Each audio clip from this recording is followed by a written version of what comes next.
and SWAT resources, and then ultimately went into the drone, identifying a female in the home.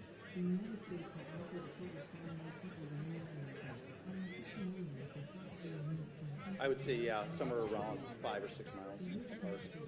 How much do you know about did the person that was impersonating an officer who allegedly shot these people, did they knock on the door and the people came to the door, or did the person break into the home? Yeah, it was knocking on the door and asking the person to come out and absolutely impersonating a police officer. Okay. We do have the suspect's car. The suspect is on foot. That is what the large-scale search is going on. I just remind residents of Brooklyn Park, I know it's been a long time, but those that are in the grid that we make the alert out, keep the shelter in place. We're also reminding them that if someone comes to the door and they knock on the door and claiming to be a police officer, please do a couple things. One, call 911 and confirm that the officer belongs to you. If they are a police officer, dispatch will be able to confirm that that person is a police officer. Also, we have informed all our officers in Brooklyn Park that they are not to approach anybody by themselves. They're to approach in pairs, meaning 2 officers. So if there's only 1 officer outside the door, do not answer the door and call 911. If it's a Brooklyn Park police officer or any of our partners that are assisting, they will come in pairs of 2 or more. I'm sorry, 1 at a time.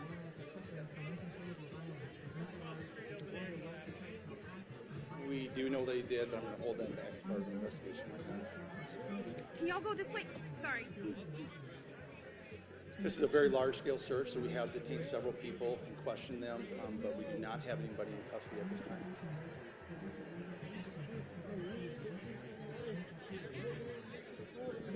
We have people of interest that we are looking for. You cannot know God unless you have a personal relationship with Jesus Christ. Repent in the name of Jesus Again, Christ. I'm going to hold back to this. Most of the information, this is part of the investigation we've completed. This is rapidly evolving, just occurred a few hours ago, and we're trying to sort it out. We have partners from the FBI, the BCA, the Henry County Sheriff's Office, and almost every suburban agency in our community helping us with this. So it's very complex and working on it. But I will tell you, when we did a search of the vehicle, there wasn't a manifesto that identified many lawmakers and other officials. We immediately made alerts to the state who took action on alerting them and providing security where necessary. And that's about, I'll stop there. Drew, with the BCA, can I ask just, you used the word targeted, and that's kind of along the lines of Michelle's question in terms of politics, Democrats or Republicans. These are both Democratic lawmakers. You said the word targeted, so targeted because they're politicians or targeted because they're Democratic politicians? So the question is were they targeted, and when I use the term, why am I using the term? As Chief really noted, there was a list of individuals, and the individuals that were targeted in this situation were on that list. And so when we're looking at that, as Chief really said, it's far too early in the investigation to be able to provide information, but I do think we'll be in a position where we'll be able to develop the motivation behind these attacks, and we'll be able to provide more information as this unfolds. And so that's part of the reason we're using it, is I think there's some preliminary information that is telling us kind of where this is headed, but we need a lot more work done by all the teams that are working on that to be able to provide that with you with a degree of accuracy.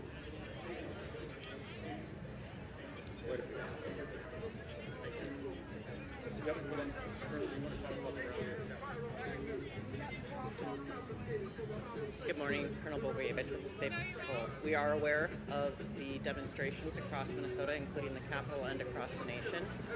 We will work with our state partners and our local partners to provide security and safety for those that attend.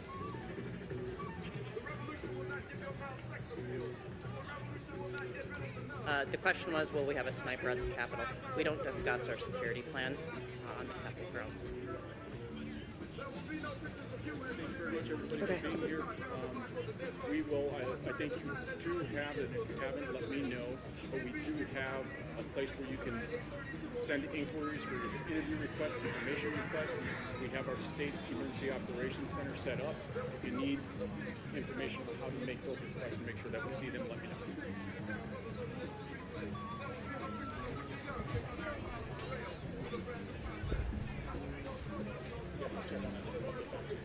Sorry.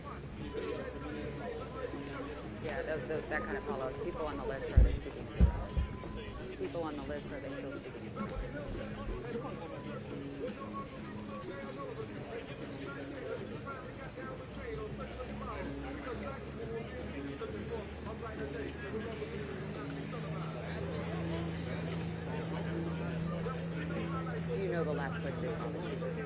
every single shooting. Okay, got it. Yeah, sure.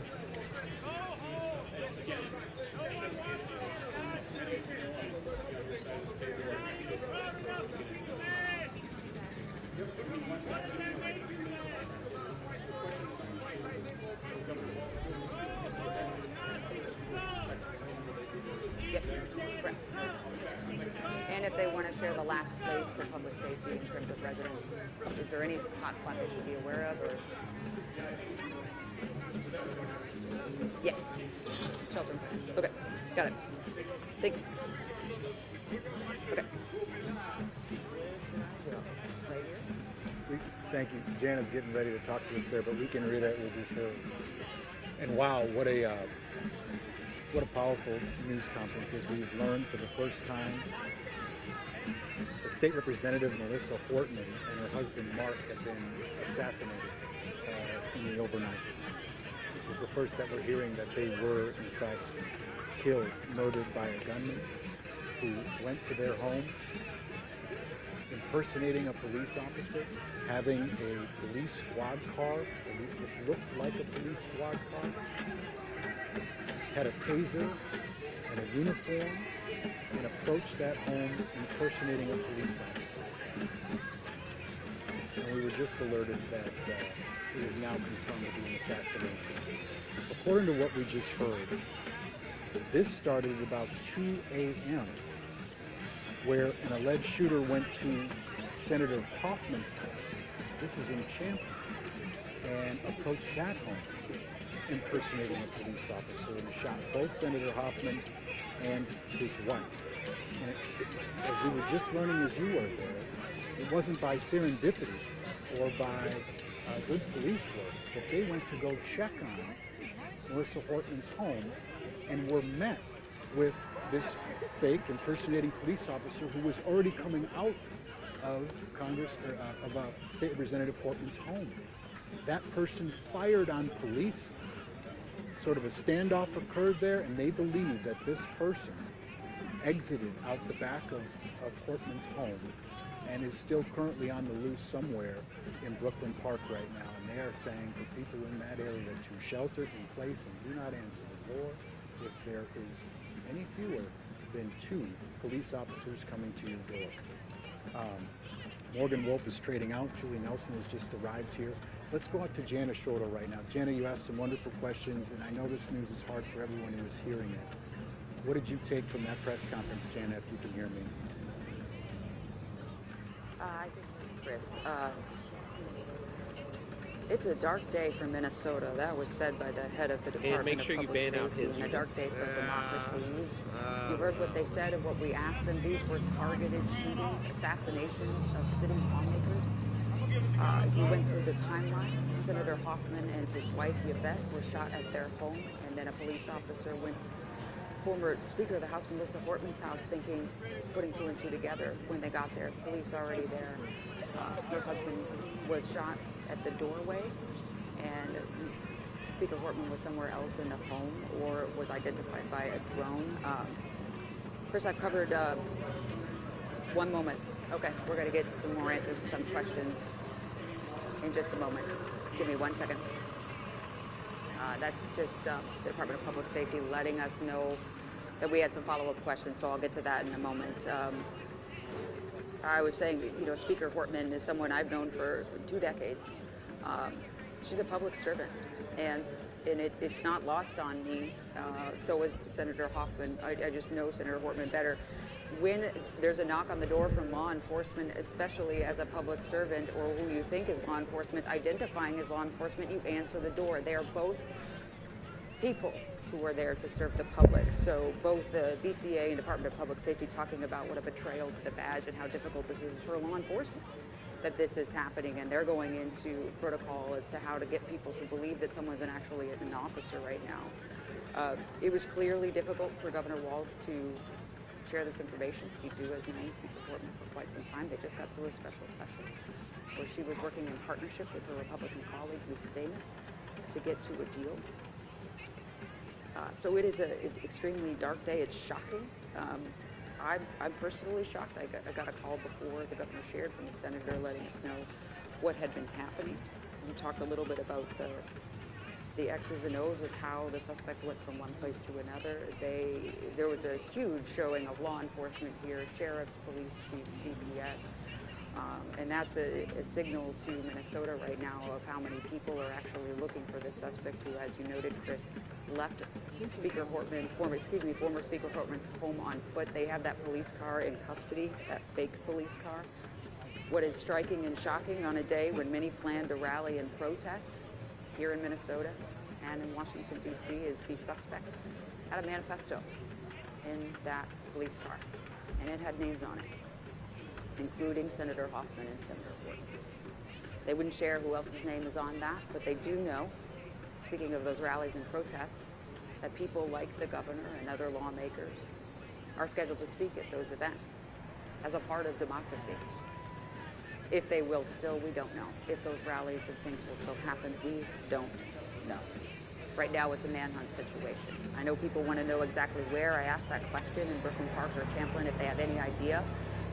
They didn't want to share that. And the reason why is they said they just want everybody in the area to shelter in place. It doesn't matter which street is the closest, shelter in place. Chris, as you mentioned, if a person is in a single uniform by themselves, saying they are law enforcement, Brooklyn Park said no.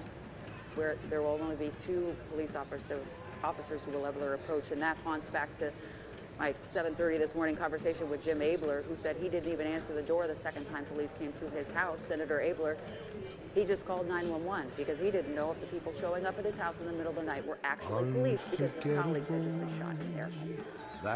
We should hear more throughout the morning, as you saw. Department of Public Safety said they would come back down. That's why, darling, it's incredible that someone so unforgettable thinks that I'm They wouldn't say which unforgettable. party was on the list. We just know that the 2 former Speaker Hortman and Senator Hoffman are both Democrats. Chris, do you have any questions? Just Happy to joining take your them. coverage right Yep. now, Jana, it's Julie. 2 things strike me from what I've seen this morning. First of all was that you mentioned earlier this morning that you had talked to Senator Abler and that he and Hortman were friends. They were politically on opposite sides of the aisle, but they were friends. And Yes. this is just such a horrific scene, it's hard to put words to it. But just learning that Hortman and her husband, Hortman had passed away, had been executed this morning in her home, and hearing the emotion from the governor, who also obviously was very close to Melissa Hortman. It's just such an emotional, unbelievable morning. What was the feeling in that press conference today?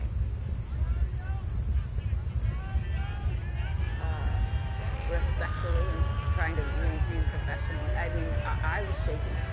I got a call from a senator who is one of the closest friends that Melissa Hortman has. Maybe 5 minutes before the police came in to share the news. And she was almost unable to speak. That has nothing to do with them being Democrat, as you pointed out beautifully, Julie, Democrat or Republican. Is this where we are now? This is where we're at?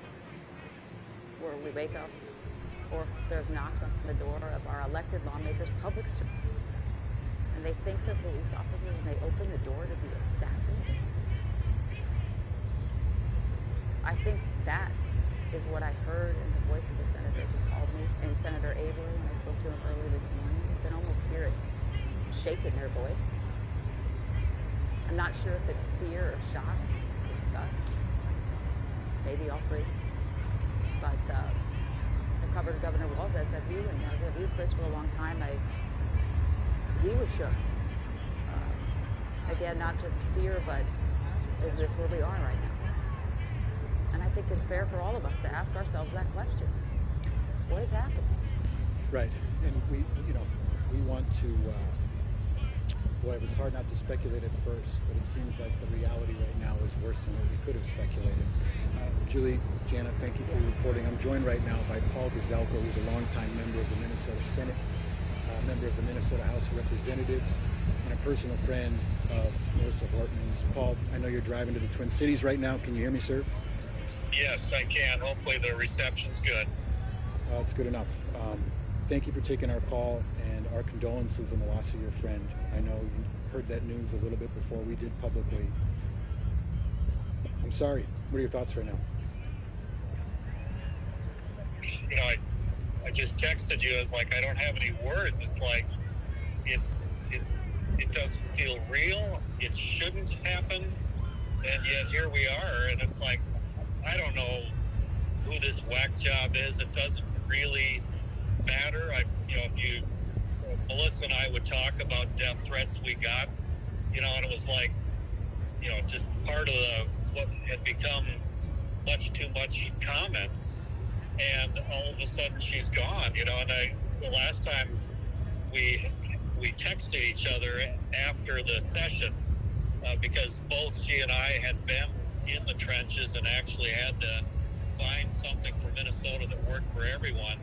And we were, she was a liberal, I was a conservative, but we were both Minnesotans and both Americans and both loved this place, and we found ways to make it work. And so that caused us to have a friendship when some people would be upset on either side of the aisle, but that's how our country works, it's how our state works. And unfortunately we have less and less of that. And so now to hear that somebody went and killed her and her husband and shot Hoffman and his wife, and has a list of legislators that they wanted to take out.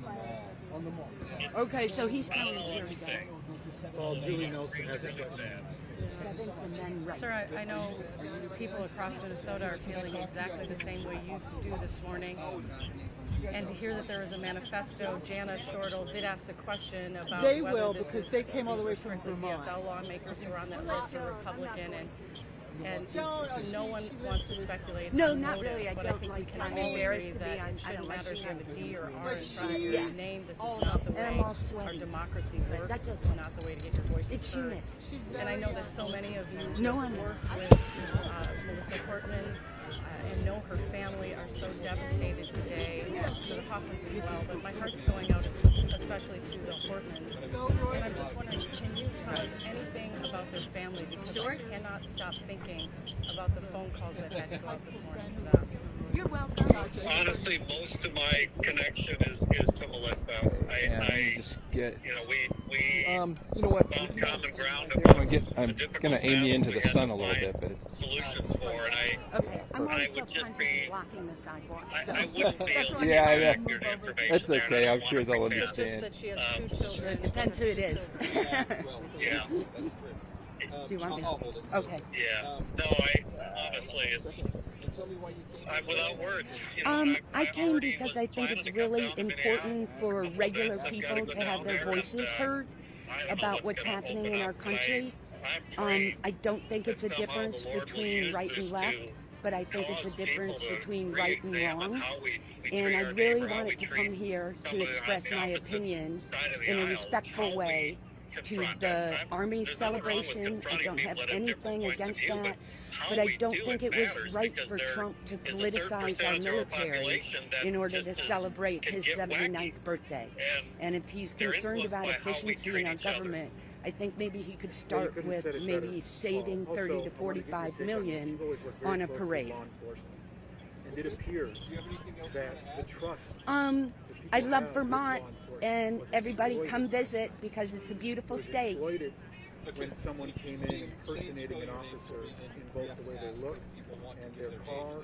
Okay, my name is Joan Miles, Johnmiles, and I'm 64. You're there to usually protect. I appreciate you guys. In this case, that was exploited. It was exploited to not only injure I two, guess. but take the There's lives not a of lot two going others, on right now. potentially, an officer who exchanged gunfire.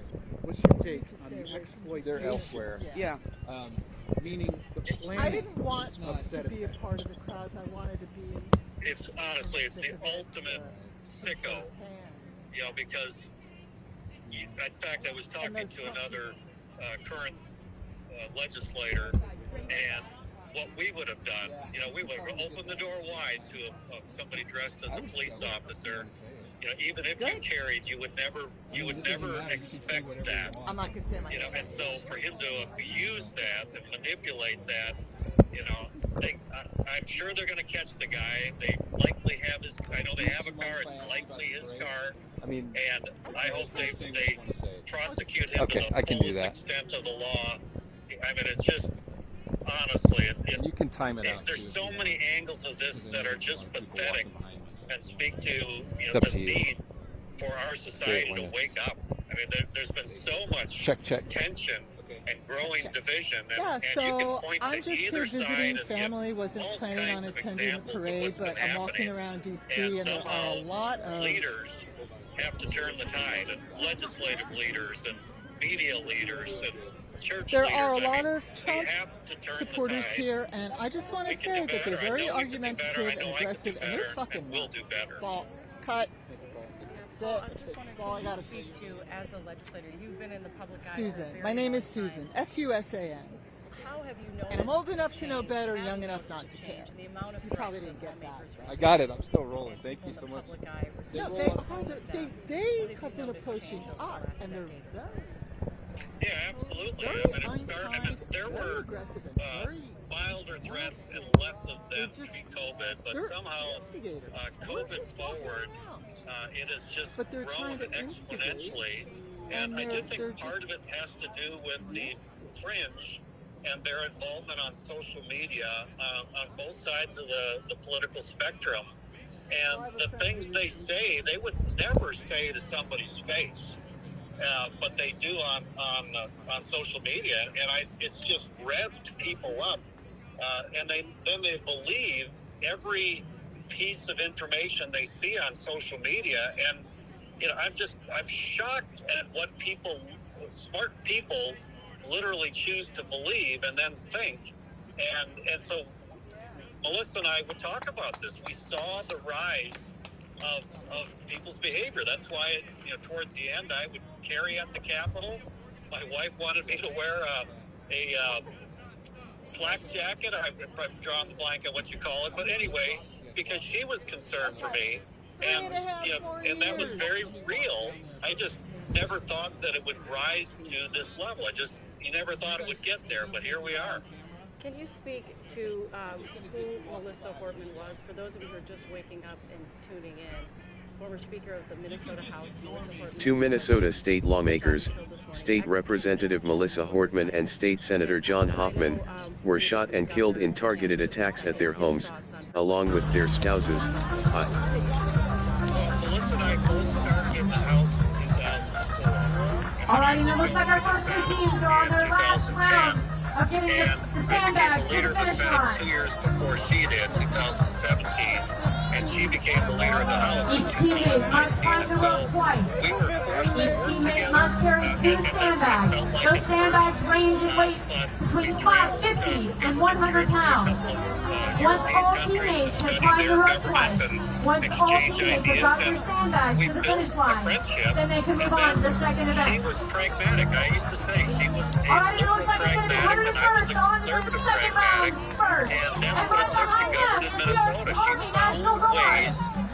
And things that she could live with that I needed, and I did the same to her. And as a result, A reminder, this deadlift bar that is we a made total of Minnesota a better 500 place pounds. by There must working be together. 5 So, deadlift you know, I reps, think she was and then respected. hold on the You know, 5th rep. people, certainly They conservatives, must didn't hold like that she until was their a liberal. teammate has completed 20 calories on the exercise bike. Suspect was taken into custody after an officer-involved shooting, while another was reported to be at large, prompting a shelter-in-place order. Governor Tim Walz has activated the state emergency.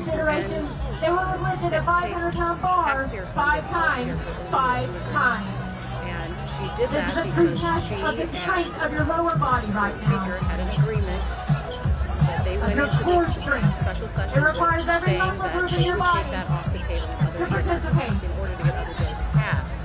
And I remember looking at her when she passed that vote and thinking, They cannot stop the bike that's until the great. deadlift bar is off She the made an ground. agreement. She told Dama she would pass And there's a that vote. strategy to it. And I'm sure she took a lot of Do you heat lift for it. quickly and But it hold speaks for to the longer? politician that Do she you was. lift She said, slower I will do this because and hold compromise for is less? needed. to get bills Each team passed has and their get own things done in the strategy, their own legislature. I unique remember plan. looking from that home and thinking, Each she's team going to get captain a is lot rolling out commands to make sure that the bar is because lifted in it was up to her to synchronized cast form, that vote, and she in did it unison, because to make that's sure the that way each person carries Yeah, his you know, fair that's what a share. legislative leader, a good legislative leader, does. And it looks like the National Guard team is moving right along. To make something happen. After the Let's cheer them on, George folks. Let Floyd, them hear there you was make a some real noise. movement to defund the police in Minnesota, and we worked together to find at least 10, maybe a dozen police reforms that we could both live with. And she would tell, because I was supporting the police position, her POCI posse crowd wanted a different direction. You can hear them shouting chants of dig, dig, dig, pedal, pedal, pedal, go faster. Live with this That weight becomes excruciating to hold as you finish the last few calories on the bike. I mean, she found a way to make it work. And just when you finish the cardio test, just when your heart and lungs are pumping as fast as they can, then you have to go and lift the bar. Yeah, I won't forget her ever. Well, I don't know if you recall this or not. I bet you do. This would be a case And of here we sad go. serendipity. You know why It I looks have like this it's cell pretty phone close call? between 101st Because you and I were and going to do a National Guard. podcast with Melissa Horton, and we were going to speak across the aisle and show the public that it's perfectly possible to do that. I didn't remember that. We were going to do a podcast. I said, you know what, people aren't talking across the aisle very much. Why don't we talk together? And we had agreements from you and Horton. Right now is where it starts to become a It just mental goes to the test. sentiment that you're talking about. How deep can you Something dig? that is What seemingly mental more rare toughness these do you days than possess the when every muscle in your body is screaming for rest, civil but you must keep conversation going? and debate around differing opinions as opposed to escalated language, etc. Well, and it doesn't, the way we're going now, it does not work. 5 more You have deadlifts, to, 1 if you want it hold, to really work, 20 calories on the exercise bike, and this is only the second event. listen to the opposing viewpoint, even if you disagree, at least you understand. And it looks like it's pretty neck and neck between 101st and the National Guard. Who's going to come out on top? Unless there's some level of respect and understanding and listening. And so, I took a lot of heat for publicly being friends with her. Right now they're digging in with all their heart, and here goes the National Guard. Up and over the wall, down to the wire. In the end, that's, I think, the example that we 101st isn't too far behind them. There's still a chance for them to catch up, but right now the National Guard endurance team is in the lead. And here they go. We're coming up on 6 minutes, ladies and gentlemen, and the National Guard is blazing through. 340 pounds. Lower the tone. Up and over their heads, down to the ground again. Of how it can work. That load is made up of 2 100-pound sandbags and 2 70-pound sandbags. It has no handles on it, and the bags are not linked together. Senator Paul Meaning that if you don't pick it up as a team, I just want it to becomes an personally thank unbearable you weight for one of jumping your onto this teammates. program right now. I know You must that you pick it are up and keep it actively up. Here believing comes as the you just found 101st. out that Are they going to be able to catch up with the National Guard team? Melissa Horton and her husband were shot. Looks like the National Guard team is down to 4 Thank you lobbies. for joining us. One left before they move on to burpees. Heavenly Father, I just pray for Melissa Horton and her family and John Hopkins and his family. Father, we're grieving this One moment. more clean left for the National Guard. And here they go, on to the burpees. We're just asking for They must complete 10 burpees in unison. Chest all down to the ground, up together, over the worm, back down again, 10 times. 10 repetitions of burpees. Minnesota a better state, a more civil state. Lord, I'm asking in the name of Jesus. Will the 101st be able to catch up? Thank you very much. Again, Fuzzy Mommy. appreciate you joining us. Thanks for following. So many prayers just like that going up across the state today. Once again, every muscle in their bodies is screaming for rest. They want a break, but they can't. This is an ultimate test of mental grit and determination. All for claiming the name as the Army's fittest soldiers. The ultimate glory in the search for Army physical fitness. This is a true If I test may, I'll go of over the endurance timeline and quickly strength. before we get to the governor of how that happened. I want to shot. This is And the National Guard has moved on to the final day. Here they go with their sandbags. A reminder, carry 2 all the way to the finish line. They must get the bag and themselves over the wall, not once, but twice, all the way to the finish line before they can be done. And shot he and his wife. After police were alerted of this incident, And here we go, the 101st has moved on to the burpees. responsibility to go and check One other last lawmakers strength event before they carry the bag to the finish line. as that police. They went to Melissa Horton's house in Brooklyn Park to find a police officer, so they thought, coming out of Horton's house. It was the impersonating person, was the assassin who had just shot Horton and her husband. That person in exchange gunfire with the real police went back into the house. And what we understand is escaped on foot out the back of the house. Inside the car, which looked like a police car, it had sirens on it, it had the lights, it had etc. They found a list, a manifesto, if you will, from the shooter. It had names of other lawmakers on it. And so they actively sent squads, pairs, to other lawmakers in the metro to make sure that they were okay. Frankly, we're, I guess, grateful at this point that no one else was shot. There was a long list of people on this manifesto. But that manhunt is still active right now. And the people in that Brooklyn Park area Here they go over the finish line. They're running to the finish line. It's going to be neck and neck. stay in your house right now while they take care of business and find this guy. And time, an unofficial time of 9 minutes 47 seconds, ladies and gentlemen. It's going to be close. Don't answer the door. So This is close. two officers. And the 101st isn't far behind them. They're on their sandbags now. This is the last bit of grueling determination, mental strength. Can you cut it out and get home? Yeah, good morning, Julie. I just got on the phone with Matt Olick. He is Senator John Hoffman's nephew, and he was able to tell me that his Uncle John and his Aunt Yvette are both out of surgery. They're stable. They were just minutes ago have been trying to bring the senator out from under anesthesia. The family's been told that a bullet just very nearly missed Senator Hoffman's heart. That You can hear their teammates yelling to their teammates. Finish it. better condition. He had no organs pierced. Unrest has correctly joined the channel.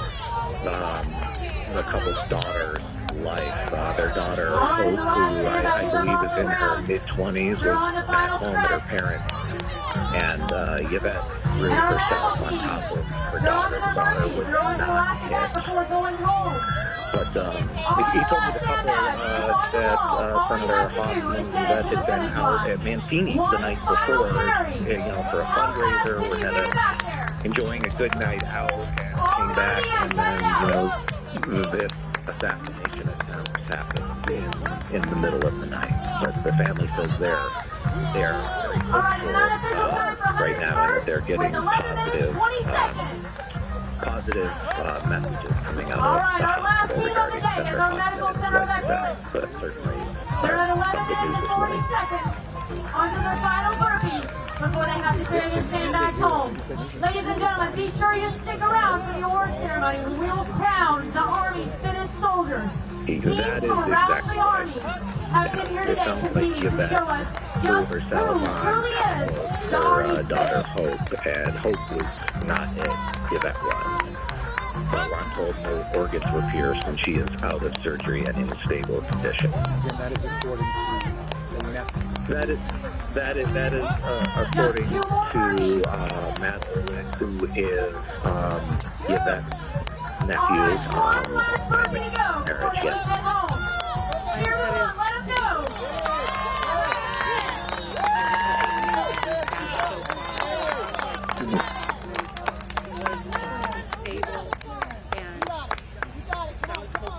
Ladies and gentlemen, this has been a true test today. A true demonstration of what it takes I think given to be not just the the way Army's fittest, we're but to be in told and where charge, he was defend hit, our if he was nation. hit, in the chest that close to his heart as his family is being told, there's no way he's not in critical yet.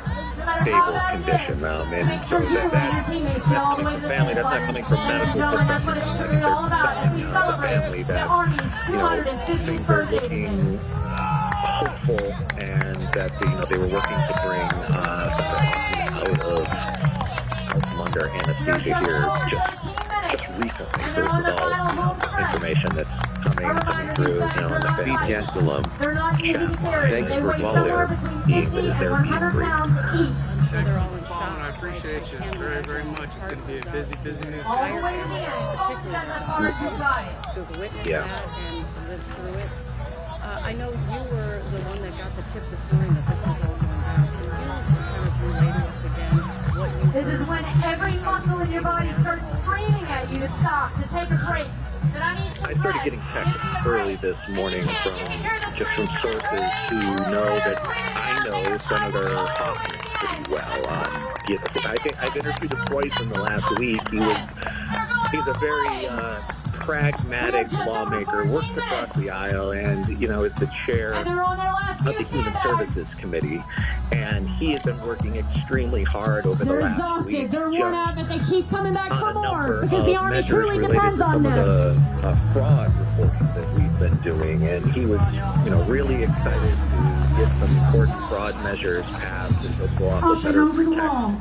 Take up your sandbags. Minnesota's poor disabled, and that's, as lawmakers go, he was just a very pragmatic politician who wanted to make a difference in people's lives, and that was, what he worked on. He wasn't someone who you saw involved in a lot of the hot-button political issues, pretty middle of the road.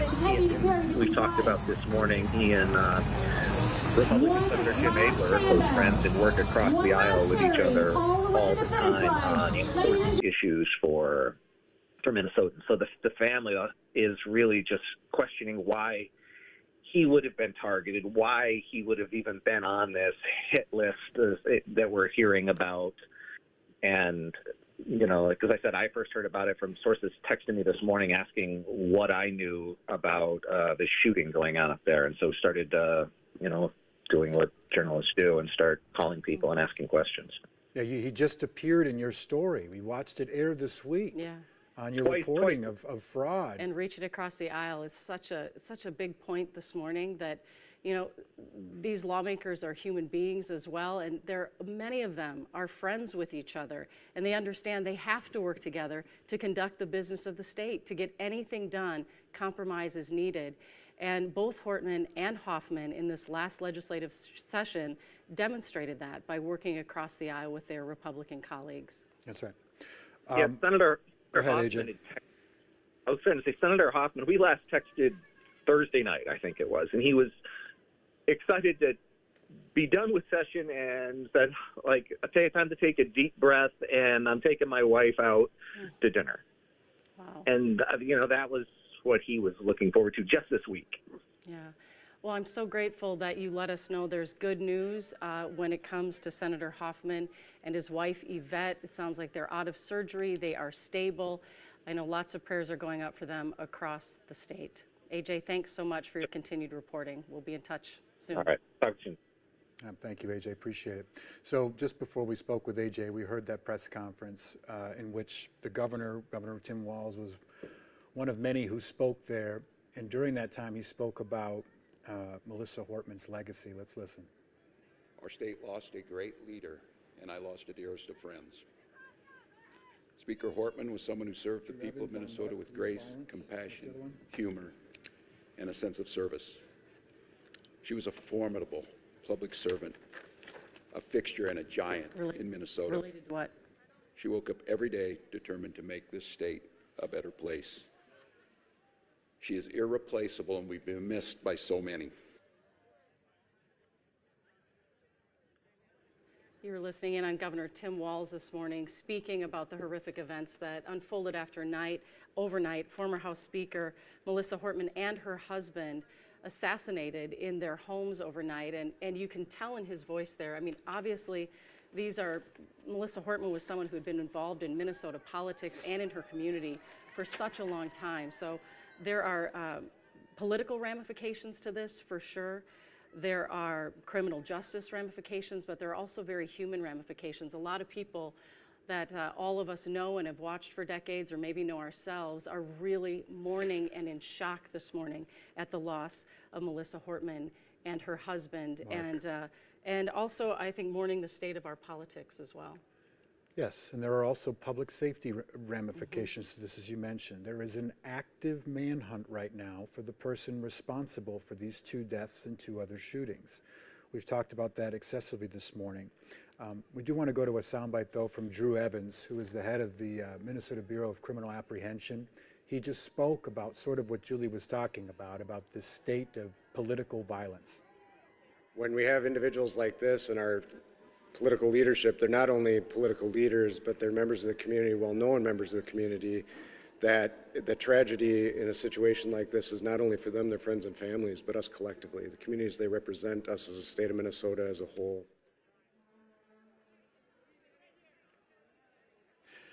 And you got to understand, Julie, you know, we heard of this, call it 6 o'clock this morning, from one of our reporters who was out in that area. People got the alert at 5 this morning, and we didn't know what had happened until that press conference when he announced and confirmed that Hortman and her husband had passed away. Well, and it's just every detail of this as it's come to light has been more shocking than the last. We know that whoever it was that came to their home was dressed like an officer, had a vehicle that was outfitted as if a black SUV with what appeared to be police lights and a police spotlight. The person was apparently in tactical gear, and it had a taser on his belt. I mean, the whole thing.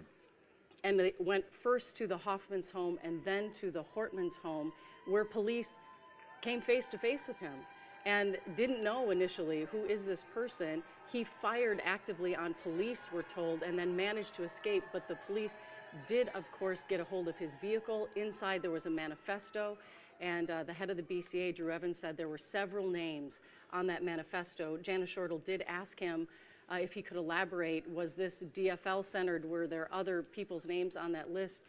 And they would not go into those details this morning because it's still obviously an active situation, so active that people in Brooklyn Park area are still being asked to shelter in place and don't answer the door. If an officer or someone who appears to be an officer does come to your door, they're asked to call 911 because dispatch will know whether or not that's an officer, and their officers will only be traveling in pairs. So this is still a very active situation this morning. And not only did Jana do a good job asking those questions, but she had some follow-up reporting that she was going to do with the BCA and with those. Yeah, is Jana up right now? And can we talk to her if that's okay? Jana, do you have an update by chance? Yep, I'm here. Okay. Just little updates. You know, I've been listening in on your conversation about that list found in the car. Can you hear me okay, Chris? Can you open our Okay. mics? Yeah, okay. Sorry Jen, go about that. It was just so much going on. Yeah, thank you, Chris. Sorry for the confusion. A fluid situation here. Yeah, still at the bunker in Anoka County. You talked about the list that was found in the suspect that they're still looking for in that SUV manifesto, but they also had other names on it. We know the names of the people shot were on it, Representative Hortman and Representative Hoffman and their spouses. I have heard from 2 different Democratic lawmakers now who have told me their names are also on that list because they were notified that their names are on that list. And so they are sheltering in their home and have police presence there, and wanted me to share publicly that they are grateful for that. They're scared. They don't know any more than that other than they were on a list. Many of them who I've talked to were scheduled to take part in any number of rallies today that are being held, as you mentioned, and we were all preparing for both in Minnesota and nationwide. They will not be in attendance for their own safety and for their family's safety. Because that suspect is still out there, no one really knows what to expect next. And one of the lawmakers, who I won't identify, that was on the list, said that they were told that they shouldn't, they don't want to put all of that out there in essence as if someone else takes up the mantle, because they can't say if this person's acting alone. Are they part of a citywide, a regional, a national thing? I don't mean that to invoke fear. These are the exchanges that are happening between our state lawmakers and law enforcement, and we're all trying to piece this together in real time. AJ was reporting on the Hoffman family when I had 2 another Democratic lawmaker very close with former Speaker Hortman. It's hard, it's just routine for me to say that. Melissa and Mark's kids are Colin and Sophia, and their dog is Gilbert. And I bring that up only to note that there were early reporting that I don't know what happened to the family dog, but they have grown children, Sophia and Gilbert. My goodness, you know. Well, Jana, It's I know. trite to say thoughts and prayers, but we want to, you know, extend our condolences to Sophia and Colin. Well, That's not trite when you mean it. No, I think there's no doubt that people across the state have been praying this morning for the Hortman family, for the Hoffman family, and frankly for our entire state. I can't imagine the fear in those lawmakers' hearts this morning, and it really strikes me that, you know, what a deterrent for people who maybe are some of our best and brightest who are going to run for public office. This just is such an assault on our entire political system this morning. I know they mentioned, you said, you know, there's fear because it's still ongoing. This person has not been caught yet. We do know they have people of interest, they said, that they have detained, but we don't know anything more than that right now. So as upsetting as it is for us. Julie, they said there were several. Yeah, as upsetting as it is for us, I just cannot I'm sorry, several imagine- people they wanted to talk to. Yeah, being a lawmaker this morning, or being any kind of representative in our state. And I know that law enforcement has been dispatched to their homes, that they are being afforded extra protection today as this whole thing unfolds. You mentioned those rallies or protests that were going to be going on today, and Jana, we do know that one of them has been canceled. We're just getting this information here this morning as well. But one of the marches, I don't know if it was the largest one that was supposed to go from St. Paul College to the state capitol. There were going to be maybe a dozen of them or so going on across the state. One of them's been canceled this morning. I think this is just a time people, you know, do want to come together though and support each other and support our lawmakers, whether they're Republicans or Democrats. I think that's a good point, Julie, because the people that I've talked to, both parties today, elected officials, as have you. You talked. I heard Mr. Gazelka on the air.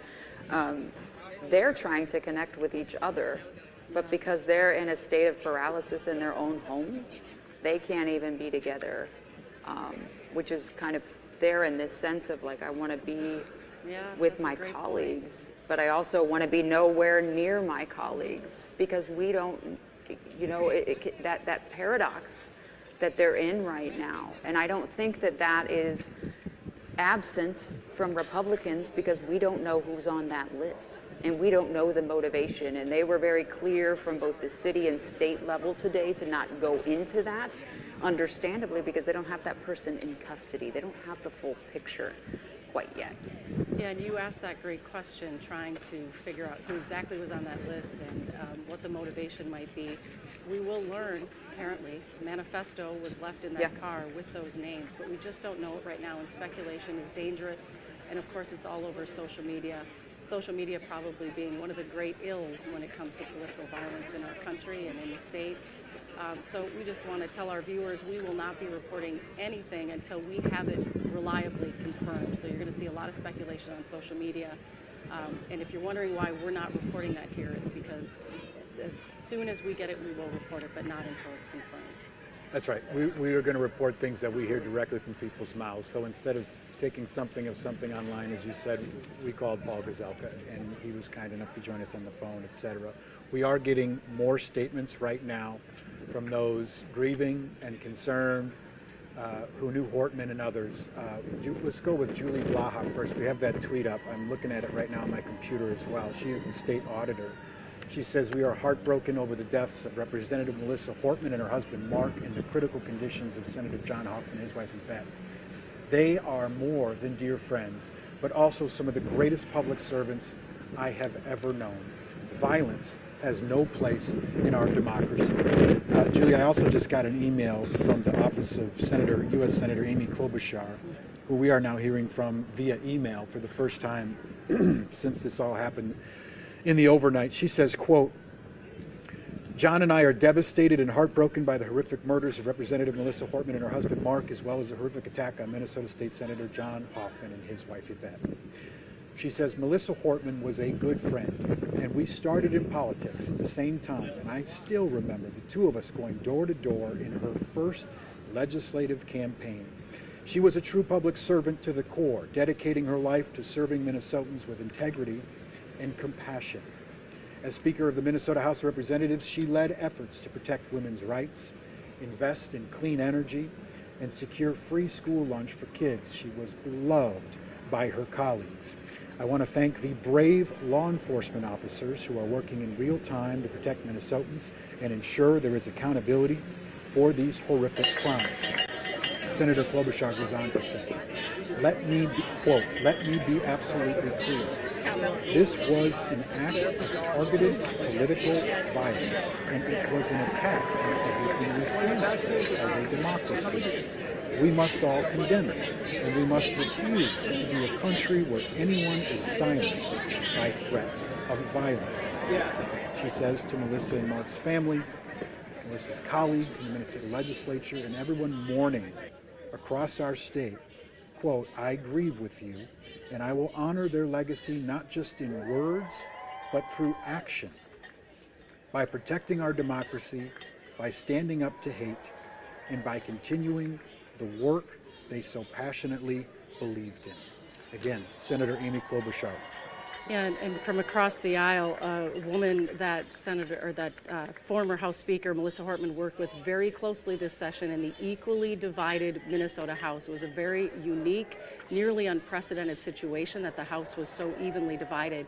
And Speaker Lisa Demuth, who's a Republican, and former House Speaker Melissa Hortman had to work together very closely to get the bills passed that they needed to, including the budget this session. And Speaker Demuth released this statement on X this morning. I'm horrified by the evil attack that took place overnight and heartbroken beyond words by the loss of Speaker Emerita Melissa Hortman and her husband Mark. With the law enforcement response ongoing and details still emerging, I will simply ask all Minnesotans to please lift up in prayer the victims of this horrific attack, as well as the law enforcement personnel working to apprehend the perpetrator. And we have mentioned that this is ongoing, so people in the Brooklyn Park area, particularly around the Edinburgh Golf Course, are being asked to shelter in place and not answer the door if officers come to their door, someone claiming to be an officer, because whoever this assassin was clearly was impersonating an officer at the time, and we don't know how many people were involved. We know there are several persons of interest right now who are being questioned by police.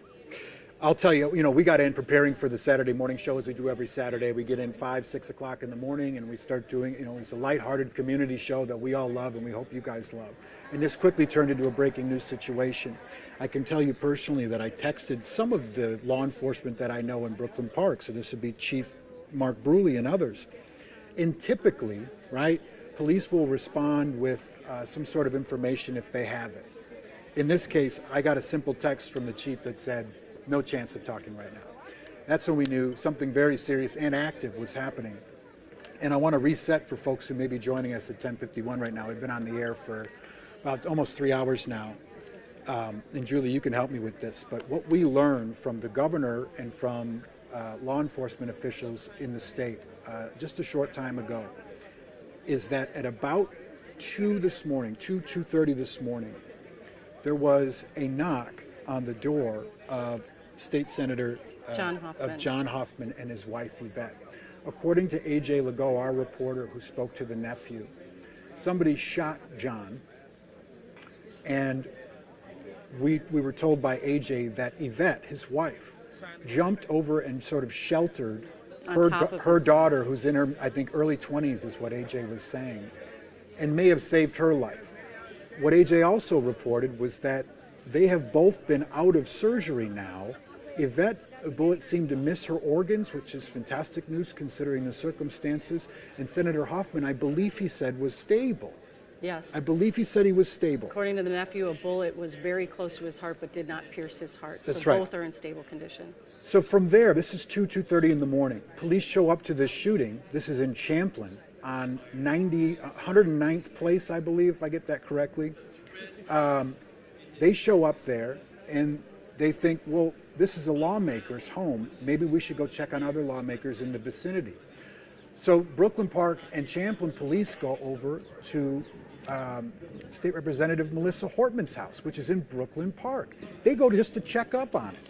And they say they see what appears to be a squad car sitting in her driveway, and what appears to be an officer come out of the front door of Melissa Hortman's house.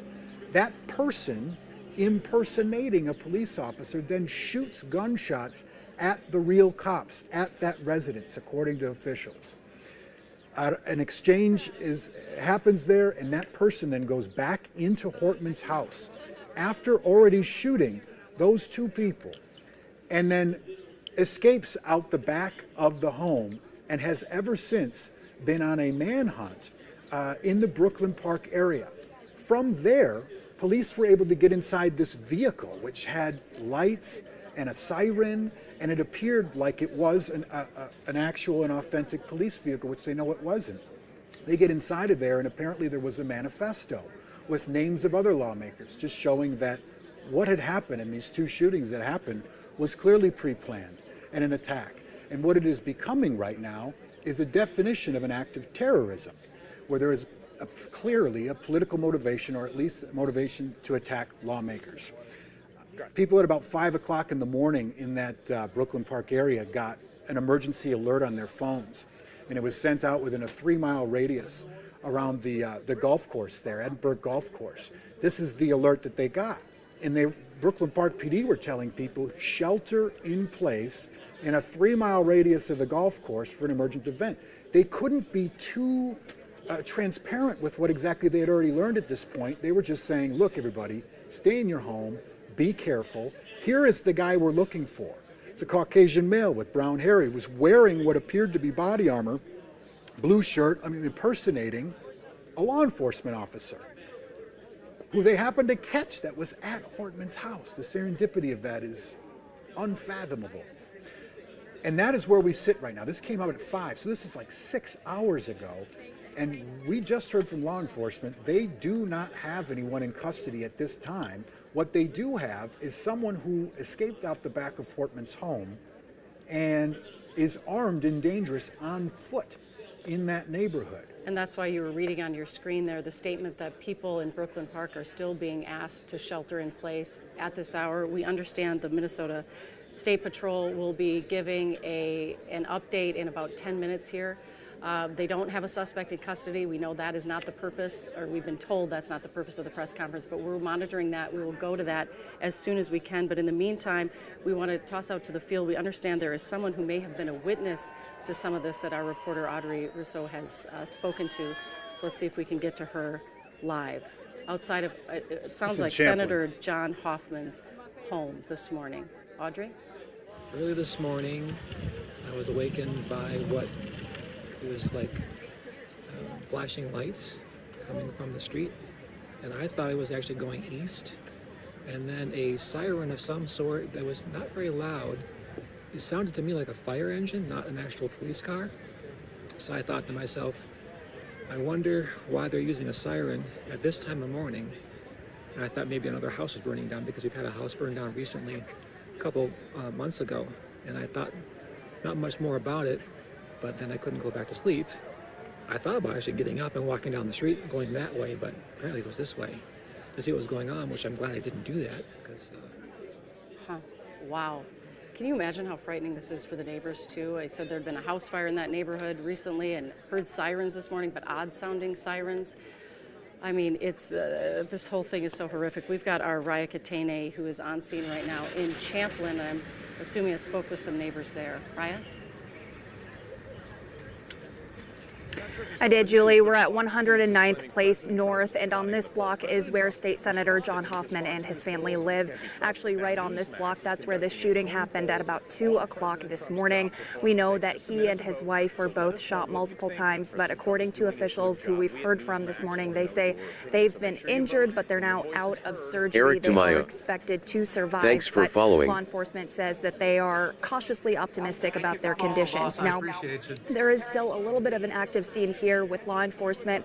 We had seen some sheriff's office squad cars, CSI marked vehicles, that's crime scene investigators who are still out here trying to find out, what more that they can. And of course, we know that this suspect, the shooter, is still on the run. And we know the description of that shooter is a white man with brown hair. And like you said, I spoke to a neighbor this morning who tells me he actually woke up to those gunshot sounds, and he didn't really know that they were gunshots at the time. He thought that they were fireworks. He's lived in this neighborhood for about 10 years and lives right across from the home of State Senator John Hoffman. And he says, most people, of course, know the Hoffmans from a political lens. They're public servants, but as neighbors, you would never expect something like this to happen in your own neighborhood. So, of course, just a horrific and difficult day, not only for this neighborhood, but of course for people across our state. I do also want to say we've heard about the Brooklyn Park shelter in place still being there. It has not been lifted. Champlin did not issue anything of the sort, and I spoke to someone with the city, the official communications coordinator for the city of Champlin. She tells me that they are confident in the work of their law enforcement and that they do not see the need, or they have not seen the need, to issue a shelter in place this morning. And they say that they will keep their eyes on things and make sure that everybody is staying safe, of course. But we know that Brooklyn Park, of course, that shelter in place has not been lifted. But we'll be here, and of course, we'll continue updating you with more information as we learn more right here on the scene. Yeah, and that's the one bit of good news this morning is that Senator Hoffman and his wife are both out of surgery and stable. We know prayers continue for them this morning, that they'll make full recoveries. It sounds like the senator suffered more serious injuries than his wife did. Fortunately, according to their nephew, none of those bullets hit any major organs for Yvette Hoffman, who did jump on top of her daughter, Hope, who was in her mid-20s, who happened to be in the home at the time. We're going to continue following this breaking situation. We understand the Minnesota State Patrol will be holding a press conference soon, and we have had it confirmed they do not have a suspect in custody.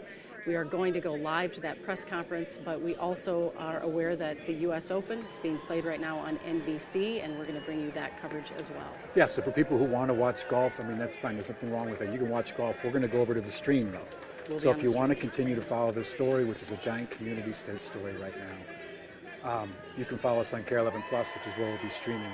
Again, there's going to be a press conference shortly with the State Patrol, as you just mentioned. Yeah, still a very active situation. And it's not just an active situation, if I may. It is an active day of political speech. There are massive protests planned around the country, including in St. Paul, including in North Minneapolis. We were alerted that the one in North Minneapolis has been called off.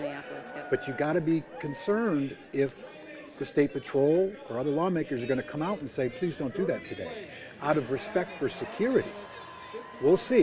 I'm not going to speculate. We do know also that a lot of the politicians, obviously, who were going to be speaking at these events have since bowed out. We don't have exact names on that yet, but Jana was at the press conference with the governor and the head of the BCA and several other leaders in the state, and she just said many of them are saying we're not going to be going to these protests today. We'll keep you updated on where that stands. The largest protest was going to be from St. Paul College to the steps of the state capitol, and that has not been canceled at this point, but we'll keep watching that. It's also a moment where people may want to come together in some respects as well, and hopefully that means come together across the aisle as well. Yeah, it has been very difficult to relay this message today, and you cannot believe what the families of the Hortmans and the Hoffmans are feeling right now after what happened this morning. Quick message from Senator Tina Smith, our other U.S. Senator from Minnesota. She was just tweeted out a little while ago. She said, quote, "This morning Minnesota woke up to news of a brutal act of violence targeting public servants." She says, "I'm heartbroken to learn that our Speaker, Melissa Hortman, Senator John Hoffman, and their spouses have been shot. I've worked closely with these fine legislators for many years. Archie and I are grateful for the incredible response of law enforcement and hope that everyone will be safe today," unquote. Yeah, and if you're in Brooklyn Park, stay safe. The shelter-in-place order is still in effect. Do not answer the door. If an officer comes to your door, call 911. Dispatch will know if they're supposed to be there. And we have been told that Brooklyn Park officers, all officers, will be traveling in pairs. So make sure you stay safe in Brooklyn Park. We are going to head over to the side of streaming, and we will be following this and be live all afternoon. So stay with us on Care 11 Plus. But for now, we're going to turn over NBC coverage to the U.S. Open. Making it, including world #1 Scotty Scheffler. You will see him coming up. 6 seconds. Let me get the Army National Guard endurance team up here.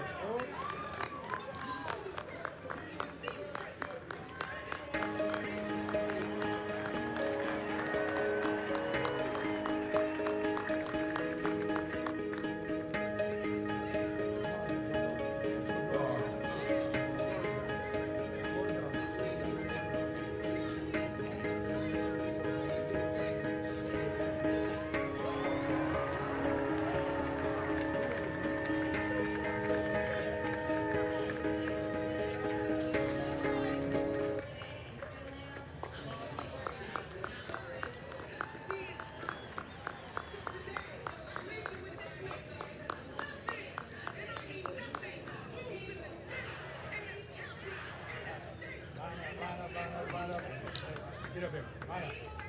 Get in line. Get in line.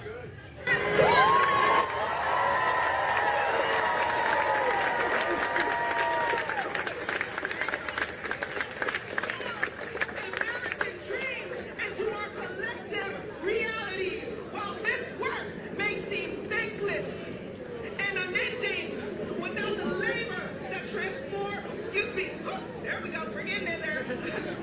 While this work may seem thankless and unending, I assure you, the rewards of the other side of this labor of love means a better world than what we are living in today.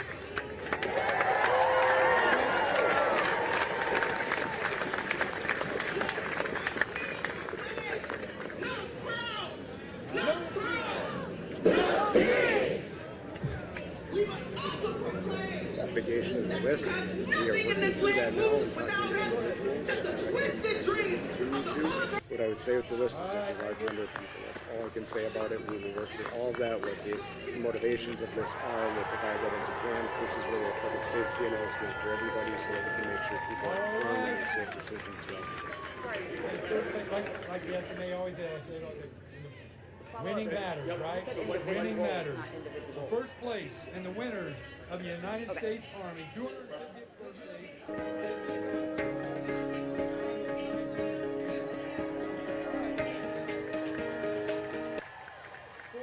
Third ID.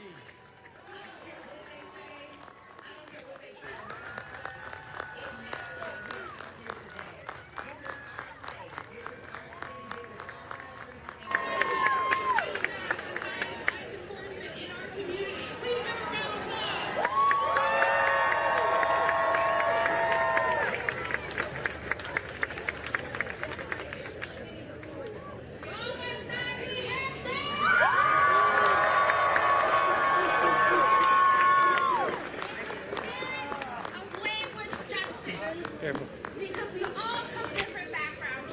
I'm going to start in Spanish.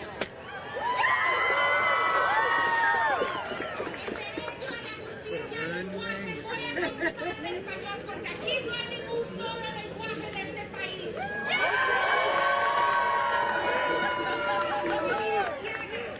Orgullosamente sacó estrella y en contra de la dictadura que tú tienes.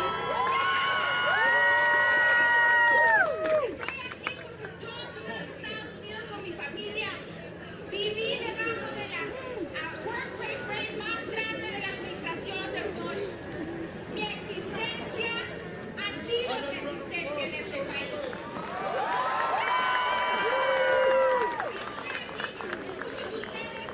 Estoy encajonada.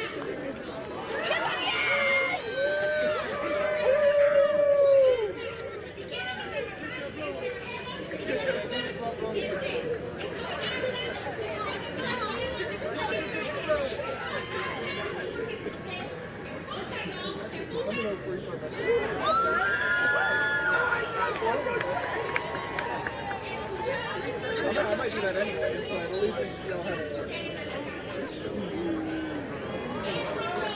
We're good. We're going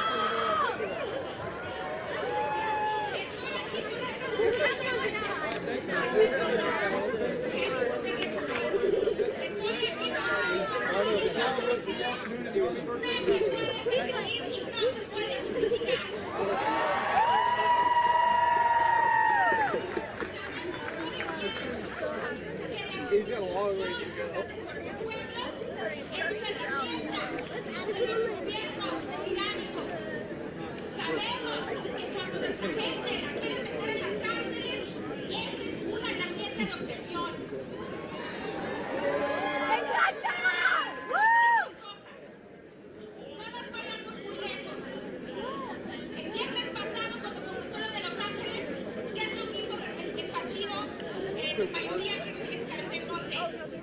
Pasaron rápidamente dos propuestas de ley para que implantaran nuestra gente.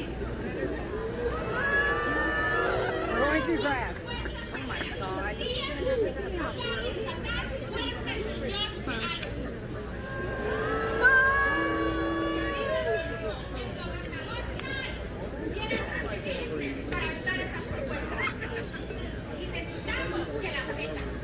Porque por esto no es que hay criminales, no, la verdad. Esto es, ¿qué vas a hacer contra el cárcel? ¿Qué vas a hacer contra los pagos? Así que para mi gente latina que está aquí, ahorita le vamos a dar una acción. Ahorita mismo vamos a tomar acción. Van a ir a la página de Carolina Migrant Network, van a abrir nuestro link tree y van a buscar la acción para decirle al gobernador Stein que nosotros demandamos.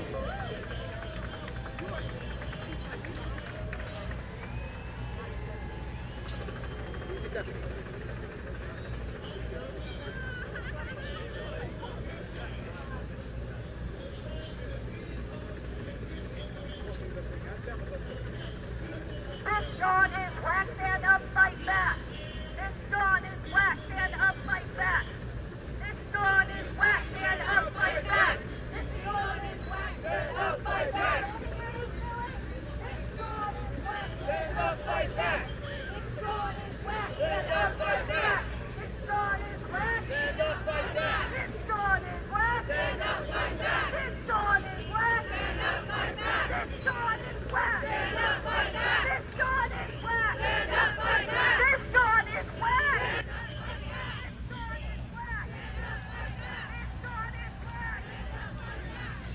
What is now an unknown manhunt. Yeah, I think they are really getting close to the best, I guess, while the person is still not in custody. And they actually said individuals a couple of times this time.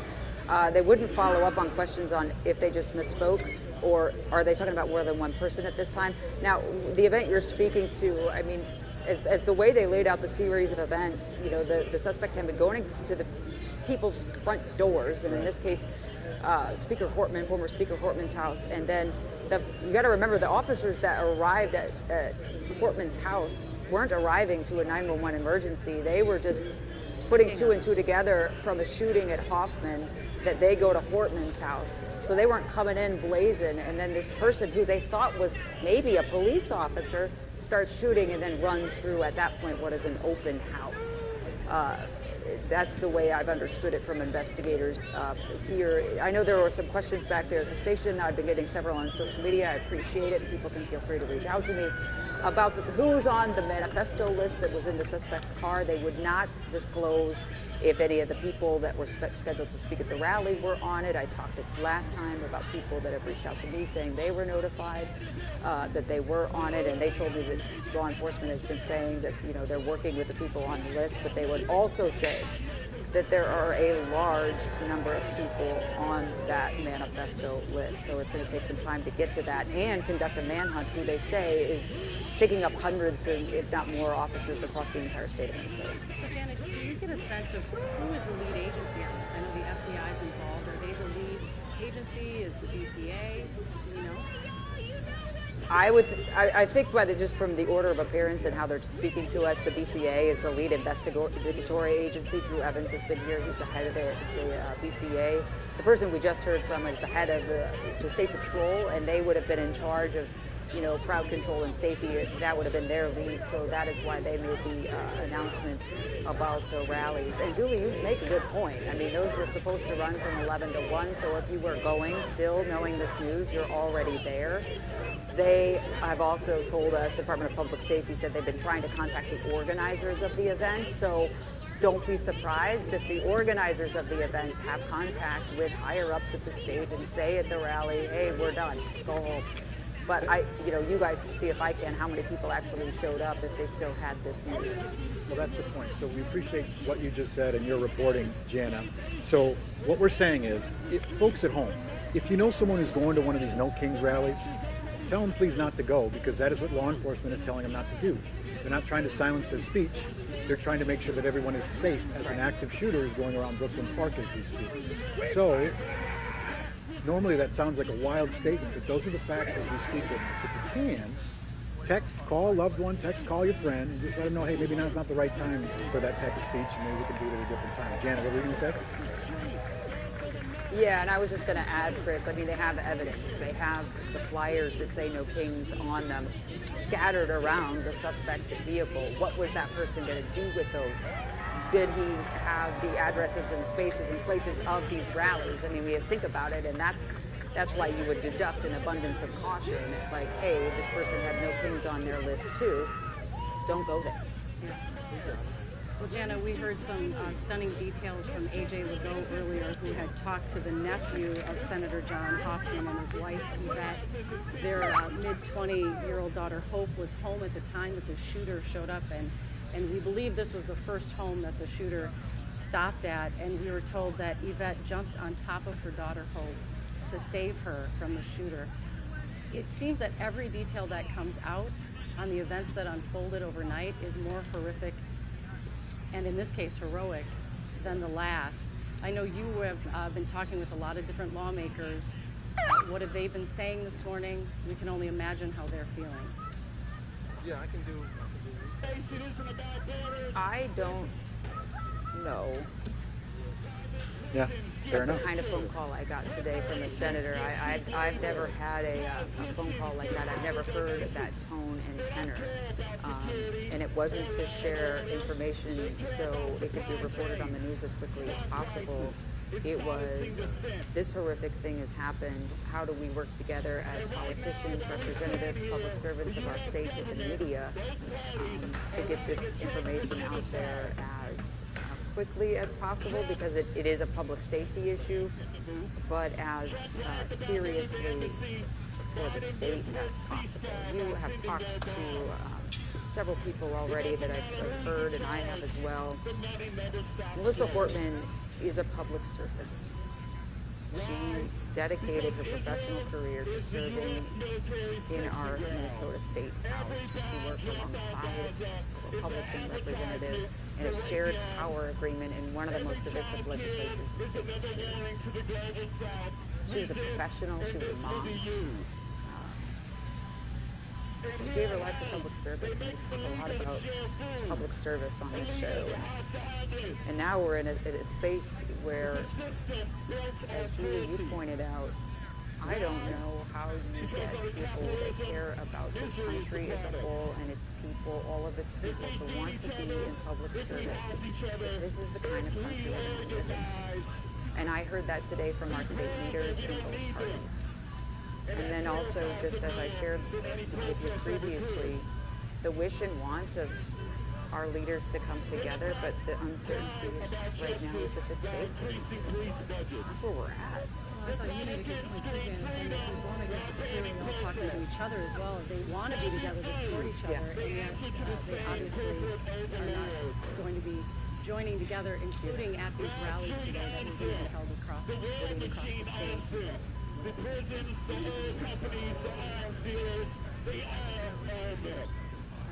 Well,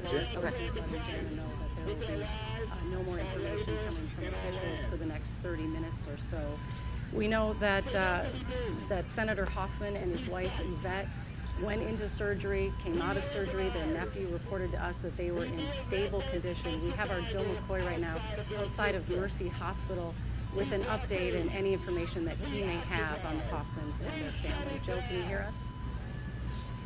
Yes, I can hear you, Julie. Like you said, we're outside Mercy Hospital here in Coon Rapids. We were talking with a communications person with the hospital. They would not confirm if Senator Hoffman and his wife are actually at this hospital. Well, we do know that this hospital is relatively close to their home in Champlin. As you mentioned, AJ Legault reporting from the nephew that they are in stable condition and are out of surgery at this time. It sounds like, according to the nephew, that the bullet just barely missed Senator Hoffman's heart, and that it also missed some of the vital organs of his wife, Yvette. Julie, I do want to mention in regards to those protests, as we were driving here to the hospital in Coon Rapids, there was one of those No Kings protests that was lining the streets. I would say a couple hundred people were alongside the street protesting against Donald Trump and his policies. And as you mentioned, State Patrol is calling on people not to attend those protests, but that information just getting out to the public. So that's got to trickle out to people. And as you were mentioning, Chris, I think that's a good point. Family members or friends should reach out to those who are planning to attend and tell them that, law enforcement is not advising people attend these rallies. But I thought it was interesting, as I mentioned, as we were driving here, one of those protests was going on here in Coon Rapids. Yeah, I mean, 10,000 people at least were expected, according to law enforcement, at those rallies today, the largest being from St. Paul College to the state capitol. And we know people's emotions are running high right now. Emotions, frankly, have been running too high for a long time, leading up to these protests today as well. And, as you stand outside a hospital, what a stark image when we're talking about politics, and this is where it appears to have brought us. Joe, we thank you so much for the update and word that there are protesters out on the street lining today, the No Kings protest this morning. Joe, we'll check back in with you. Let us know if you find anything out about the Hoffman's conditions there this morning. Yeah, there's also a dichotomy here, Julie, about what you're saying. So law enforcement is saying, please don't go out to these protests. It is not to stifle your speech. That is not the purpose of this. It is to warn you about safety. Also, not going out to a protest is not saying terrorism wins or this person's threat wins. That's not what that's saying. It's saying another time. Blood has been spilled this morning. Assassination has occurred. It's time to reflect, be respectful, and Well, frankly, be law careful. enforcement can't guarantee people's safety That's right. this morning, and that's the main point. So be safe, stay home. Right. I'm sure that these rallies will be rescheduled for a later date. But if you're just joining us, earlier today, the governor held a press conference with the head of the BCA, Drew Evans, who we believe the BCA is leading this investigation. The FBI is also involved, as well as the police departments of both Champlin and Brooklyn Park. But right now, let's listen in on what the governor had to say earlier today. Thank you for being here. In a moment, you'll hear from law enforcement officials who will share with you what they can as an update on the situation here in Minnesota.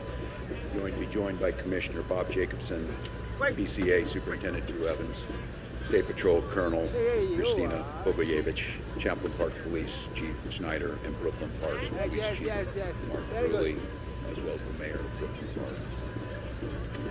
We're here today because an unspeakable tragedy has unfolded in Minnesota. My good friend and colleague, Speaker Melissa and her husband Mark, were shot and killed early this morning in what appears to be a politically motivated assassination. Our state lost a great leader, and I lost the dearest of friends. Speaker Hortman was someone who served the people of Minnesota with grace and compassion, humor, and a sense of service. She was a formidable public servant, a fixture and a giant in Minnesota. She woke up every day determined to make this state a better place. She is irreplaceable, and we've been missed by so many. Minnesota's thoughts and prayers are with her family, her loved ones, her children, and her parents. My prayers also go out to State Senator John Hoffman and his wife Yvette, who were each shot multiple times. The Hoffmans are out of surgery at this time and receiving care, and we are cautiously optimistic they will survive this assassination attempt. This was an act of targeted political violence. Peaceful discourse is the foundation of our democracy. We don't settle our differences with violence or at gunpoint. In the state of Minnesota, and as recently as last week, in the most closely divided state legislature in the country, we sat down, we worked things out, we debated, we shook hands and compromised, and we served the state of Minnesota together. We proved that it's possible, even in these politically charged times, to find compromise and adhere to the principles of democracy and civil discourse. We must all, Minnesota and across the country, stand against all forms of political violence. At this precipice moment we're on, this tragic act here in Minnesota should serve as a reminder to all of us. The democracy and the debates in the halls of Congress, in state houses, in school boards, is a way to settle our differences peacefully and move society to a better place. We're collaborating with all local, state, and federal agencies on a full investigation. We're committed to keeping Minnesotans informed as the situation continues. I assure you that those responsible for this will be held accountable, and each and every one of us are committed to making sure that a tragedy like this never repeats itself in Minnesota or across this country. I'd now like to turn it over to my public safety team to fill you in on the specifics of this ongoing investigation. Thank you, Governor, and thank you everyone for being here today. My name is Drew Evans, and I'm the superintendent at the Minnesota Bureau of Criminal Apprehension.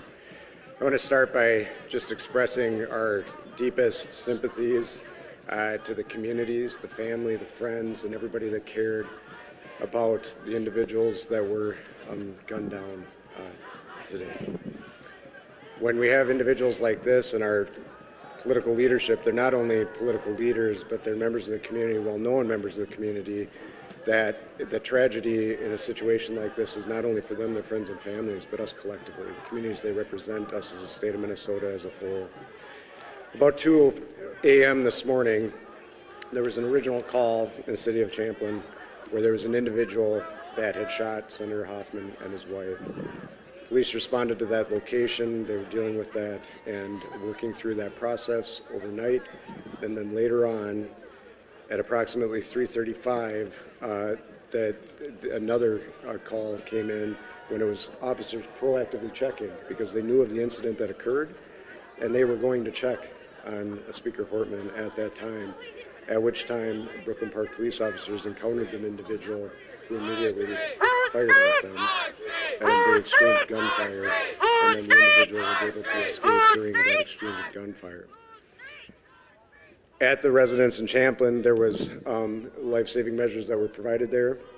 Both individuals were transported, as was previously noted, and they both received surgeries for their injuries at the hospital, and their conditions are at this time, both those individuals, Senator Hoffman and his wife, are both alive at this time, but they suffered gunshot wounds and are obviously in a difficult situation, but we're cautiously optimistic that they will continue to improve. At this time, it is a very active scene still, as you've seen. The Brooklyn Park Police Department, along with other members, the Hennepin County Sheriff's Office, State Patrol, FBI, BC, and many others are actively engaged in a manhunt for the individual that we believe is responsible for this. And so we'll be sharing the identity with those individuals as this progresses, but I'm going to caution you, I know there's going to be a ton of interest in this. We're not at the position we can do that as we're actively searching for that individual. Right now, just as noted, we have teams. Hennepin County Sheriff's Office in Champlin are working at the scene there that occurred there, and then we are also, as we're stabilizing this between Brooklyn Park, working on the homicide investigation with Brooklyn Park Police, the BCA, FBI is assisting there as well, and we'll be conducting crime scene investigation there. And then the individuals that were killed will be doing autopsies of those individuals to determine the extent of their injuries and how they passed away. But it was from gunshot wounds. At this time, I will answer questions after Commissioner of Public Safety Bob Jacobson speaks, but we'll be happy to take a few questions.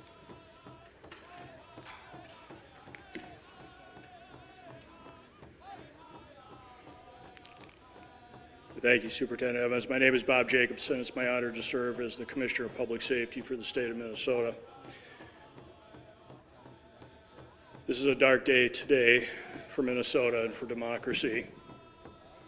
But we will not allow fear or violence to define who we are or how we move forward. We will stand together and we will stand strong. Our hearts, of course, go out to the victims, their families, their colleagues at the Capitol, and to the communities that they serve with dedication and with integrity. These are public servants, leaders who committed their lives to improving the lives of others, and they were targeted in a violent and cowardly way.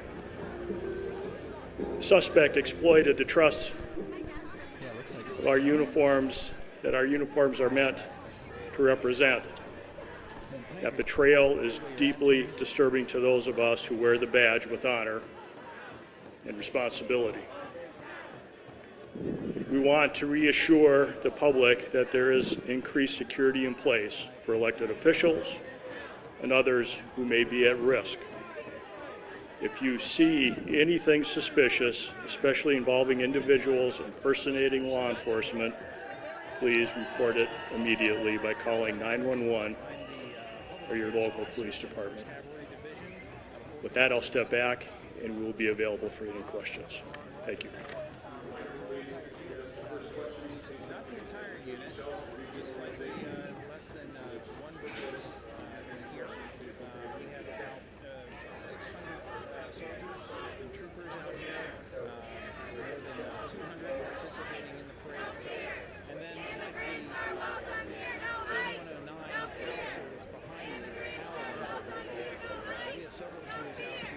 Again, good morning. Police Chief Mark Brule, Brooklyn Park Police Department.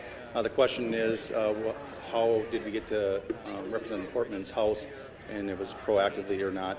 The circumstances that unfolded in Brooklyn Park this morning is that we assisted the Champlin Police Department on a shooting. That shooting was made aware by one of our sergeants that it was at Senator Hoffman's home. In hearing that very intuitive sergeant asked our officers to go check on Melissa Hortman's home, the representative that lives in our community, just proactively as due diligence to swing by. That police officer and his partner pulled down the street when they arrived at Melissa's house. They noticed that there was a police vehicle in the driveway with the lights, emergency lights on, and what appeared to be a police officer at the door coming out of the house. When our officers confronted him, the individual immediately fired upon the officers, who exchanged gunfire, and the suspect retreated back into the home. So, yes, the question is, was it a real person or a person impersonating a police officer? It was not a real police officer. This is somebody that clearly had been impersonating a police officer, again, using the trust of this badge and this uniform to manipulate their way into the home. So Chief Burley, Jana Shortle, Care 11, the person not only was wearing a badge posing as a police officer, when they approached their victims, they had a car with lights and sirens? Yes, the question is, what kind of vehicle, how were they dressed? They did drive a vehicle that looked exactly like an SUV squad car. It was equipped with lights, emergency lights that looked exactly like a police vehicle. And yes, they were wearing a vest with taser, other equipment that would, a badge very similar to mine, that no question if they were in this room, you would assume that they are a police officer.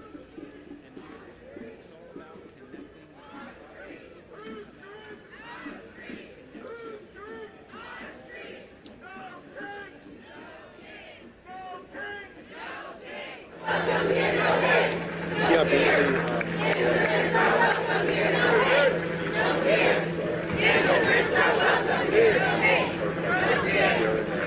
extensive manhunt involving hundreds and hundreds of police officers and SWAT teams searching, gridding off areas, as we believe confidently the suspect had fled out the back of the house after being confronted by the police.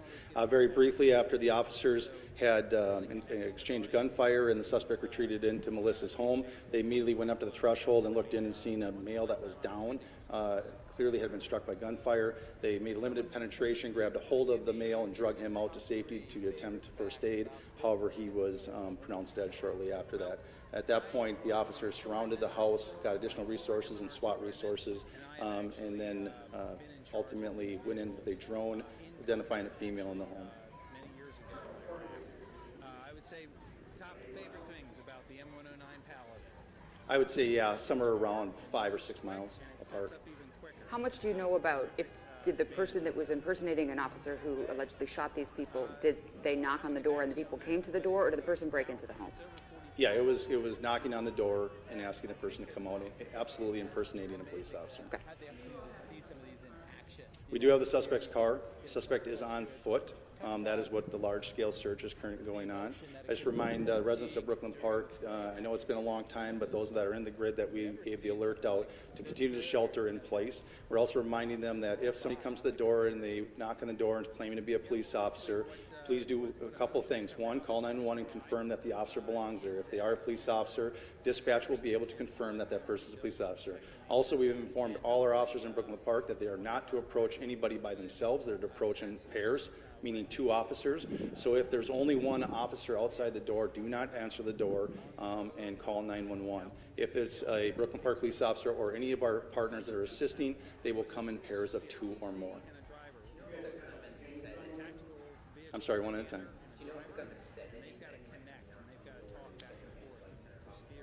We do know they did, but I'm going to hold that back as part of the investigation right now. This is a very large-scale search, so we have detained several people and questioned them, but we do not have anybody in custody at this time.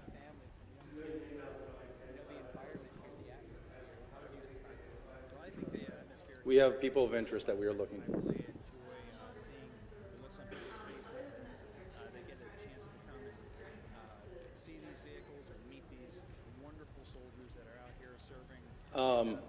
Again, I'm going to hold back most of the information. This is part of the investigation that we completed.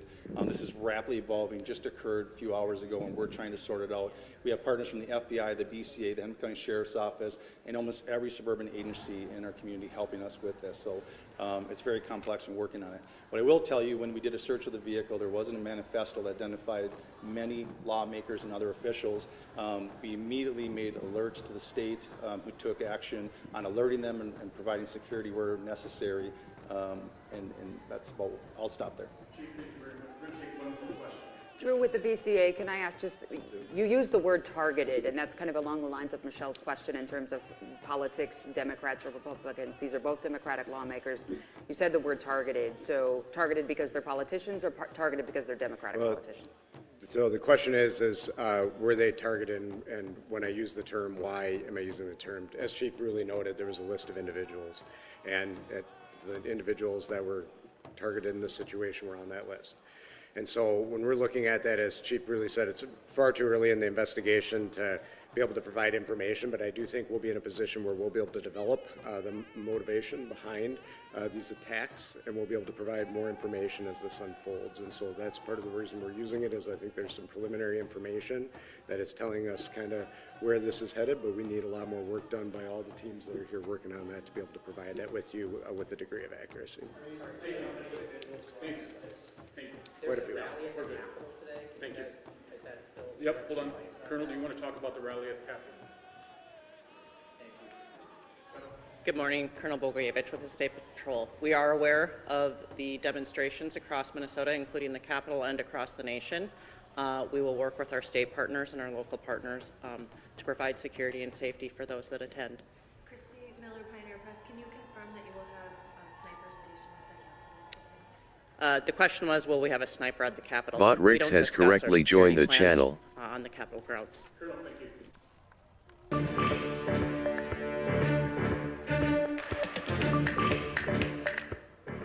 Welcome back to our continuing live coverage of events here in Minnesota today that have been horrific. We are just getting this statement in from the President of the United States, from his White House press spokesperson, has just tweeted out this statement from Donald Trump saying, "I've been briefed on the terrible shooting that took place in Minnesota, which appears to be a targeted attack against state lawmakers. Our Attorney General, Pam Bondi, and the FBI are investigating the situation, and they will be prosecuting anyone involved to the fullest extent of the law. Such horrific violence will not be tolerated in the United States of America. God bless America. God bless the great people of Minnesota, a truly great place." Of course, this is the first we're hearing from the president, but national leaders have been sending their condolences and similar sentiments all morning long as word spreads not just across the state, but across the country about what happened here overnight to two of our lawmakers, one of whom, as you've heard in that press conference, tragically passed away, as did her husband. And we have two people now in the hospital, Senator John Hoffman and his wife Yvette, who are in stable condition, and we know all of us are praying for and hoping for a full recovery for both of them. We're joined right now by Danny Spiewak, who has been our chief political reporter at the Capitol for this really extraordinary session.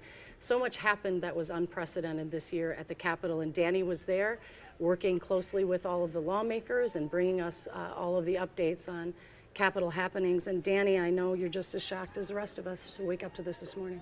Just an awful situation. Hard to process what has happened. Of course, Representative Hortman was the Speaker Emerita of the House of Representatives in a session that was so unusual in terms of having a tie. Of course, she was so high profile this session in terms of being the leader of the Democratic caucus as they were working through with Republicans to try to compromise on how that tie would look. Representative Hortman was, just a vital part of her caucus, highly respected across both aisles. I think a lot of Republicans understood what she meant to her party, and just an awful situation for everybody at the legislature today. You were saying you just worked with her the other day. Yes, I was just in her office on Thursday, just doing a post-session wrap, talking to her about some of the big issues that had happened, looking ahead to next year. And there was a sense that they felt that they had really accomplished something by having an unprecedented tie in the House and so closely divided in the Senate. And they went to a special session and they had gotten this budget done. She had worked so closely with her Republican counterpart, the Speaker, Representative Lisa Demuth. And that had been such an interesting working relationship to watch. They had differences in political ideologies, but they had come together. They had done joint budget targets together. And I know that despite some differences they had the utmost respect for each other. And I'm sure the Speaker, of course, based on her statement today, she's also mourning this loss. Absolutely. It is one thing that is devastatingly interesting, which is a weird phrase to say about this whole ordeal, is that you had this split government this year, and they vowed and promised to work together at the end, and they did. It was a rough start, but they ended up doing it, and there was a sort of a bipartisan language that came out of the legislature. A budget bill passed, seemingly without too much conflict, and it seemed as if relations across the aisle were as good as they've been maybe in 8 years there in the state legislature. And here, it is capped off and exploded with this devastating violence. Can you talk about the legislature this year and how it was different maybe from that point of view from other sessions? Sure, yeah, it was really interesting to watch because there was a lot of, in terms of the partisanship of trying to, who was going to control the House, how were the committees going to look. That started with, of course, Speaker Emerita Hortman was key in denying that quorum in the beginning of the session because she felt like the Democrats had been voted by, elected by the voters to have a tie, even, it was a very complicated situation. And so she was kind of front and center with that. And once they got past that, of course, there were political differences, but just seeing the inner workings of the Capitol, you'd walk out even to the food trucks outside, when it was a nice day, and you'd see lawmakers, whether it was Representative Hortman or other people from the other party, all sort of just existing in the same space, having their political differences and having some hard-fought battles, but they were forced to work together this year with a tie. They had to have bipartisan support to pass any bill, whether it was the budget or anything else, and so that did force them to kind of get in the same room together. And when I talked to Representative Hortman, Speaker Emerita Hortman, a couple days ago, she was really proud of that work, that bipartisan work that had been done this session, despite all the differences. And it's always struck me, whether it's our national politicians or our local politicians, how truly, historically anyway, friendly they have been with each other behind the scenes. And obviously, when they come to the microphones, they are standing up for their side, and it's not as friendly as it might be behind the scenes. But I think there was a lot of respect for both Demuth and Hortman because they had to navigate this. And they didn't have a lot of examples on how to do that from predecessors because it was such an extraordinary situation. We have no idea at this point what the thought process was behind this horrific event. We know that there was a manifesto found and that we will learn more in the coming days and weeks. We do want to point out as we're talking, they did find, the Minnesota State Patrol put out a statement saying they found in the shooter's car a bunch of pieces of paper that just said no kings on it. And so those rallies have been canceled. If word hasn't gotten to you yet, they've canceled those rallies out of an abundance of caution and just for everyone's safety because obviously this shooter is still at large this morning. But you know, one of the issues that they were debating at the Capitol that was very contentious, and again, we have no indication this had anything to do with the events overnight, but one of the things they were debating was whether or not undocumented Minnesotans should be afforded state taxpayer-funded health care. And Hoffman had to cast a very difficult vote for her, I'm sure, right at the end of the session, because there had been a compromise that had been reached to get the budget passed. Can you elaborate on that? Sure. So because there was a tie in the House, the Republicans had equal influence over the budget, at least in the House. And so they had to figure out what the priorities were and how to get a budget done. And Republicans had a top priority of wanting to roll back what the DFL had implemented when Speaker Emerita Hortman had been the Speaker with DFL control. The Republicans had wanted to to end Minnesota Care access for undocumented Minnesotans. But then they reached a compromise that children will remain covered while adults will lose that access at the end of the year. And it was a very difficult decision for the DFL caucus because the majority, if not almost all of them on the Democratic side opposed that compromise. And even during the press conference announcing the budget deal on the larger budget targets, there were DFL lawmakers that were pounding on the door trying to get in. And it was a very difficult decision for her to be the one vote that had to basically break the tie in the House, and because she had signed an agreement with leadership despite her caucus disagreeing with it. But she said it was to get the budget done, that they needed to get the budget done. She strongly disagreed with it, but she was a practical legislator. She was a practical person in terms of, if we don't get this budget done, so many other people are going to be impacted. Yeah, and it struck me in that moment. I remember we had video of her after she cast that vote that she clearly did not want to cast, but that's what leadership is making those hard decisions. And there was that just video of her sitting in the chamber after casting that vote, and I remember thinking how incredibly difficult that must be. No matter what your political thoughts are and affiliations, to have to stand up and be a leader is not an easy thing, and she seemed to really embrace that role. Mm-hmm. And she was a very even-keeled leader in terms of, she wasn't a person that did a lot of showmanship or I'm trying to think of the word, she wasn't a performative type leader. She just did the work, and I think that's why she had respect on both sides of the aisle, and I could tell there was a mutual respect with the Speaker too. Despite all their differences, they would do joint press conferences together toward the end of the year as the session was ending, and then they would talk to the press together. You almost never see that, a Democratic and Republican leader talking about a budget or any type of legislation and talking to the press, kind of as a united force. So it's being felt deeply across the legislature today, I'm sure, and just a shocking thing for somebody who had been in the Minnesota legislature for 20 years, had been the head of her party for several years, and then took on this different type of title under the power sharing agreement this year. Yeah, Danny, I did want to get to something quick. This is a tweet from former President Joe Biden that just came in. I'll come back to another question for you in a second, but the former president said this, and it just came up minutes ago. Quote, "This heinous attack motivated by politics should never happen in America. We must give hate and extremism no safe harbor, and we must all unite against political violence as a nation.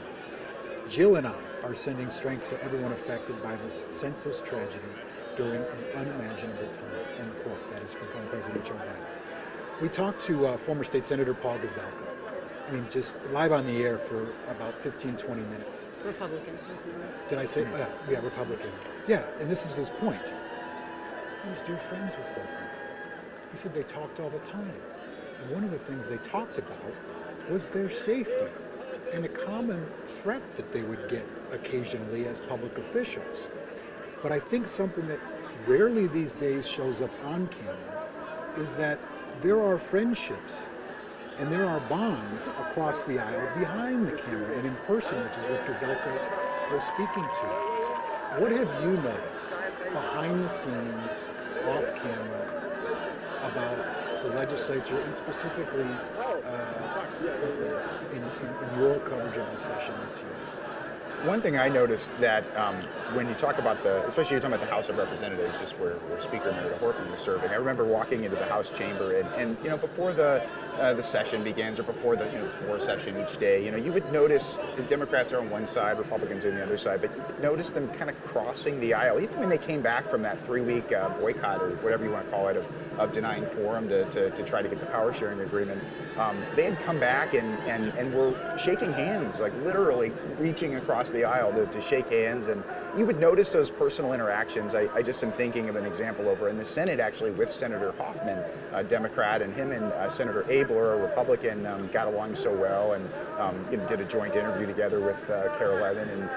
And I'm just thinking of those, whoever it is, I'm just thinking of how they, as I mentioned earlier, they're existing in the same space. The Capitol's really not that big of a building, and no matter what your differences are, you have to get along to an extent, because you might run into them at the lunch counter, or you might run into them, just anywhere in the Capitol, and you have to put those differences aside. And I always noticed that there were always conversations happening, amongst members of different parties. And the vast majority of Minnesotans and Americans are happy to hear that. I believe that there is actually that camaraderie and ability to reach across the aisle. Danny, you've done excellent work this session. We know you want to get on the phone with some of the lawmakers. We'll let you do that. Thanks so much for your insight. We appreciate it. All right, thank you, Danny. Right now, we are going to go out live to our reporter, Joe McCoy, who is at a scheduled protest in Anoka. Joe, what are you seeing there? What's the mood there? Can you fill us in? Yeah, Chris, we're here in Anoka, right along Main Street. You can see here as my photographer, Jason, pans down the street. The streets are lined with protesters here for this planned No Kings protest. Protesters who I spoke with said this began around 10 a.m. We've heard nonstop honking from cars as they've driven by. All of these protesters seemingly holding an American flag as they are here protesting democracy, which some of them here believe is under threat by Donald Trump and his administration. I have been, however, talking with protesters, of course, to this tragic and shocking news this morning. I want to bring in Nancy Kipp here. Nancy, can you just give us your reaction when you heard about the news of Representative Hortman and Senator Hoffman? So sad, so scary.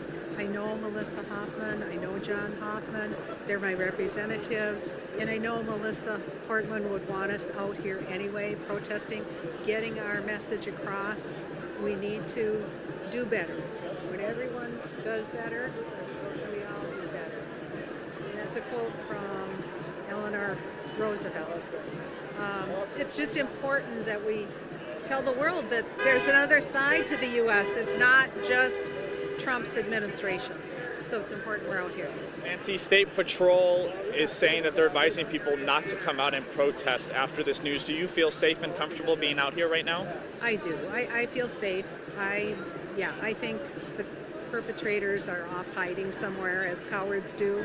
It's just awful. I just can't even believe it still. All right. Thank you so much for your time. Chris and Julie will send it back to you guys in the studio. Yeah, Joe, thank you for bringing us that perspective. And it's an interesting point. You have law enforcement that says, please don't go out. She clearly heard the warning, considered it, and said, you know what, I'm going out anyway, and that's her prerogative. Now, breaking news from KARE 11. Good afternoon. We are cutting into the U.S. Open Golf Tournament right now to cover a national commercial break to bring you the latest information on the tragedy that has unfolded here in Minnesota, the shooting of two state lawmakers and their spouses. Overnight State Senator John Hoffman and his wife and Representative Melissa Hortman and her husband were all shot in what authorities are calling targeted shootings, both shot in their homes. Hortman, who lives in Brooklyn Park, the Hoffmans, who live in Champlin. The governor confirmed a few hours ago that Representative Hortman and her husband passed away. And the Hoffmans, shot several times, are hospitalized after undergoing treatment. They are out of surgery now and are expected to survive. And to be clear, what you're seeing on your screen right there was Hoffman and Hortman. Authorities say the suspect is still at large right now, is considered armed and dangerous, and was impersonating a police officer. He is a white man with brown hair and was apparently wearing black body armor over a blue shirt and blue pants, and was misrepresenting himself as law enforcement. If you come across anyone matching that description, you're asked to not approach them. Of course, they are considered armed and dangerous. You're asked to call 911. And if you live in the Brooklyn Park area, you received an emergency alert on your phone around 5:15 this morning. Brooklyn Park Police issued a shelter-in-place order for a 3-mile radius of Edinburgh Golf Course because of this emergency, and that is still in effect right now. Here's a better look at the two scenes, the homes of the lawmakers in Champlin and Brooklyn Park.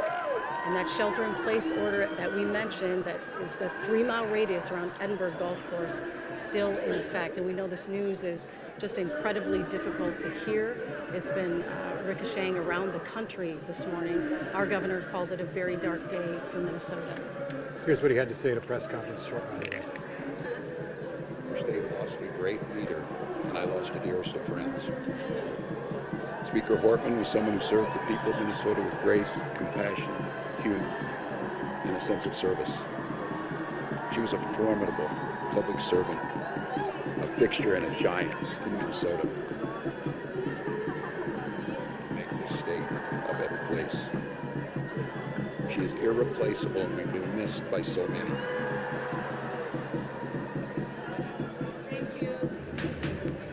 We now return you to our regularly scheduled program in progress. No Trump, no KK, no fascist USA. No Trump, no KK, no fascist USA. No Trump, no KK, no fascist USA. No Trump, no KK, no fascist USA. Hey, Donald Trump. Woo. Ha. I wanna know, why you're such a cunt. I know I shouldn't say that. Okay. No Trump, no KK, no fascist USA. No Trump, no KK, no fascist USA. Former Speaker of the House, Melissa Portman, and her husband both shot and killed this morning in their homes in Brooklyn Park overnight. Also shot this morning, the Senator John Hoffman and his wife Yvette. They are both in the hospital, out of surgery, and in stable condition this morning, and we're all hopeful and praying that they make a full recovery. The circumstances around the shooting and the statistics and facts that we've been getting throughout the morning are anything but appalling. And I'll take you through some of it right now, some of it we've learned through press conferences and confirmation with officials in law enforcement. As Julie said, this started at about 2 a.m. In Champlin, where a person went to Senator John Hoffman's home, shot him multiple times, and then shot at his daughter or his wife. His daughter, as we understand, confirmed through his nephew. His wife covered their daughter, who was in her early 20s, perhaps saving her life.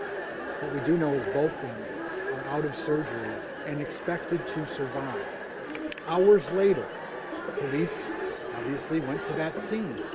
Then they found out, well, this appears to be an elected official. We should check on other elected officials to see if they're okay.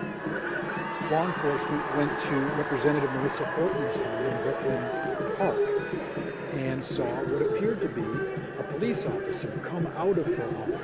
It turns out that that was not a police officer. It was a killer impersonating a police officer. That person went out of Hortman's home and fired the weapon at the actual police who were going to check on her. And it turned out, according to law enforcement, that person had already shot Melissa Hortman and her husband inside of their home. That shooter then exited, they believe, through the back of that house and has not been seen since. That was about 6-7 hours ago that happened. An alert went out shortly after that at about 5:15 this morning to all the people in Brooklyn Park around that golf course to say, stay in your homes. There is an active threat out there, as Julie described, a white man who was dressed as a police officer who had, tools on his belt, like a taser and a firearm, and had a flak jacket or a bulletproof vest on as well. Even the car that person had pulled up into the Hortman's home had sirens on it that looked like a police car. So other law enforcement officials have said that this person believed to have explicitly and planned to exploit the trust of police officers and law enforcement to gain access or at least get these lawmakers to come to the door where that person could shoot them. As it stands right now, that alert and this emergency is active in the Brooklyn Park area. Law enforcement asking people to stay inside their homes, please, and to not answer the door if it's law enforcement unless there are 2 officers that approach the door. They are asking people not to answer their door unless there are 2 officers that are approaching. This is not us trying to scare anybody. We're not trying to go overboard here. This is what law enforcement and what we are being told right now. We've heard from the governor, we've heard from President Trump, we've heard from former President Biden, a lot of people chiming in and weighing in right now. And as the situation is ongoing after an assassination and another assassination attempt this morning. Well, we were all ready to cover a very large protest, several of them across the state today, called the No Kings Rally. It was to be in opposition to President Trump and to his policies. The State Patrol earlier today, probably about an hour ago, asked that people would please cancel those protests because they found in the shooter's vehicle that was outside of Ms. Hortman's home in Brooklyn Park several pieces of paper that had written on them "No Kings." So they were concerned about people's safety. They continue to be concerned as that shooter is still at large. But that word went out relatively late this morning. Those rallies were set to begin around 11. Right now we have Jennifer Hoff. She is live outside one of those rallies with the situation there. Jennifer?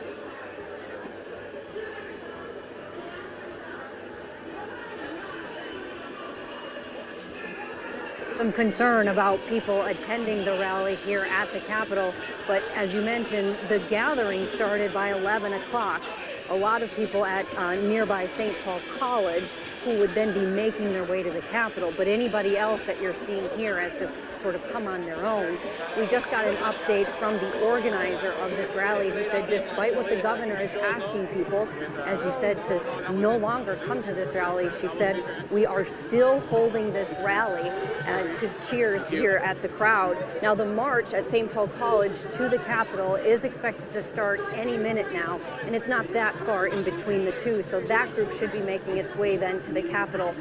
The organizer here is saying they want to show everybody what a non-violent rally looks like, and the crowd here is quite subdued. I will say that. It's been relatively quiet here. Obviously, nothing has officially started yet, but I think the mood and given what has happened this morning, things will change here. We already know that the program that was expected is going to be much shorter. But as we are here, we're going to keep an eye on what's happening and start to talk to folks who are here about why they're here and what they want to see accomplished from this and exactly how they're feeling after news of our lawmakers were shot too. So when we learn more, we'll be sure to pass it on to you. Back to you. Jennifer, we certainly understand the desire to come together on such an emotional day. I just know the State Patrol is concerned about people's safety, but everyone obviously having very strong emotions today. Exactly, very strong emotions today, and I think you made the best point, Julie, that those notices went out relatively late, and as this breaking news happened relatively early on, frankly, a weekend on a Saturday morning, for folks to get those notices, it was rather later in the afternoon or late morning rather, so folks were already coming down to the Capitol and still very adamant to make their voices heard. Hey Jennifer, are they aware? Have the people that you spoke to there, have they heard this heated warning from state and local law enforcement saying we're not sure about your safety right now, and have they responded to you? That was the exact question I had. Not only did they know about the warning, but I also wondered how many of them even knew about the news about what happened to our lawmakers. And so we just arrived on scene and setting up here as we start to have some conversations with folks here ahead of the rally. That's certainly what we'll be asking. But again, I think a lot of folks are here with a purpose and intention, and not fearful in that. I'm not getting that sense of the crowd here that they have a purpose to be here and they will likely stay here at this point.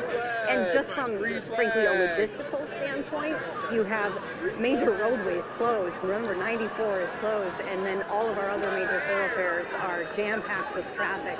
So if you get down here, it's going to be very difficult to get anywhere else at this point. Parking is very limited, and there's a lot of traffic right now. All right, Jennifer Hoff, live at the State Capitol. Thank you so much. We'll check back with you a little bit later. Appreciate you. Right now we're going to hop back out to Morgan Wolf, who is live at St. Paul College, where this march is set to begin, going to the State Capitol eventually. Again, law enforcement warning people not to go out and do these No Kings protests, not to silence protests or silence political speech, but to warn them, just to say, we don't know about your safety. We're going to hold on for Morgan in just a second as we cut into on the air, right, Julie? Yeah, and obviously in these situations, we have large rallies. Usually the police are there to protect everyone, but they're stretched thin this morning. We're going to go to a cut-in on the air as well, so please stand by on the street. Now, breaking news from KARE 11. Good afternoon. We are cutting into the U.S. Gulf Open right now, just covering a national commercial break, not any of the play this afternoon, to bring you the latest on the tragedy that's unfolded here in Minnesota. We want to point out a couple of things before we get into details of what happened overnight. We want to let you know that right now there is still a shelter in place going on in Brooklyn Park. Residents there should stay in their homes. The police officers and leaders in the state have asked that you please don't answer your door. If anyone who appears to be a police officer comes to your door, know that they will only be traveling in twos today. They will always have someone else with them. It will never be just a single officer. And you are asked to call 911 because dispatch will know whether or not that is a legitimate visit to your home today. But this is still an unfolding situation tonight. That's right. Overnight, State Senator John Hoffman and his wife, as well as who you see on the left of your screen there, as well as Representative Melissa Portman, who you see on the right, and her husband, were all shot in what authorities are calling targeted shootings. Both shot in their homes. Overnight, we're going to take you back now to coverage of the U.S. Open. We'll continue our coverage on KARE 11+. We now return you to our regularly scheduled program in progress.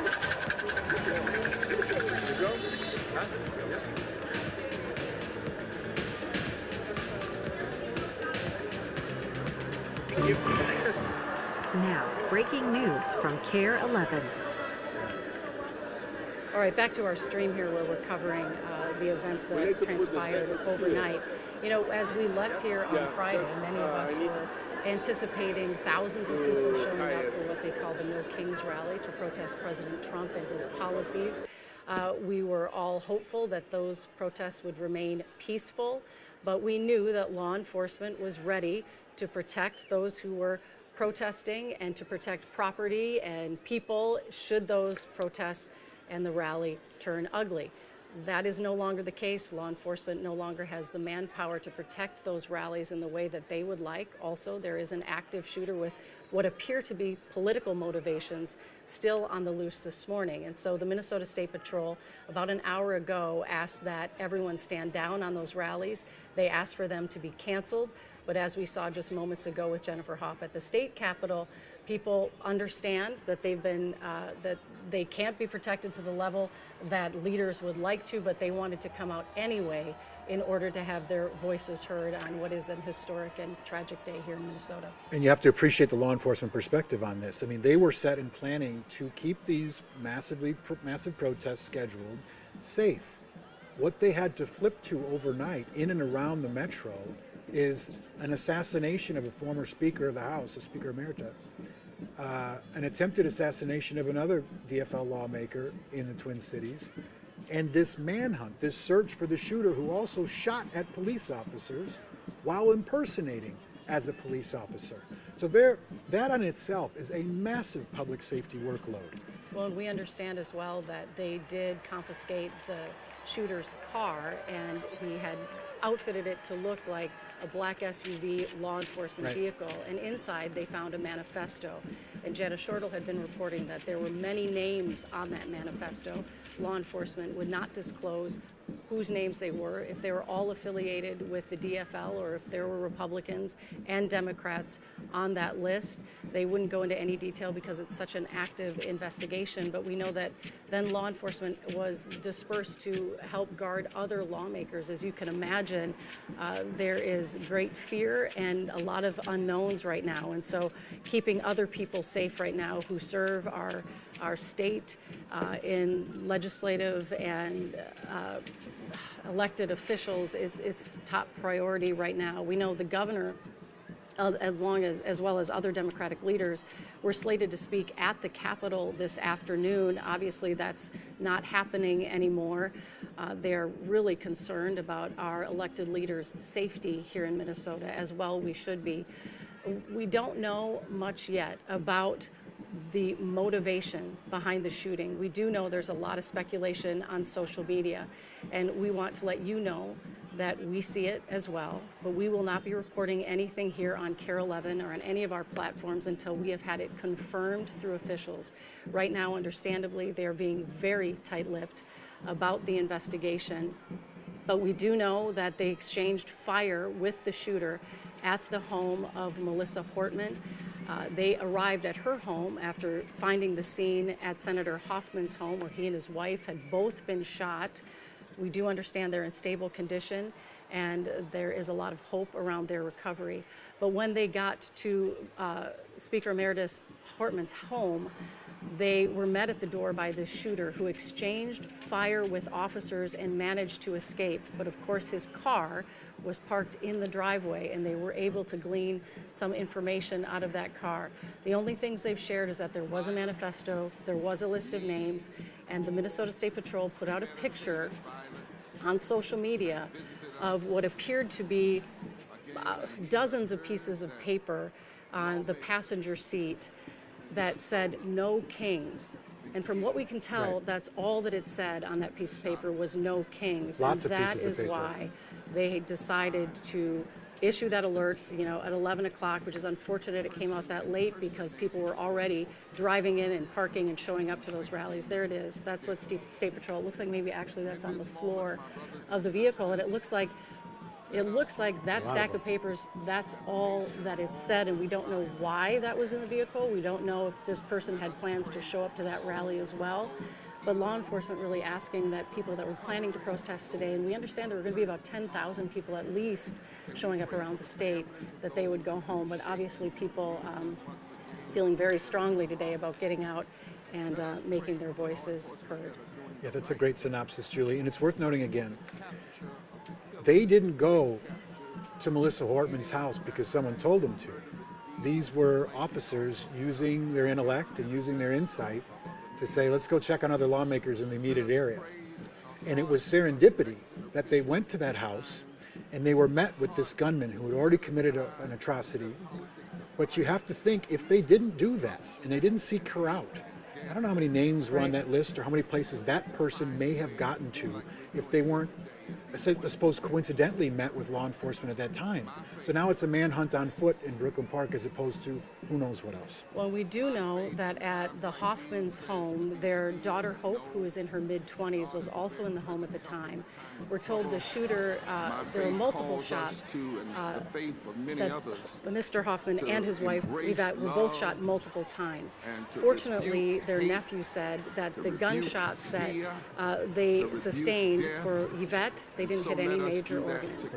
For the state senator, John Hoffman, one of the bullets was very close to his heart. It did not hit his heart. But the most stunning information I think that we received this morning in that case is that Yvette Hoffman dove over the top of her daughter to save her life and save her from getting shot. So that tells us that if this shooter did say anything, if there was anything that he was saying to the Hoffmans, maybe about his motive or his beliefs, or, I mean, there's no way to justify or rationalize what he did. But if he expressed any of that, there is someone in that home who was there to hear it, and I'm sure that the officers have talked to her to garner information from her as well. But as we mentioned, these rallies that were supposed to go on today, it sounds like several people are still attending them, and we have our Morgan Wolf is out at, look at that shot right now, Julie. Wow. Yeah, Morgan Wolf is at St. Paul College, where there's a march that was scheduled to go from St. Paul College to the state capitol. Morgan, can you hear us? What do you see?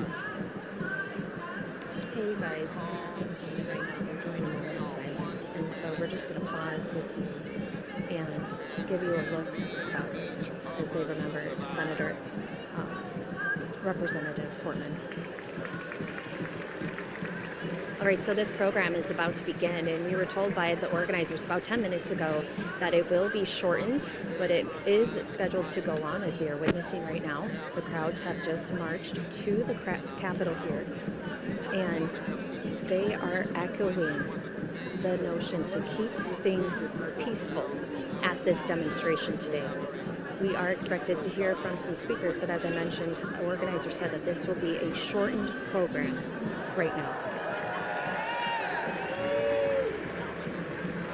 And we still have thousands of people walking down from St. Paul College to the steps of the Capitol right now, and I do see a lot of state patrol troopers around here, and inside the Capitol is Capitol Police. So law enforcement has a presence here right now. Roads are shut down around the Capitol, and they are getting this demonstration underway here.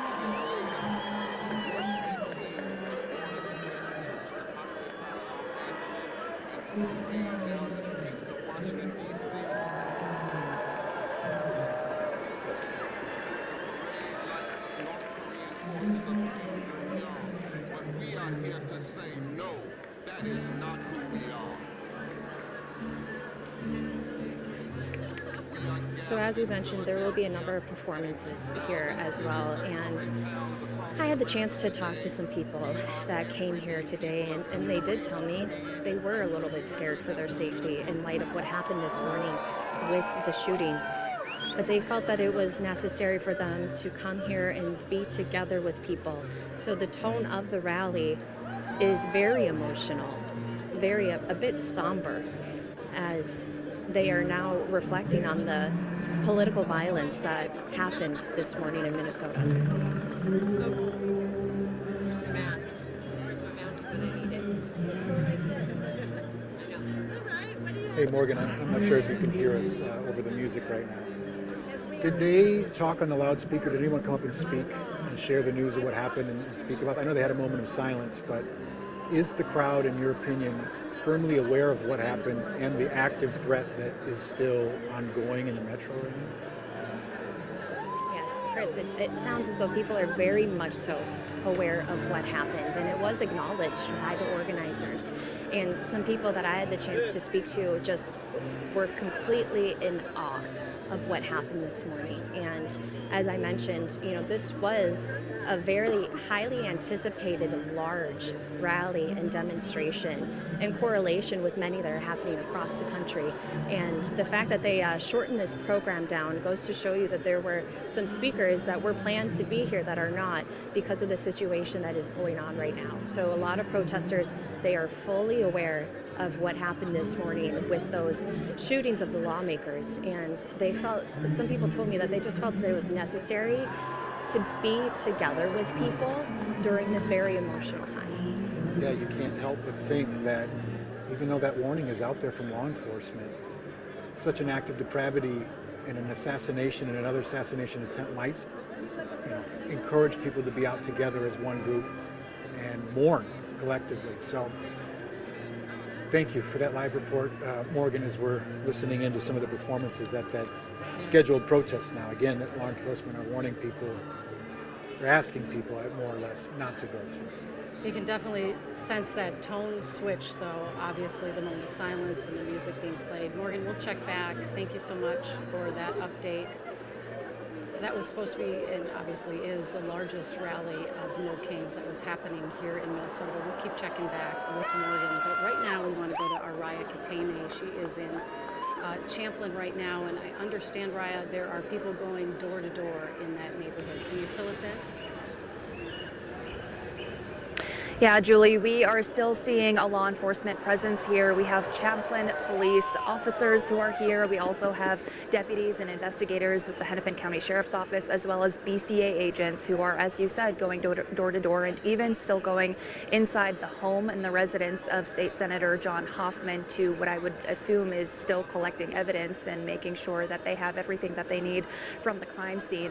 We're at 109th Place North. This is the block and the street on which Senator Hoffman resides, and of course that's where the shooting took place at about 2 o'clock this morning. We know that both he and his wife were shot multiple times and then they were taken to the hospital. That's where they were operated on, and they are expected to survive. We're not entirely sure of what their condition is right now, but we know that they did get out of surgery.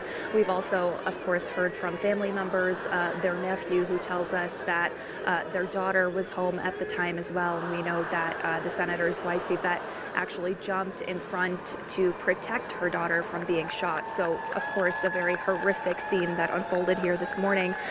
We also spoke to a neighbor who also tells me that he actually woke up to the sound of what we now know were gunshots, although he thought that it was fireworks going off at around 2 in the morning. You can imagine just how startled he was. Listen to what he had to say.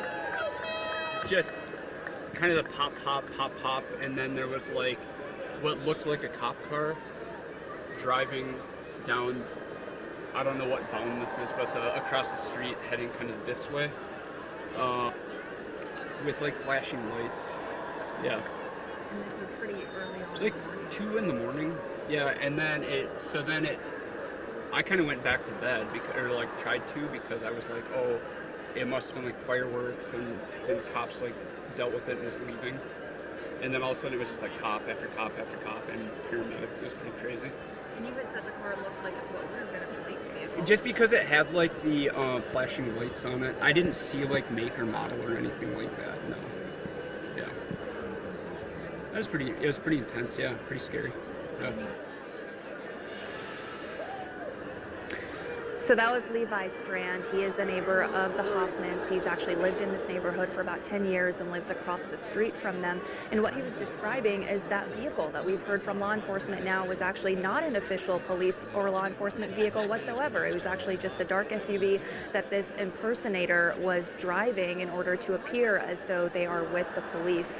And of course, I mean, what a sight to see. But we do want to tell you, Brooklyn Park still has that shelter in place that's still in effect.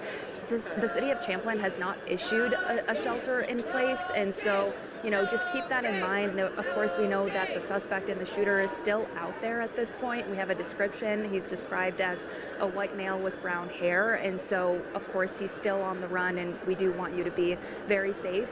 You're asked by law enforcement that if you do see anything suspicious, to make sure that you call in to 911. I also spoke to another neighbor who says that he didn't actually see or hear anything this morning, but he describes this as a pretty nice and quiet neighborhood. So a lot of people here just very startled by what took place. And of course, a lot of people across the state are feeling the same way, guys.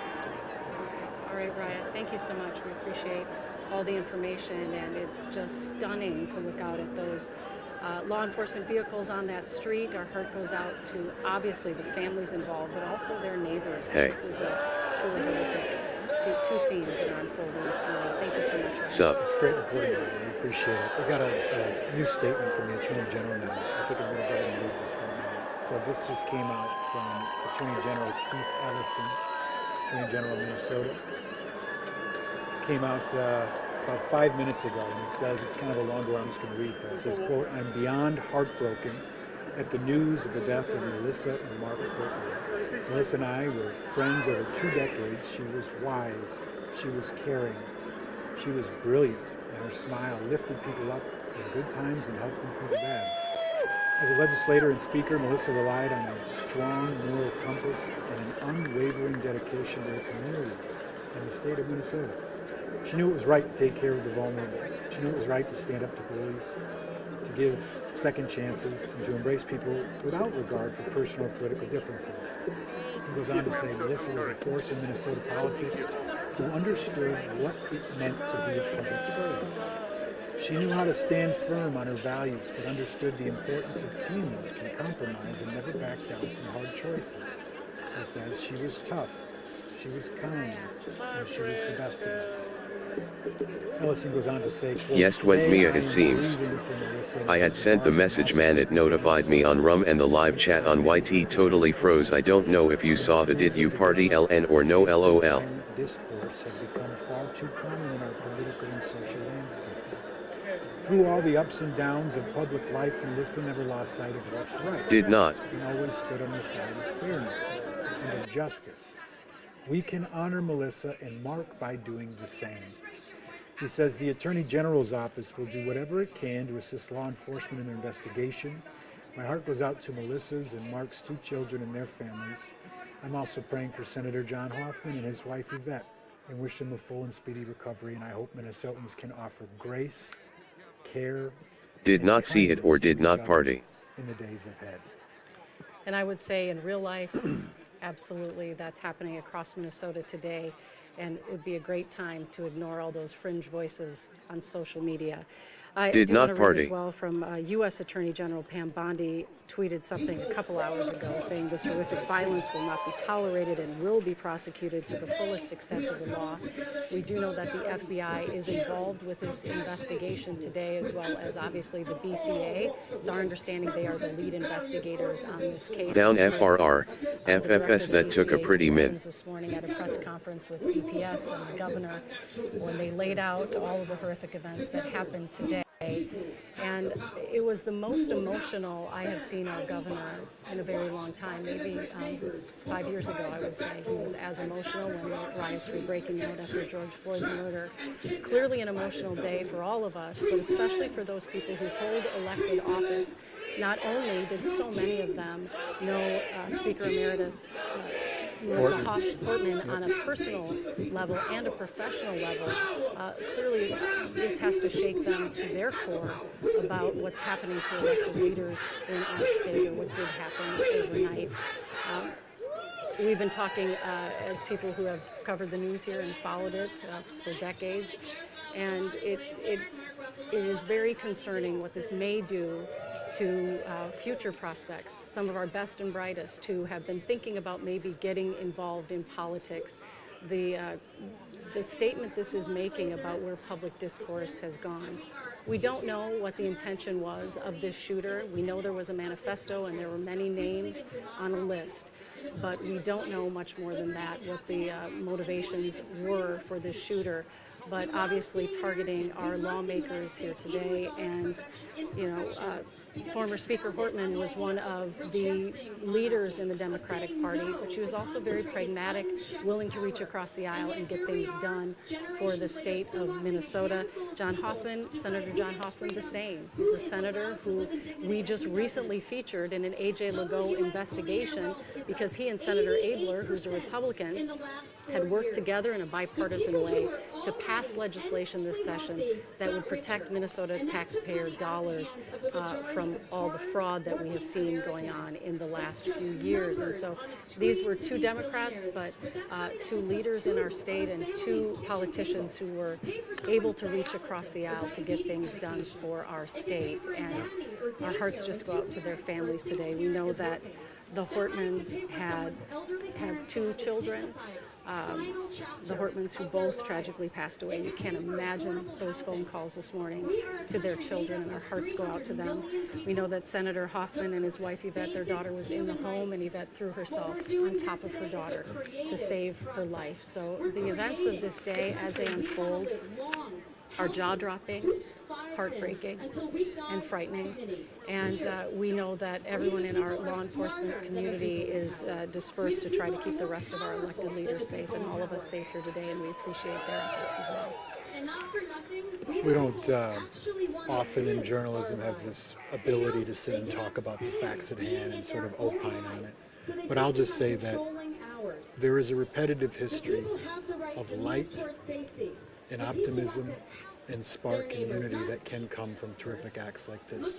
And while it may prevent somebody from running for office, or it may prevent people from going out and speaking, I believe that in the deep darknesses of moments like this, there can be unity, and it can even catalyze unity. That's just me being an optimist. Well, Senator Paul Gazelka, who's a Republican, who you contacted this morning, we had him interviewed live on the air a couple hours ago, said the same thing, that maybe this is what it, maybe at this moment, everyone can take a step back and realize the vitriol has to come down.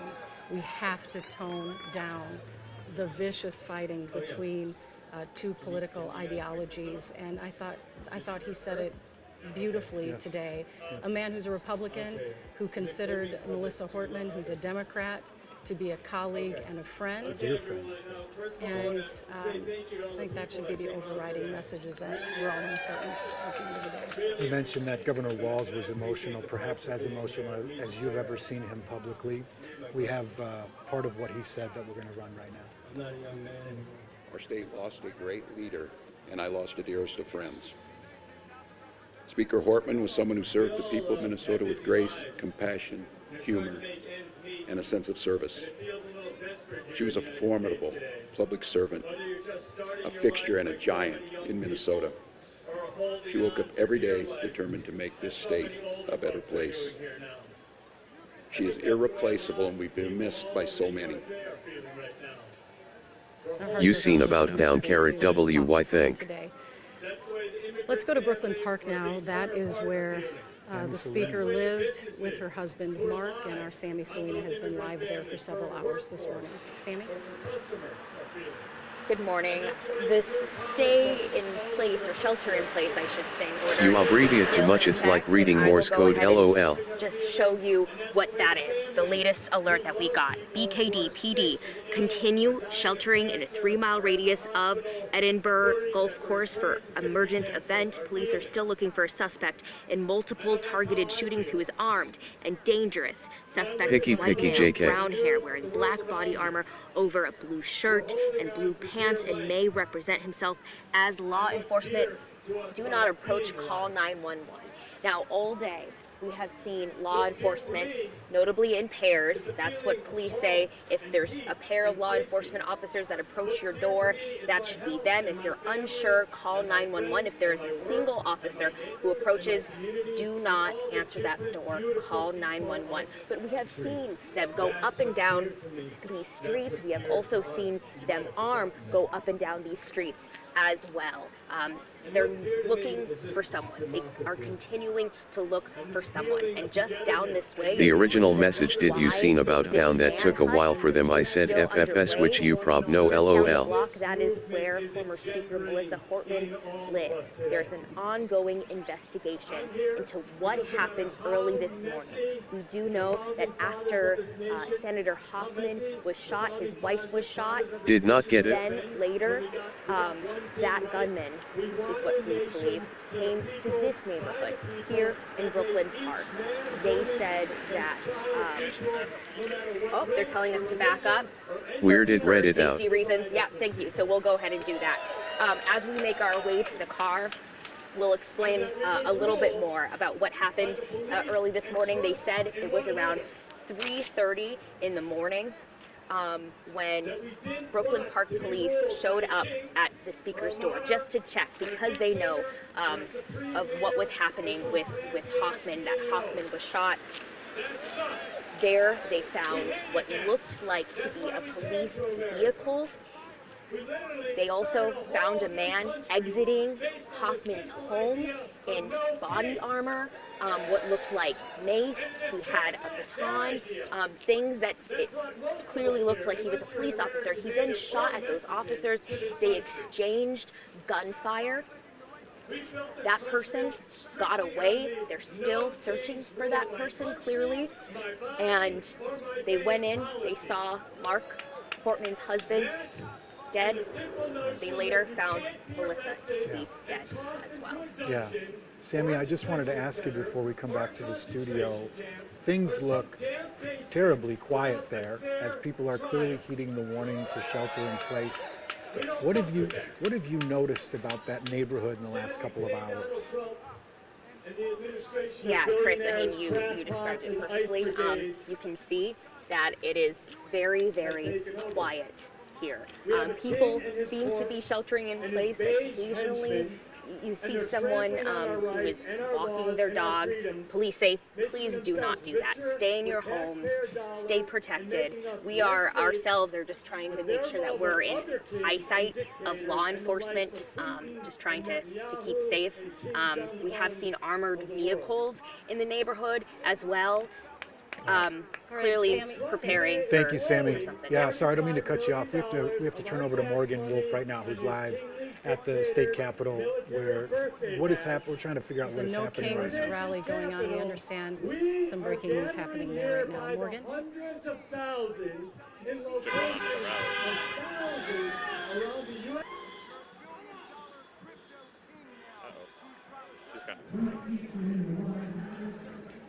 All right, well, I just spoke to the State Patrol that told me there is a second group that is marching down towards this rally right now wearing gas masks, and they do not know if they are affiliated with this group or not. They are trying to disperse them down the street there. So this is kind of the same path that the group that is a part of the protest marched about 10 minutes ago when the demonstration and the rally first started. But this second group, again, we do not know if they are part of this group, but we have received confirmation from the State Patrol that they are wearing gas masks, and authorities are trying to disperse them down there at this time. So we just wanted to come in and bring you this information right now.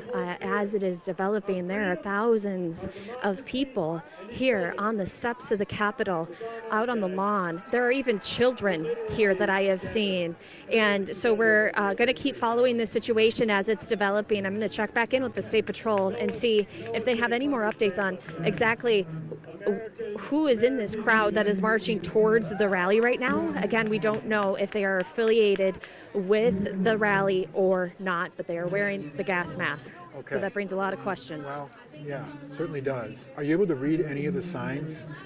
Because there was a planned walk from St. Paul College over to the Capitol. Is it perhaps that group that you know of, Morgan? Nope. Chris, that group came through already. I see. So that Okay. group came through So this and might joined be a the rally. counter group. Okay. All right, let's go to Jennifer Hoff. She's live outside the state capitol for what she is seeing there. Jennifer, looks pretty quiet at the state capitol. Julie, I can tell you the mood is the same from the last time that we spoke. Quite quiet and somber out here as the program has just sort of started with some music and some speakers as they alerted the crowd to what happened to our lawmakers this morning, also taking a moment of silence, as well as trying to get a sense of if people are heeding the governor's plea to not attend these rallies this morning, as that shooter is still on the loose. We also can confirm that that first large group that came through about 10 minutes ago was not in fact the group that had first gathered about a half a mile away at St. Paul College, what Morgan was just referring to. But there appears to now be a second group forming that we're still working to learn how they might be affiliated with all of this. But we do know that the organized group that was meeting at St. Paul College should be making their way now down to the Capitol. And I can tell you that while the mood may still feel similar to what it was earlier this morning, the crowd is growing quite larger. I want to bring in a woman named Karen from Minnesota here that felt the need to come down this morning. Can you give me a sense? You're with your family here. Can you give me a sense of what the vibe is like here at the Capitol? It seems pretty peaceful. I think that, in times like these, it is important to exercise that right of peaceful protest, and I don't think we should let fear not let us do that. I do feel for the complexity it gives to law enforcement and their job, although I think this is a good time to stand peacefully and let our voices be heard. It's a very layered situation and one full of a lot of emotions. Correct. Can you tell me how you're feeling today with everything that's happened? Like angry and scared, but mostly, I think the best thing to honor the lawmakers is to use our voices and to stand up like they did every day for us. What did you tell me when I asked you about whether you had considered not coming down here and heeding the governor's warning? I felt it was more important to come. I felt it was important to, again, raise our voices in a nonviolent way, to show that there are more nonviolent people that want to protest and have their voices heard in a peaceful way. Thanks for being down here, and thanks for sharing some of that with you. I know this is a humbling and scary and historic day for Minnesota. Thank you very much. So as you can see, Julie and Chris, that there are a lot of folks down here. We've covered a lot of protests over the last several years. We get a sense of what these crowds are like, right? And this one is families. It's a lot of older people. It's younger people. There is a mix of people out here who are very intent on having a purpose, and their voice is heard in a way that they've been very intentional with saying this is going to be nonviolent, we are honoring our lawmakers, and also coming out here to share that same purpose. The only rally that we know of that has been canceled was a smaller one in northeast Minneapolis, but other than that, the crowd here, like I said, just continues to grow by the minute. So we'll continue to follow what's happening down here and bring you any updates, especially as those larger groups from St. Paul College, again, just about a half a mile away, make their way here. All right, Jennifer Hoff, thank you for the update. We are getting an update from Morgan that says that large group that is sort of uniting and flanking, if you will, others that are there for the No Kings rally There's a live look at the picture. are allegedly pro-Palestine protesters. And there are a lot of them, and they are coming that way. And apparently wearing gas masks. And I don't understand why they'd be wearing gas masks if they're coming to a peaceful protest. So, Morgan, if you can hear us, what else can you tell us about what you're seeing there? and how you identified that they were pro-Palestinian. Right. Hi, guys. Okay. Can you hear me okay? Yeah, we can hear you, Morgan. Can you hear us? We just asked what You were can hear seeing. me? Yep. I gotcha. Yeah, we're asking Yep, Morgan. so that crowd is, I'll let you know right now, that crowd is slowly marching towards the Capitol right now. I have received word that it is pro-Palestine groups are marching together in unison towards the Capitol. And so we did not know if this was planned or not, but they have confirmed that it is that group that is marching to these steps right now. And so far, what I'm hearing, it is peaceful. But there were those concerns from the State Patrol that pointed out that there were some people wearing gas masks. And as organizers of this demonstration have echoed time and time again, this is supposed to be peaceful. They want this to be peaceful to show that they can come together and have protests and get their message across without any violence. And so we're going to stay here and follow the program right now. There's another performance that they're in the middle of. And again, just to mention, this will be a shortened program at the protest here today. Morgan, it's just unbelievable that people would show up in gas masks in this moment when everyone is on heightened alert and there is still a shooter at large. It's unfortunate.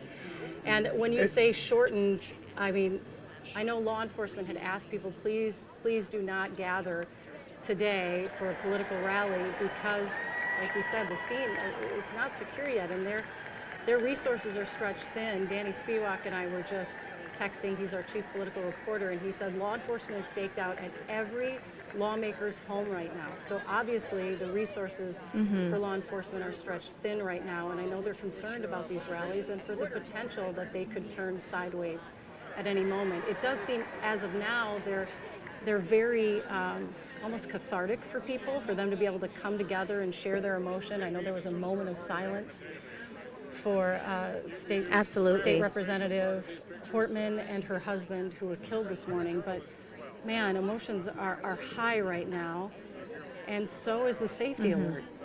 Yeah, also, it's interesting to note about the union or unity of these two different groups. You have one protesting some of the acts of President Trump and an entirely another group coming in and on a totally different subject. So it'd be interesting to see what the pro-Palestine group is intending and what they're there to, what kind of message they're trying to send on this sort of No Kings rally day, especially considering what Julie talked about, which is that somebody is on the run right now who had just murdered a lawmaker and her husband and tried to murder another lawmaker and his wife. So thank you for the reporting, Morgan. We're going to continue to look at this picture. We're going to cut in on air soon here as the U.S. Open golf tournament is on NBC coverage, and we are streaming live on KARE11.com and KARE11 Plus right now. So Morgan, we're just going to come back to the studio. We'll keep an eye on the situation. Let us know if you got anything brand new there, please. So what we know right now is that they're still searching for this shooter, whoever's responsible, but also earlier today during a press conference, law enforcement said they had several people of interest that they were talking to. So as of right now, they have not given us any indication of who they believe the shooter might be. Again, we're aware there are rumors going around on social media. We will not be reporting anything here until we can get that confirmed. Okay. We have statements to get through. We have one from Lieutenant Governor. We have a lot of other statements to get through. We are getting a full inbox of people reacting to this. We'll get to that in a little bit. We're going to wrap our stream up, though, right now as we prepare for an on-air cut-in on NBC Over the Air.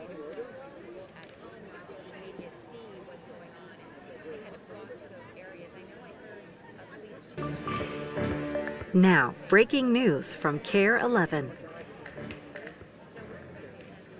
Good afternoon. We are covering a national commercial break during the U.S. Open to bring you the latest in breaking news that has been unfolding since 5 o'clock this morning publicly.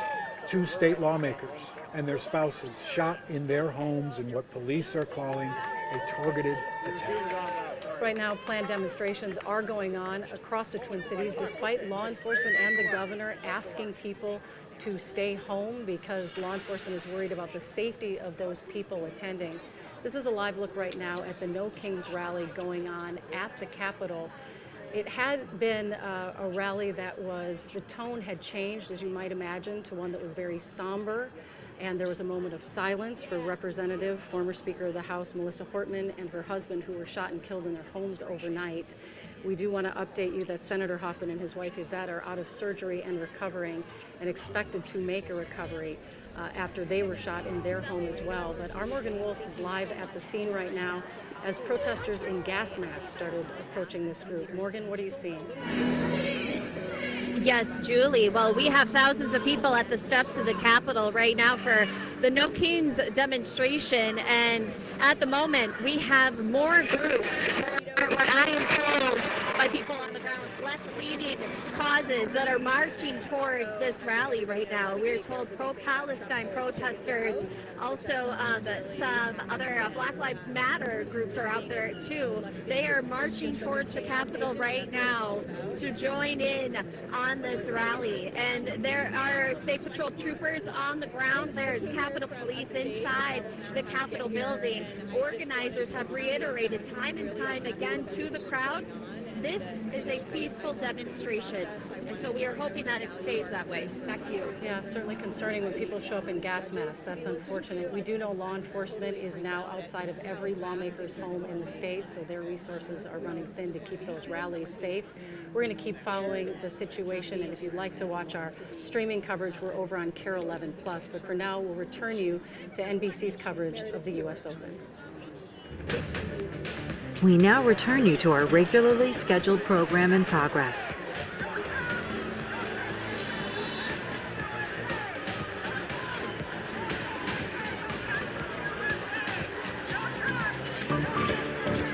Now, breaking news from KARE 11.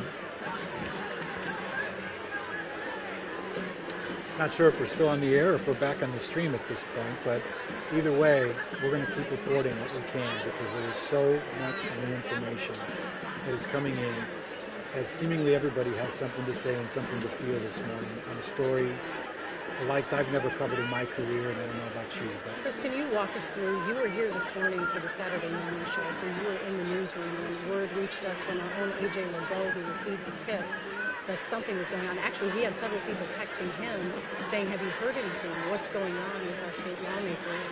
Because he had just interviewed, and obviously is closely connected with a lot of people at the Capitol. He had just interviewed Senator John Hoffman for a story he was doing, an investigation into Medicaid fraud that had been going on in the state. And that is when we first got news, is my understanding. Can you explain how that played out for you? yeah, so it usually starts on the scanner, right? When you're reporting something, it starts when you hear police talking about it. And we knew through scanner traffic that there were apparently shootings at homes in Champlin and in Brooklyn Park.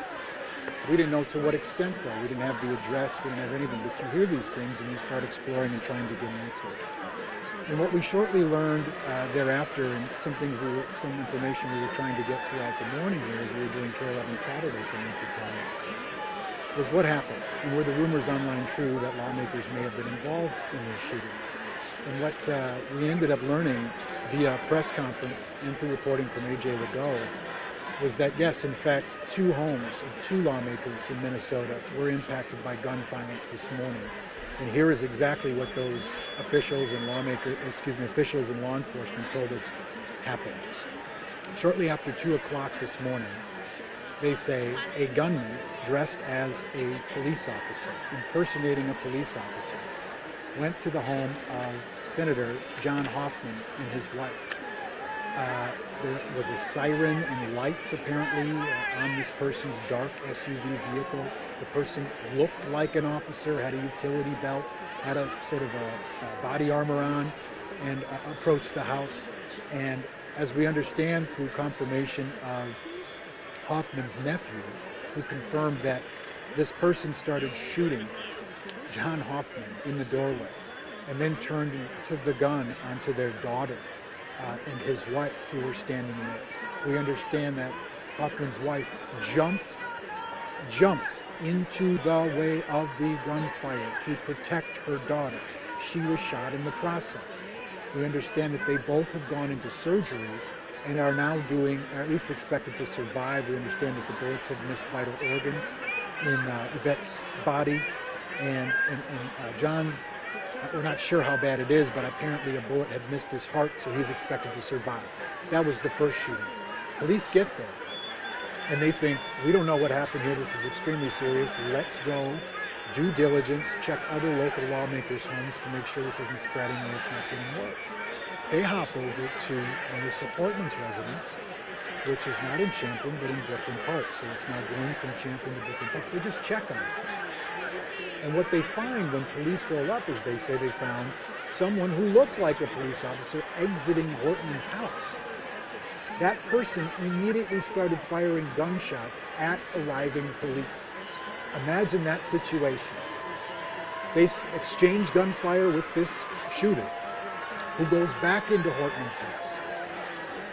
Allegedly, what we heard from the reports is that he had already shot Melissa Hortman and her husband in that home. That person then exits out the back of the home, they believe, and has not been seen that we know of publicly since, as the search for that gunman is still ongoing. We don't know if that person is hunkering down in a 1, 2, 3 block radius. We don't know if he's gotten away. We are not sure right now, but there is an active alert to try and find this person and so that the public stays in their home and does not answer the door if a single police officer comes to your house in that area in Brooklyn Park in about a 3-mile radius of Edinburgh Golf Course. Chris, I'm going to interrupt you just with some new information that we have received. The AP is now reporting authorities are searching for a 57-year-old man as their suspect who shot these 4 people this morning. And again, we know there are rumors going around on social media. We're aware. But we aren't reporting anything until we can get it confirmed. And AP has Back arrow, Miss Eddie. through their sources that a 57-year-old man is a suspect they are looking for this morning. And earlier today at a press conference, they described that man as a white man with brown hair, wearing a blue shirt, and he had tactical gear on when they confronted him or came upon him at Hortman's home in Brooklyn Park. So again, we're just getting all these details into our newsroom, as well as a report from Raya Katene, who is in Champlin. Larget group with gas mask heading to MN Capital. In that neighborhood, and they got a better view of the house because of it. And what she saw was bullet holes in the door. And oh wow! That's a That's stunning. in Champlin. That's in Champlin. So that's Hoffman's house. Mm-hmm. So he shot through the door.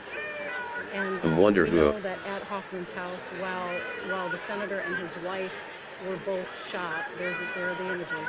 You can see those bullet holes, just absolutely chilling. That's a live shot right now. And what we know is that while both the state senator and his wife were shot, the daughter was not. Their daughter Hope was in her mid-20s, so I'm sure law enforcement have been talking with her and getting as much information as they can on who the shooter was, what he might have said when he entered his home. But what a horrific scene to imagine in the middle of the night, the front door being shot at.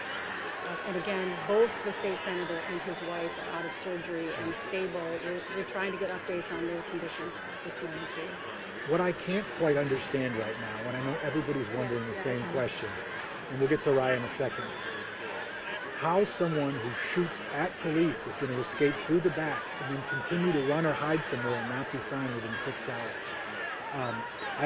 Only once in my career can I remember a standoff with police that ended up in the person literally running away. Well, it's of course, it was under the cover of night. He was wearing tactical gear, we're told, and I'm sure it was chaotic and confusing for officers when they arrived on scene, and this man appeared to be a law enforcement officer. But Raya is live in Champlin right now. Raya, what a chilling scene when you see that front door.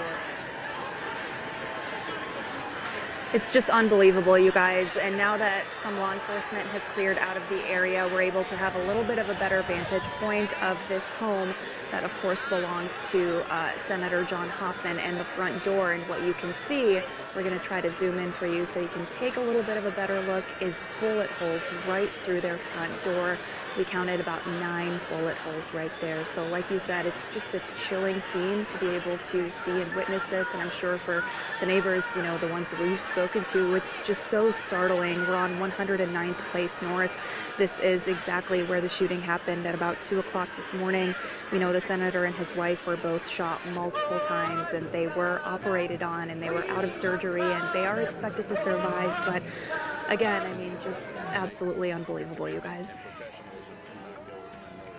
Well, Raya, you spoke with some neighbors, I understand, this morning, and they were saying I believe it was you. I'm sorry if I'm getting two of our reports conflated in Brooklyn Park and Champlin, but I believe you're the one that talked to a gentleman who said there had been a fire in that neighborhood earlier this week, and he thought maybe that's what was unfolding when he heard an odd type of siren this morning.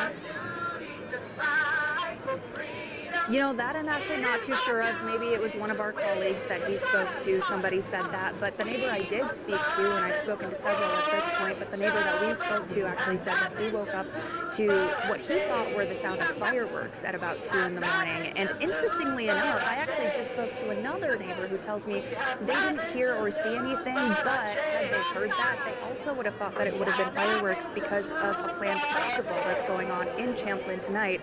It's the Father Hennepin Festival. And from what we've confirmed with the city, they tell us it is not canceled, but there are fireworks that are expected to go alongside that festival. And so for the neighbor that we did speak to earlier, he said that he had thought what he heard were fireworks, but they were in fact gunshots. This was at about 2 in the morning.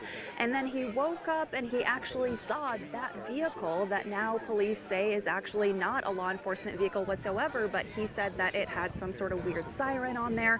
And now, of course, we know that that was the dark SUV that law enforcement says that shooter and the suspect was driving. All right, we have some breaking news just into the newsroom. Thank you so much for your reports. We understand AP is now naming a suspect in this case. They're saying it was 57-year-old Vance Bolter. And again, that is coming from the AP, relying on their sources. And NBC and the AP are two sources that we usually feel comfortable sharing with their reporting as vetted to a level that is accurate. And to be transparent, typically we do not name suspects, and there's a reason for that. It's because they have not yet been charged in the court of law, which shows evidence behind what they may or may not have done. In this case, sometimes we do name a suspect if there is an active emergency and that person is potentially dangerous. We don't know if that person is the exact person, but the Associated Press is naming that 57-year-old as the suspect. And so we are comfortable saying that name as this possibility, but we just want to be super transparent with you as to why we do, and sometimes we do not, name persons of interest, perhaps suspects in shootings, until we know through multiple confirmations who that person is. The Associated Press has these standards as well. We trust that, and that's what we're going with right now. Right, and we know this is a name that has been, I'm on my phone trying to see if any officials have commented on this yet on social media. We know that this name, Vance Bolter, has been circulating online as other people have been, including the New York Post. That's where I first saw a tweet that said, this is the suspect. But again, we don't normally go with New York Post reporting. We will rely on AP or NBC before we report things. So this name has been out there for about an hour or so, a 57-year-old white man named Vance Bolter. We are working on getting an image of him to share with you on the screen. But again, officers describe the suspect as a white man with dark hair. He was wearing tactical gear. Okay, very good. Sorry, I'm not talking to you. I was talking to the producer live on the air. I apologize. I didn't mean to step on your toes. No, go ahead. We just want to go. Are we going out to Morgan? Is that what we're doing? Oh, excuse me. Sammy Salino. We'll go back out to Sammy right now. Check in with her. Sammy, what do you know? Well, first of all, I just want to show you what's behind me. This is the scene of Representative Melissa Portman's home. Investigators, they are still here. You see the flashing lights, and we have seen folks just kind of go in and out of that area all day. We know the details, or a few details, of what happened early this morning after that suspect shot Hoffman and his wife, then came here to Brooklyn Park. Around 3:30, Brooklyn Park came to just check up on their lawmaker due diligence, and that is when they found a police vehicle that appears to, at least a car that appeared to be a police vehicle, and they found a man wearing what looked like police gear in the doorway. Shots were exchanged, starting with that suspect. He got away, and police, they are still looking for him now. Now, we do know police, they are still actively searching this area. We have seen a very quiet neighborhood this morning, this afternoon. And Mitchell, if you want to go ahead and let's take that camera off the tripod so we can just kind of show you a little bit about how quiet everything looks like right now. So apart from the occasional person maybe letting their dog out, something like that, folks are staying inside most of the time. Front doors, you can see that there's some blinds that are drawn. Law enforcement, they are still in the area, and there is still a very, very active door knocking situation. Police are asking people to only open their doors if it's officers in pairs of two. That's very important. They do not want people to open their doors if there is just one officer, as they are still on the lookout for that suspect. That's very important to note. If you have any uneasiness at all, you can call 911. There's certainly heavy law enforcement in the area. We also know that there are officers that have been going through this area in tactical gear as well. So they have vests, they have heavy guns, and it looks as though they're preparing to potentially just, if there's a situation where they need that, they're ready.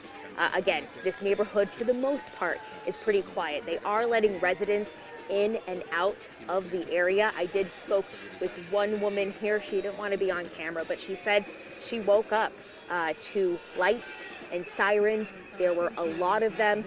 Again, around 3:30 this morning, she says there was an officer setting up a drone in the area.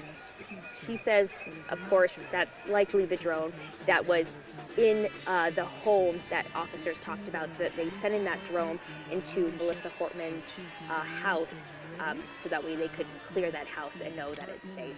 So this is just a developing scene here. Again, the stay put order, shelter in place order is still in effect. So that's why we have such a quiet neighborhood right now. All right, Sammy, thank you so much for your reporting. We appreciate it. We'll check back. We have also been going live to various scenes around the Twin Cities where those No Kings protests were going on today. The rallies that were anticipated and planned that were supposed to go from 11 until 2, and they were anti-Trump rallies that were scheduled, and they were expecting about 10,000 people. We received from the State Patrol about 2 hours ago a picture of a bunch of papers that were found in the shooter's car, and it was dozens of sheets of paper, there it is, with No Kings written on it. So they called a press conference and said, please cancel the No Kings rallies.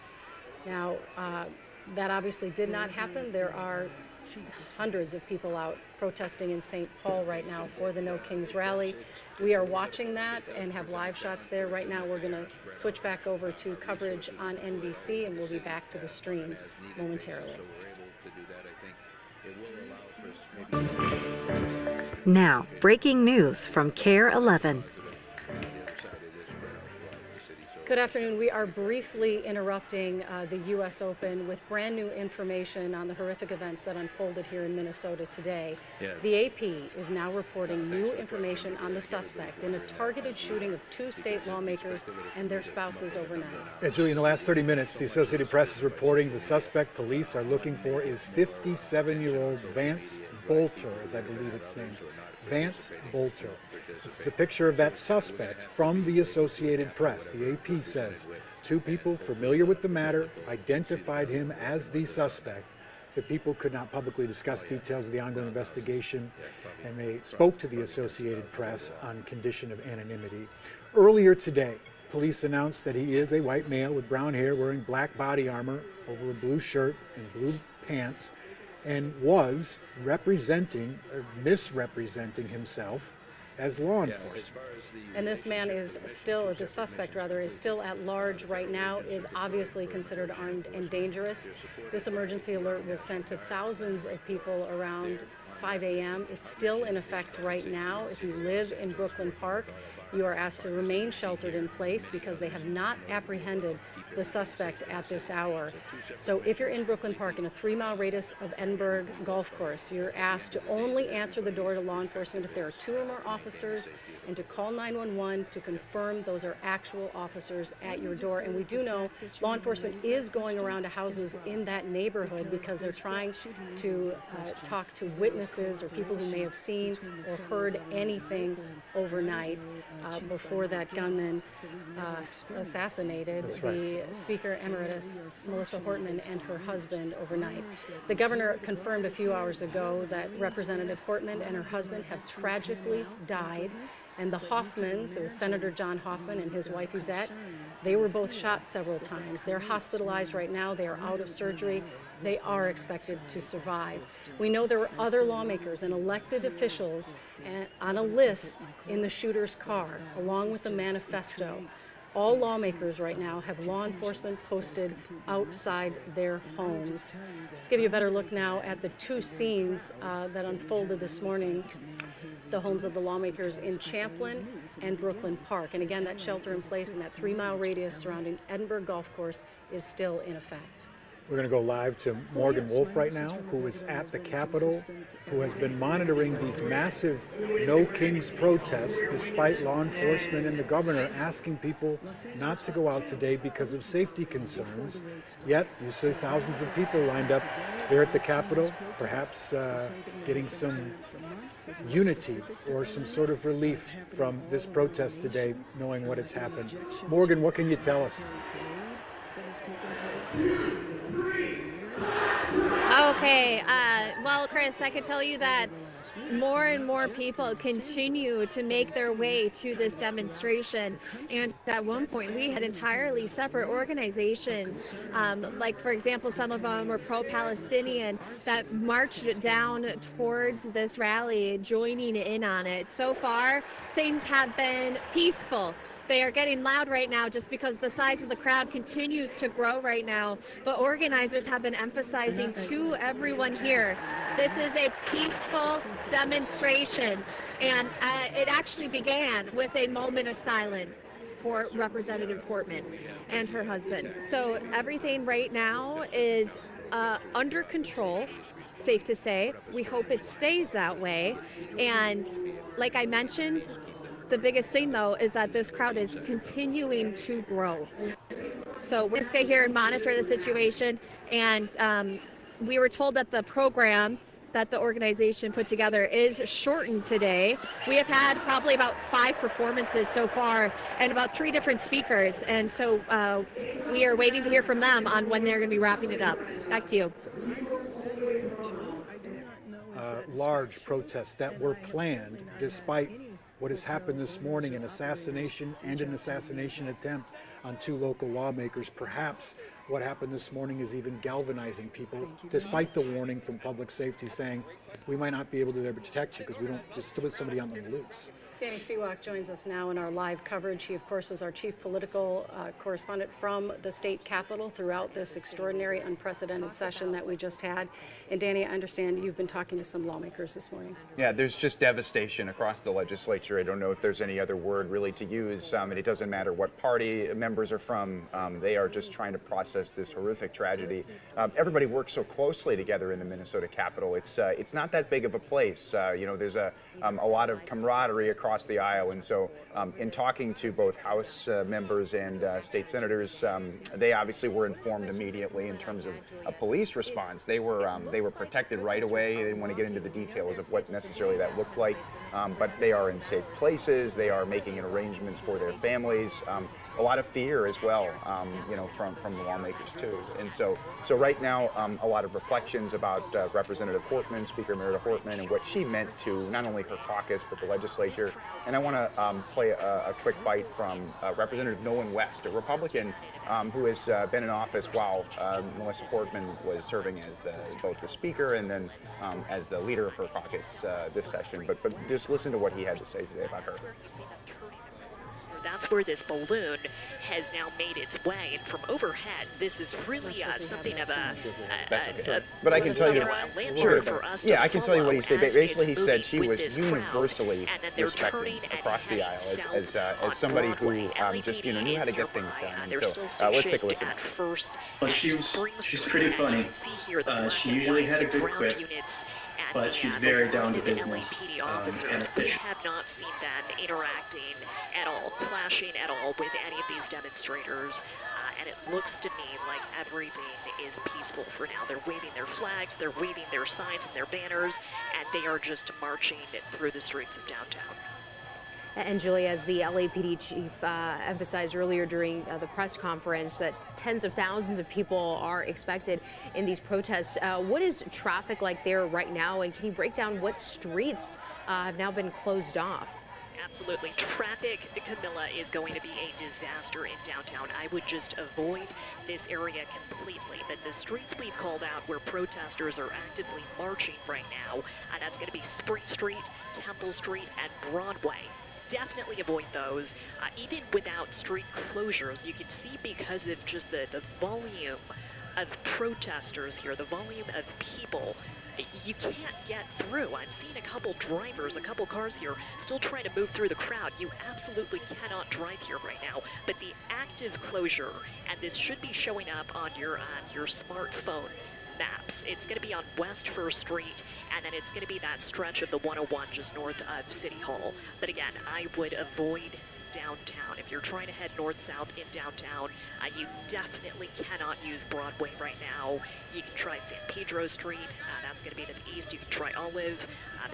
Expect backups throughout the day because this is going to go on for hours, and we just don't know what's going to happen as more people turn out and you know, the day stretches on. During the past week, we have seen things start to get more heated during the evening hours. So, Julia, are people taking buses, the metro? Are they parking outside on the outskirts? How are people getting into the area? I believe they are taking buses. I don't know if that's part of what organizers have planned well ahead of time, but I've seen calls to action on social media. I've seen people messaging each other, talking about carpooling, talking about buses. We can't see from overhead where they're parking. But I'm zooming in now on Broadway. This is going to be just north of where the crowd is currently marching, and you see people kind of streaming in. We're seeing people come in clusters and groups, pretty obviously carpooled together, and are now walking to join the rest of the marchers. We're seeing individuals coming in. So I think with such a big crowd, people are finding different ways to get involved, and I think as more people scroll on their phones and turn on their TVs and see this happening, not just in the streets of downtown LA, but nationwide, I think more and more people are going to join this group. Well, the fact that since we've been on the air in the last half an hour, you've said that you've seen that crowd quadruple in size, and we're seeing people kind of coming in from the outskirts and joining. Is chat on kick or rum to yo? Crowd. And you heard Jim McDonald say thousands and then tens of thousands of people will likely be joining this. We can't urge enough the call for peace, the call for restraint and compassion, you know, with everybody out there. When you're in big crowds like that, it can get a little nerve-wracking, and so our hope is that people will continue to remember the reason they're there. They're there to exercise their First Amendment right, to peacefully protest, and hopefully that will continue. We will continue to follow all of these updates throughout the day. We will stream right here on our NBC4 Los Angeles News channel. We will keep you up to date. Stay tuned also to our social media throughout the day, because all of our reporters, NBC4, we will all be streaming and telling you exactly what's going to be happening. Now, some we'll have continued updates coming up for the NBC4 News at 5 as well. Have a good day.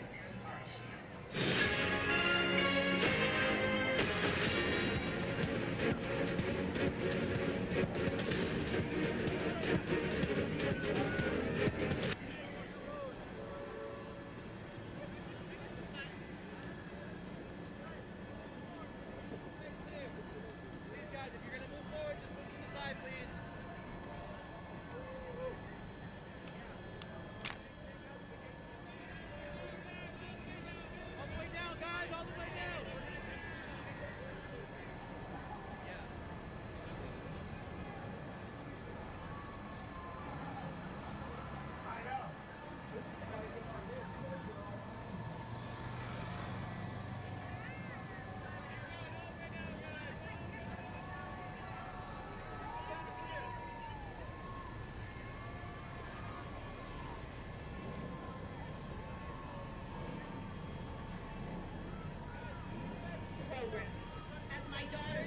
with an autoimmune disorder, and thanks to the support of programs like Early Childhood Intervention, ECI, and the commitment of our public education system, she stands here today as a young tween who loves to dance.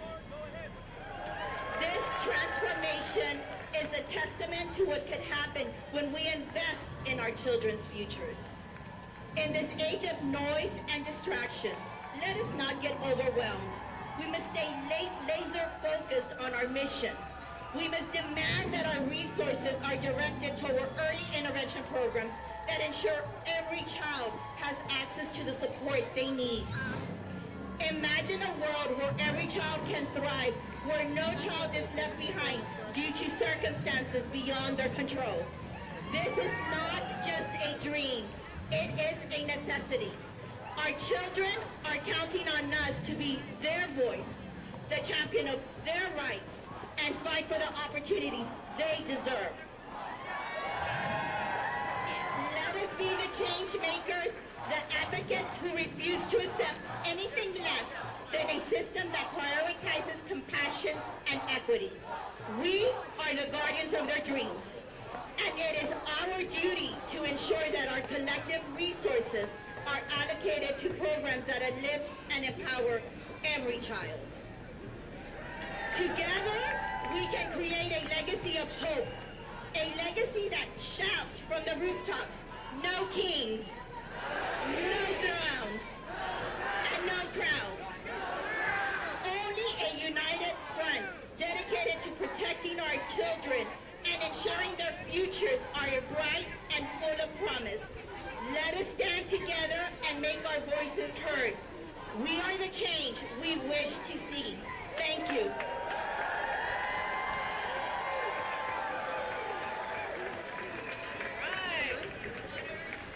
Our next speaker is Christian Becerra. He currently serves as a judge of the 434th District Court in Fort Bend County, Texas.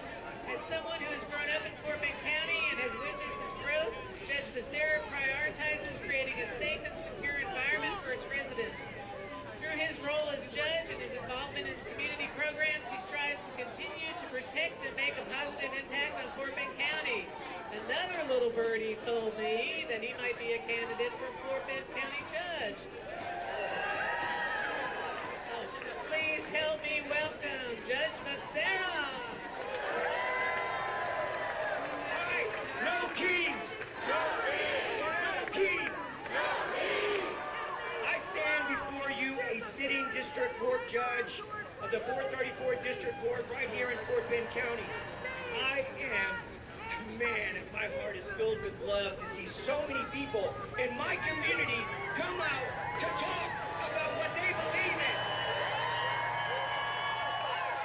This is how we get things done in the United States of America.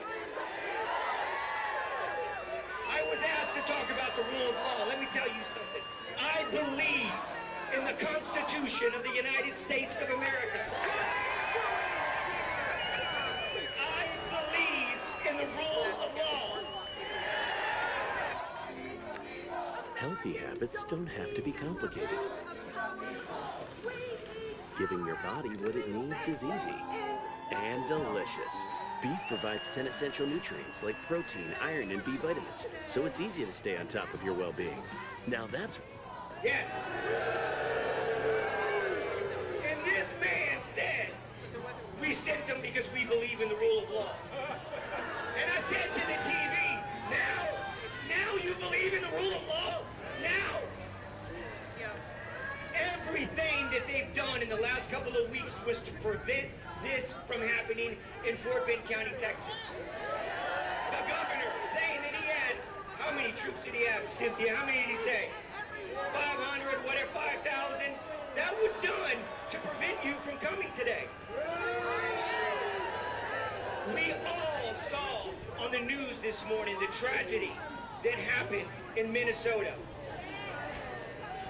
It's a heavy time we live in. Heavy.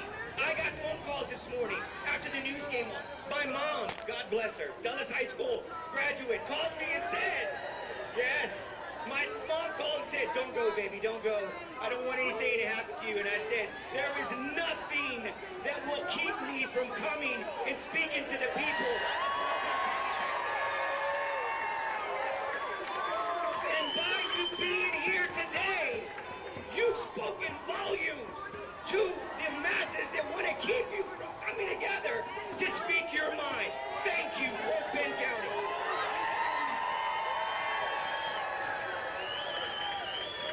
Back to the rule of law. Too many times we elect people that feel that they're not ready for the position that they get put into.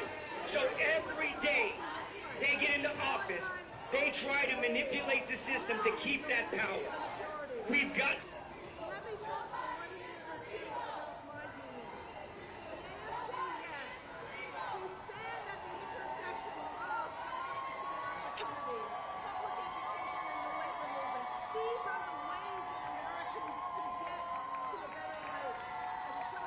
Oh, here comes the we the people thing.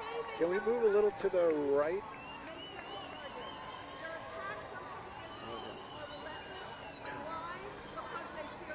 It makes a nice picture. I looked at some apartments right there too, where it's in the shot, but there's no parking. You have to park in like a public parking structure someplace else and walk to the apartment. I know, that's poor Stu. I know.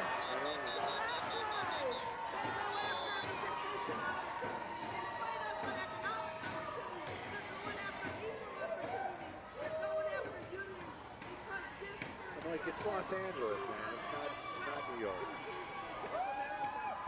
He sees us as a threat because they believe in us versus them, and we believe in us, the people. I'm listening to the commercial. It's hilarious. This is about hope versus fear. But to get to hope, Oh, I want to see what the hand says. the fear, Listen to what the hand says. Do do do do do do do do. We rise together. We hold each other. We hold each other. we fight for tax cuts for the working class. As they cut SNAP and Medicaid, we fight to make sure that families have decent housing and decent health care and decent education. They got their seat, chaos, confusion, corruption, and we got ours. The courts, the court of public opinion, the Congress, and the courage of this community.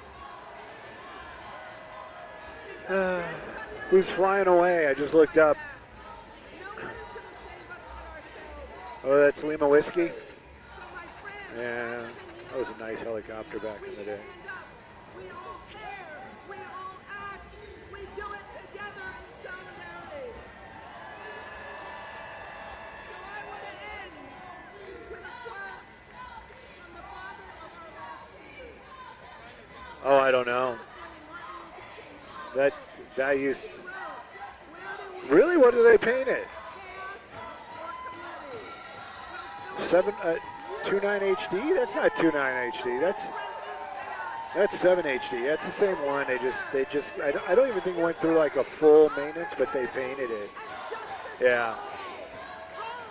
I don't know. You know what? Anything that's got Marcel's name attached to it is better.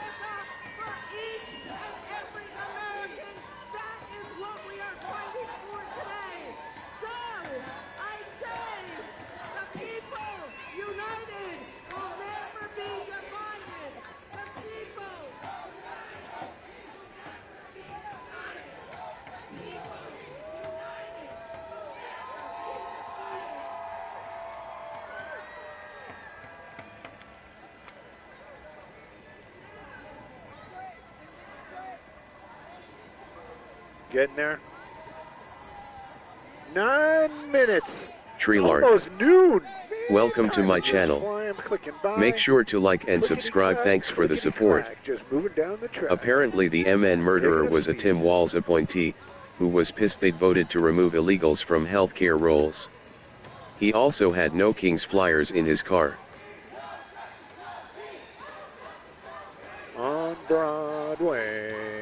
I seen the No Kings flyer. I didn't know he was a Tim Walz supporter, though. That's crazy. I figured he was probably some pissed off Democrat, though, by the flyers. We did the line here, didn't we? Did we do the line here? Let's try it again. Hey, bring out the ruler. Bring out the ruler.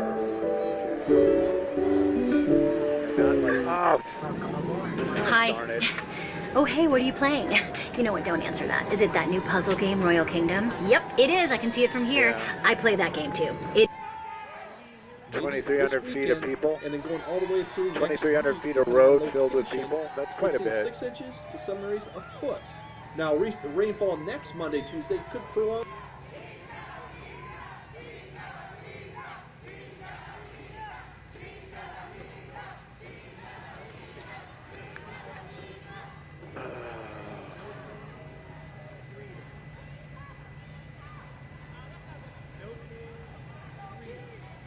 This suspect or anything else. Thank you, AJ. And Will do, guys. Thanks, AJ. We are obviously this is a breaking scene. It's still developing, and there is still high alert out there right now. It's not safe for lawmakers, certainly until the suspect is found, and people in Brooklyn Park still being told to shelter in place and not answer their door without calling 911 to confirm it's actually police officers at their door. We have Danny Spiewak joining us again live. He's been talking with some lawmakers across the state. I can't imagine how difficult it is to be an elected official in Minnesota today. Just an incredible amount of shock amongst the legislature. They work so closely together, and as I've mentioned in the last several minutes, just the Minnesota Capitol is such a tight-knit place. The Constitution it's not that big of a building. You know, it's a place where lawmakers work together and get to know each other. And there were some bitter partisan differences, especially this session, and there always are. But today, just a universal feeling of loss for Speaker Meredith Hortman. It's a lawful order. Such sadness too for their families. Looking and for the Senator banner, too? Hoffman and his wife's recovery, and spoke to behind both us a member of the now, House coming and the up to Senate, about by 9 both o'clock, Republicans solid who 90s just above us. say they just But not by a are lot. still trying to process just what happened today, because it's just so unfathomable. Yeah, right about 9 right now. More like 7, 9, something like that. Since 2020, we had Representative Paul Gazelka, who's a Republican, live with us on he's probably about a our short while ago, and he said he really noticed it ramp up in 2020. And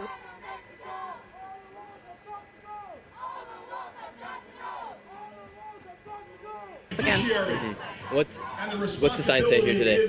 It says, "Who loves military parades? Fascists and dictators." Are they starting to move? Do you think it's time for the United States to do a parade like this? It hasn't happened in nearly 30 years. No. These are parades that you usually see where there's military dictatorships, or in Russia, or in North Korea. I don't think we need it here. Do you think it's a coincidence that it aligns on Donald Trump's birthday? No. I think that's why he was excited to have it. If you could give a message to Donald Trump and the rest of the people across America, what would you say to them? What is my message to Donald Trump and the rest of America? That it is immigrants and our diversity that makes America great, and I'm happy that we have a army that can protect us, but it doesn't need to be in our streets, and it shouldn't be in our streets in LA or in any of our other cities. Awesome. Thank you so much, man. Have a great rest of your day. By the sheer will and determination of millions of Americans. All right, everybody. We got maybe 1,000, 2,000 people out here right now. Ladies and gentlemen, we are in such a moment. We have a man. Let's see, who do we got here? The world is watching. We stand against fascism, and with immigrants, we are reclaiming patriotism. Our diversity is our strength. How are you doing, ma'am? Good, how are you? Oh, we got some people yelling out here today. What brings you out here? I think I put everything on my sign that I'm for. Reclaiming patriotism. What do you think this parade says about patriotism here in the United States? The military parade. We haven't had one in nearly 30 years. About the military parade? Yeah. I have no comment. No comment on that? No, I don't think I want to talk. Okay, have a great rest of you. You too, ma'am. Have a good one. What do you guys think about the military parade? You think it's time the United States has one to show off what we got?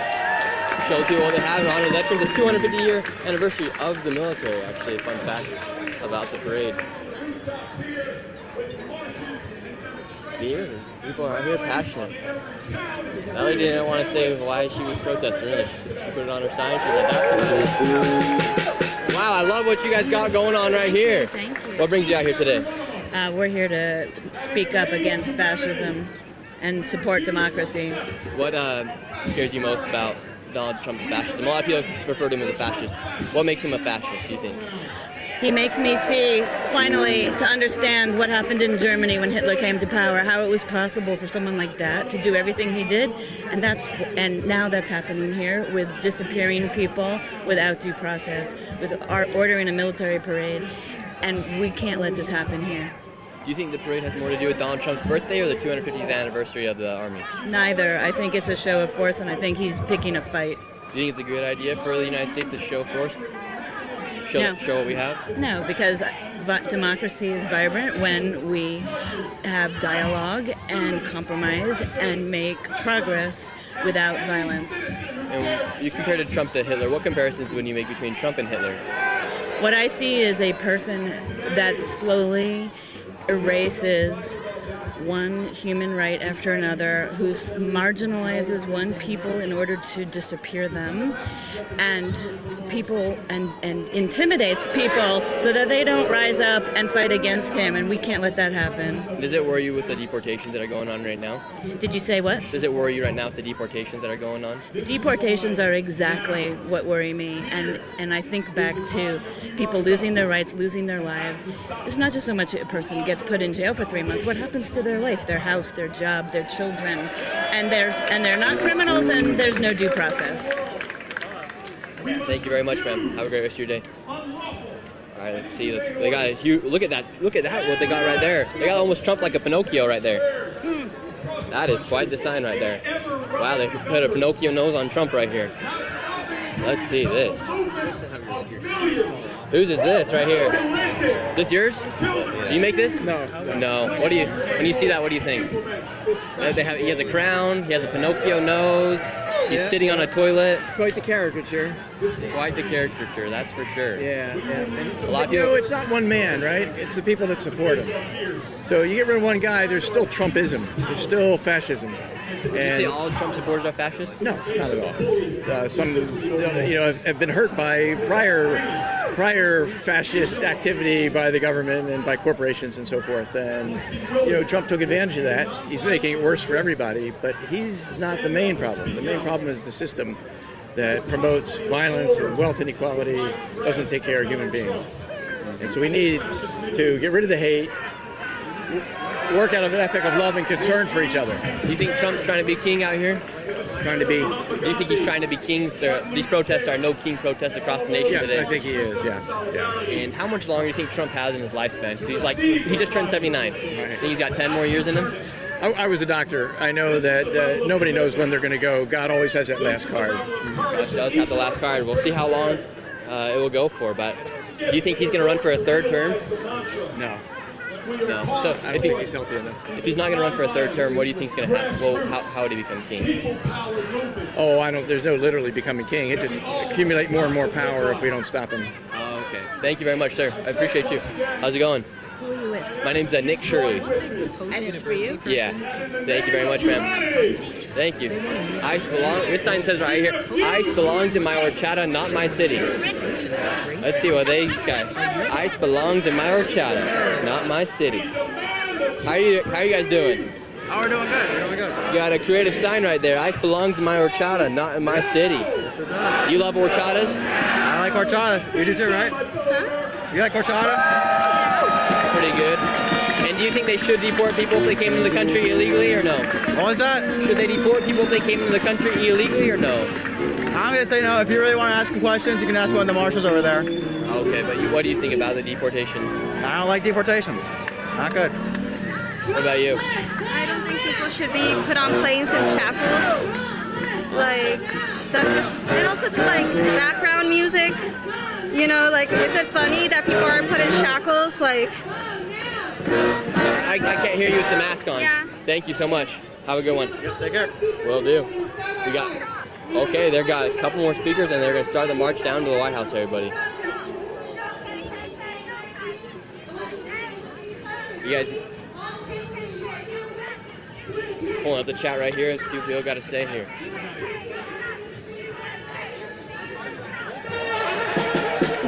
Let's see. We're gonna have a whole entire. Trump must go down. Yes, Here's he must go fascism. down. Hello, how you doing? Good. How are you? Good. How will Trump go down, in your opinion? Well, think he'll get impeached? I'm hoping for impeachment, to be honest with you. He's either going to get impeached, or all of us Americans are going to come together, and we are going to be out in every street in America, and we are going to protest this fascist regime until they are gone. Like I said on stage, I took the oath 5 times, and I will die for that oath. And I don't believe in violence. I believe in peaceful protest. But you know what? When you come out to these protests, you don't know what's going to happen anymore. We got politicians being shot in Minnesota. You know, we got people that's being arrested for just protesting. That is why I am here in D.C. today. He is not going to take my right to protest, period. That is a right given to every American citizen across this nation. Would a fascist or king allow people to protest in the streets? Would a fascist or king allow people to protest in the streets? Let's put it this way, if he had his way, we wouldn't be out here. Okay, he just can't find a way to get us off the streets. And you know what? He's not going to get us off the streets. And what stakes are you willing to take, or to what levels are you able to, or to what extents are you willing to take your activism? I believe in nonviolence. I do not believe in violence, okay? I will protest nonviolently, and I will be heard no matter where people call me to be heard. I will be there, and this has to go. This has to go. And you said you took the oath 5 times, right? Yes. And what do you think Trump's breaking with the Constitution? Okay, well, first of all, everybody in America, whether you're an immigrant or an American, you get due process, okay? You don't get put on a plane and sent out without due process. Number one. Number two, he's talking, there's been talk. It hasn't happened. There's been talk about martial law, okay? If he puts us under martial law, well, he's already started to. He's got troops in California, my God. That's martial law. Do you think he incited the violence there in California? Absolutely. I do not think, I'm not going to say that. What I am going to say is if he would have kept those troops off the city of L.A., L.A. would have handled it. L.A. would have handled it. They're used to that. They know what to do. Okay, and he is using any excuse he can to put troops on the ground in America. Do you know that troops are not trained for big crowds like this? They're not. I'm a veteran, okay? We're trained on a bigger scale than that. And somebody's going to get hurt. And I don't want our people, our citizens, out in the streets, and somebody gets hurt because somebody got trigger happy. Okay? That's what we're taught in the military. We're taught to shoot and kill. Okay? And this just is not right. The troops should not be used in a policing fashion within our own country. If people will attack, for instance, ICE, what should ICE do? ICE? Okay, first of all, the reason ICE is getting attacked is because they're arresting 7-year-olds and putting them against a police car in handcuffs. Let that be one of your kids. See how you feel if your 7-year-old daughter got arrested and put against a car.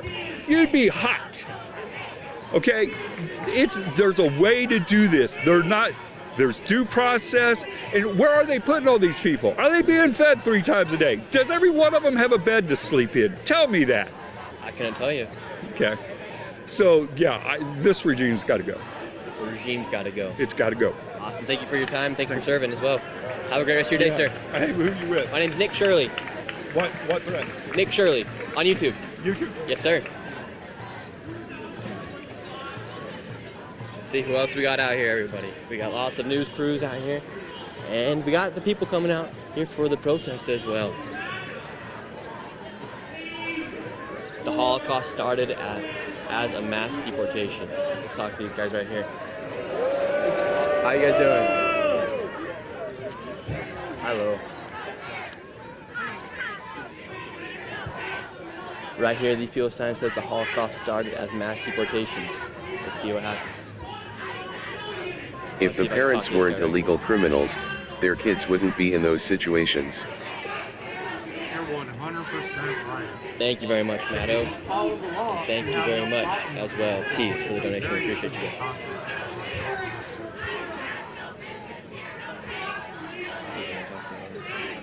How you doing? Can I talk to you? Cool, you got the F ice on the face? Yep. What's the sign say? After Sure. your ice? I prefer my ice crushed. That's okay.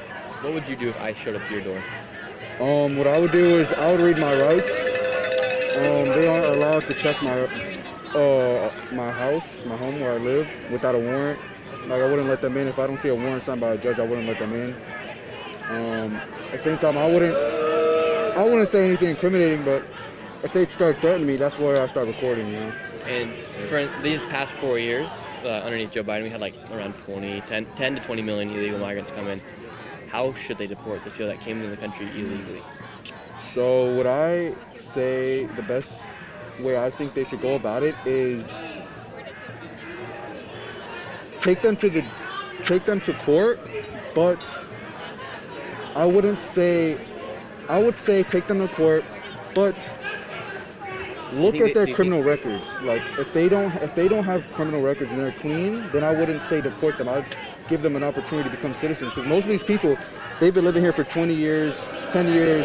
They already raised a family. They haven't done anything wrong, but they're getting deported because they're here for being an illegal immigrant. That's basically it.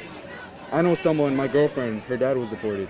Her dad is currently getting deported as we speak, but he has no criminal record. He has not done anything wrong. He's not a true criminal. But just because he came here illegally, looking for a safer home, a safer place to live, that is what he did wrong. So he was at work, they picked him off the streets, and they just stuffed him in a truck.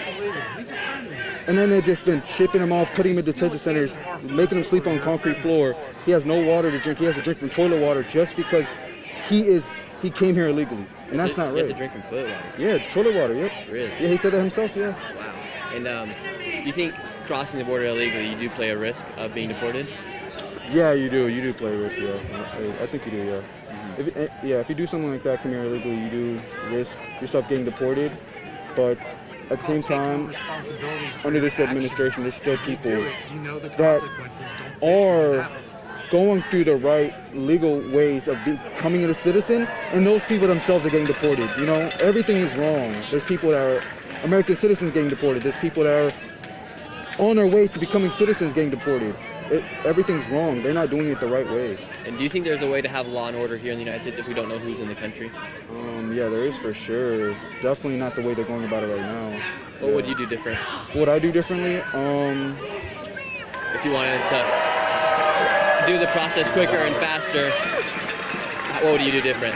What I do differently? I would.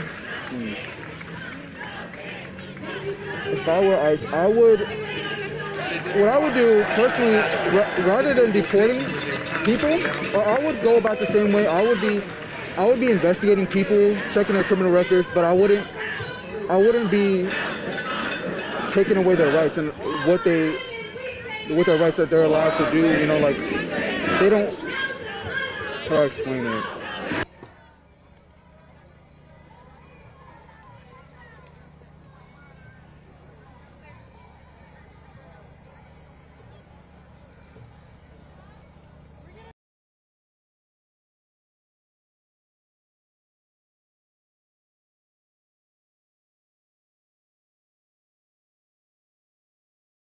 There is a way to preside people assist.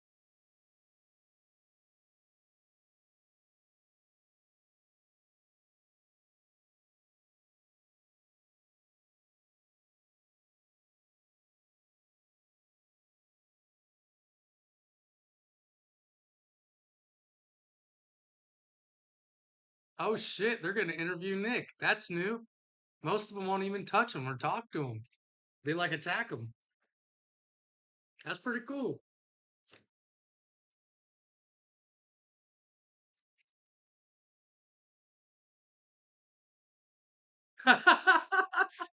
That's pretty funny.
Oh, this guy's a military vet or something, or he's in the military real big.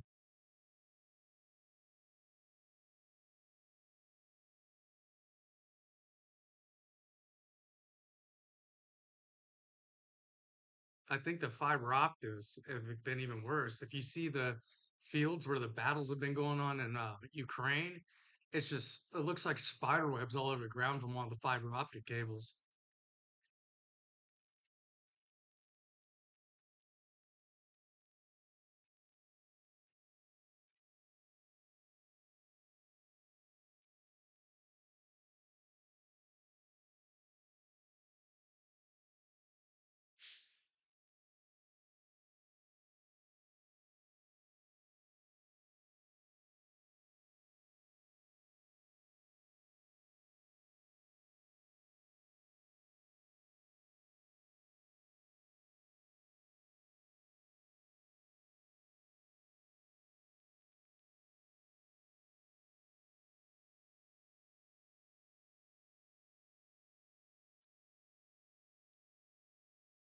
Yeah, this guy's a military nerd. You can tell he's into it.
He ain't gonna give out his channel name. I'll check him out.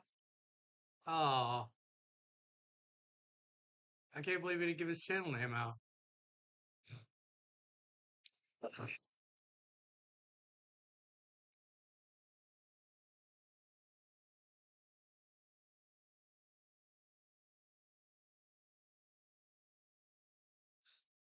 Nick's gonna need security here shortly. Everybody knows who he is.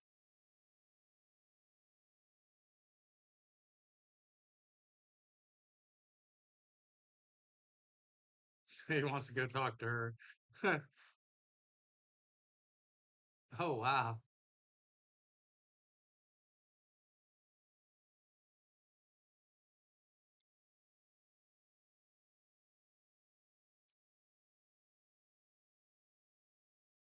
He talks like Joe Biden. He should be wearing a Joe Biden mask. It might really be Joe Biden. Who let Joe Biden out of the retirement home? What's wrong with these people? He said, I want to be president again.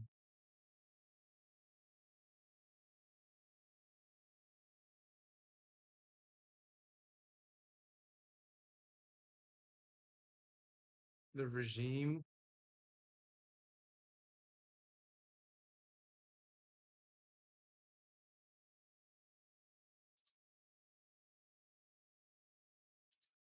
Interesting perspective.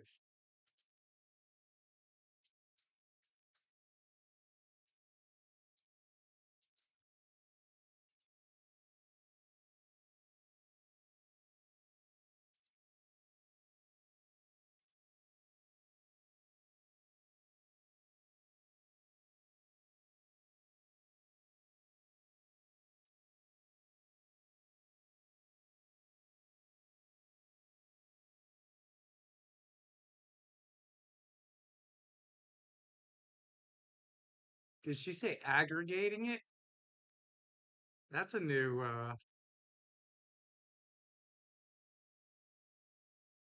so did Clinton.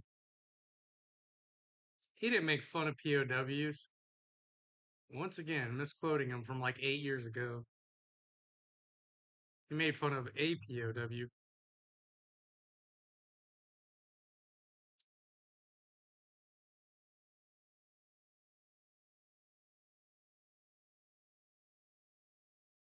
Yes, Sarah Adams is reporting this makes the shooters, Vance Luther Bolter, who was appointed by the governor's workforce development board in 2019 by Governor Tim Walz, was Walt's rhetoric is no issue. The others, see what the hell she's talking about.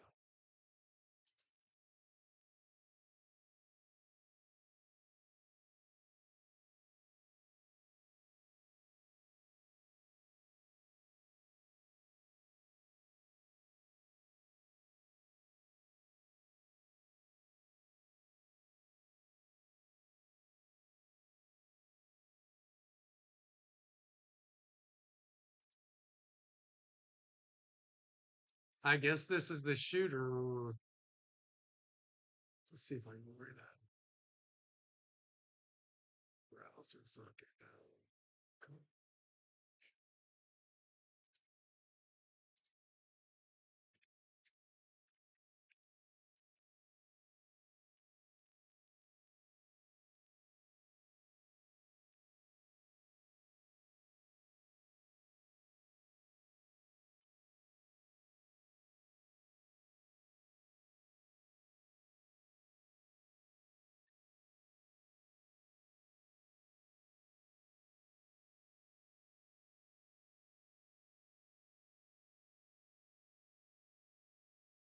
I guess this is the shooter right here.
I like JD Vance. What's wrong with this lady? She seems like she got a little bit of sense. They didn't get along in 2016. They were talking shit about each other.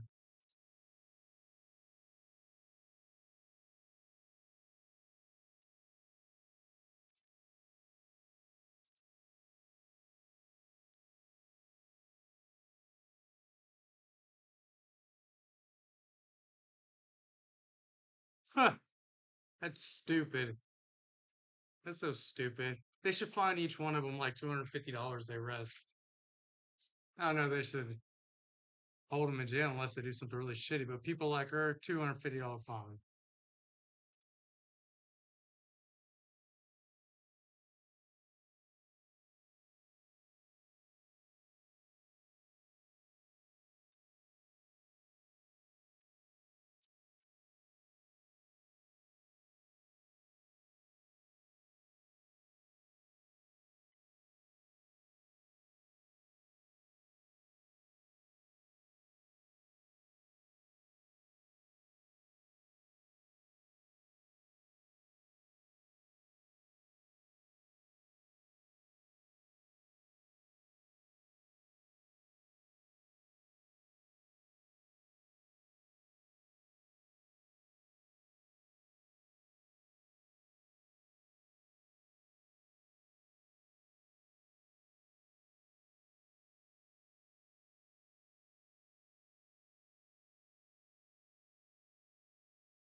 At least she called it Fort Bragg. I didn't think, I figured she wouldn't even do that.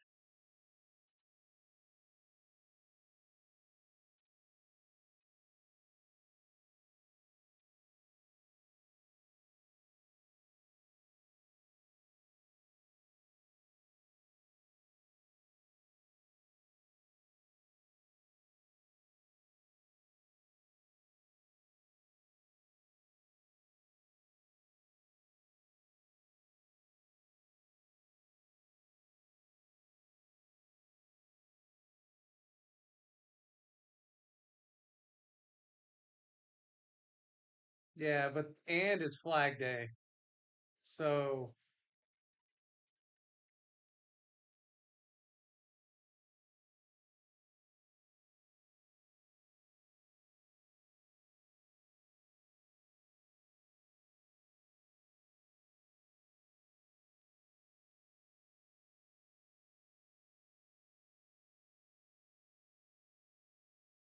that's because you're ugly. You're jealous. What they look like, I don't think that's true. I don't think he had them do that. I think they did that on their own accord.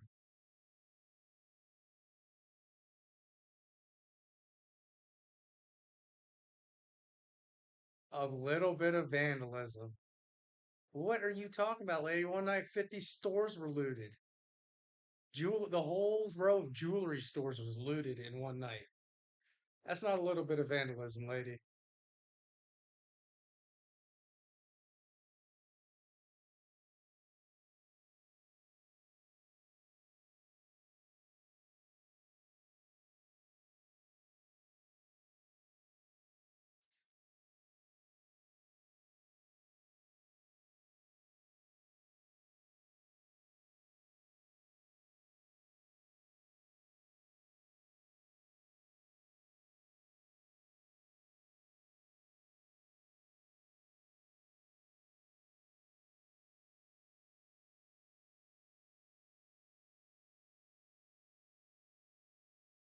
Oh, of course it does. If you're so proud of it, why don't you uncover your face? Yeah, not here to help. That's ridiculous.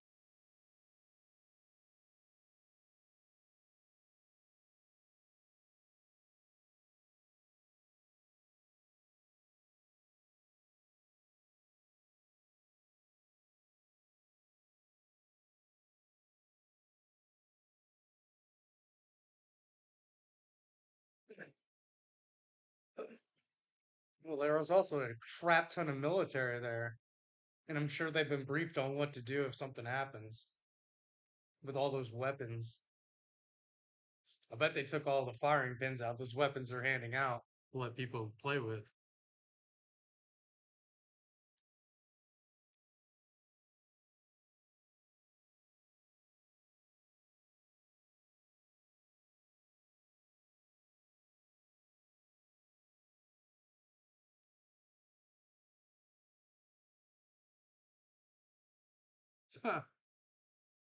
It's so crazy how people look at him because of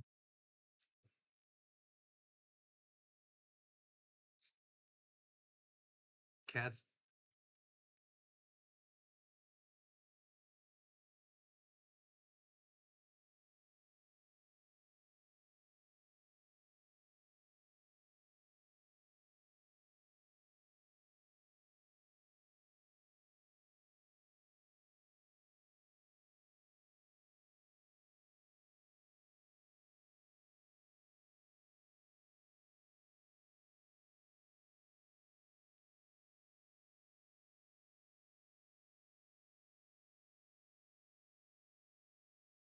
That's ridiculous.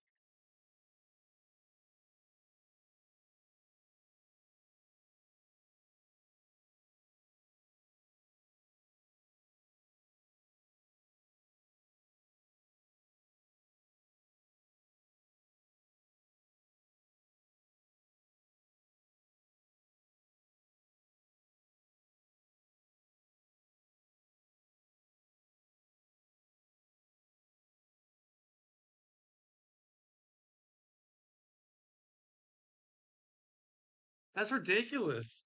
That's so crazy that they do that. That's so anti-American and anti-First Amendment. Yeah, they wear a mask.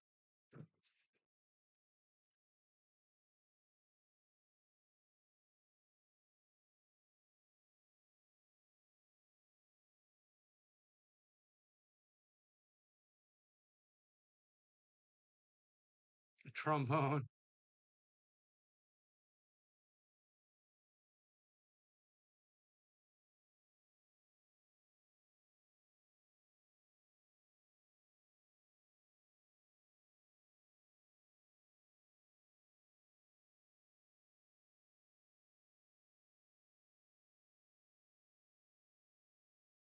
That's insane.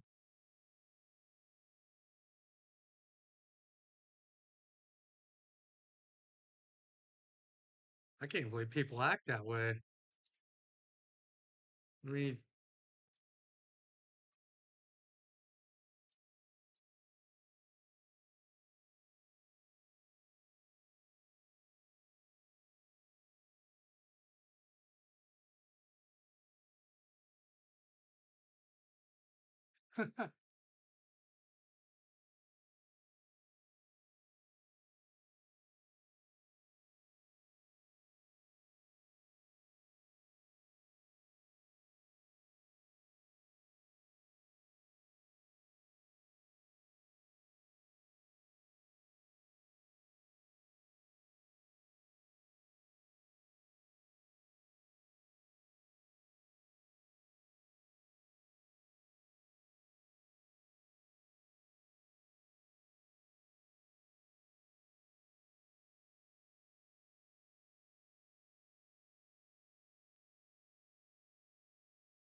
I think they did it to try and get Elon's stock back up.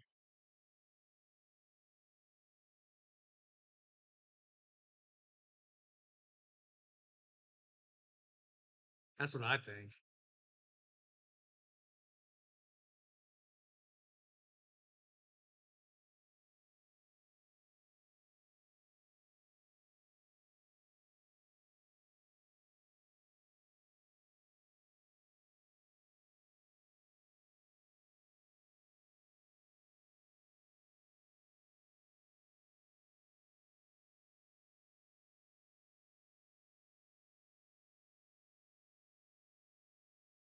He just called him a racist for no reason.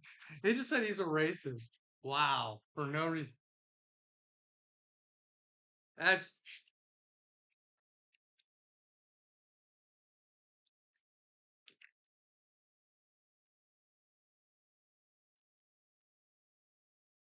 he can't explain it because that's just what they use to try and make people shut up. Yeah, he won't say it.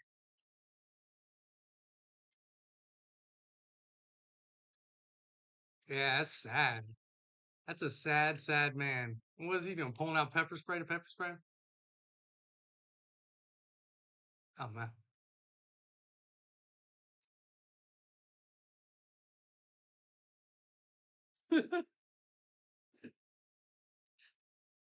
that's pretty funny.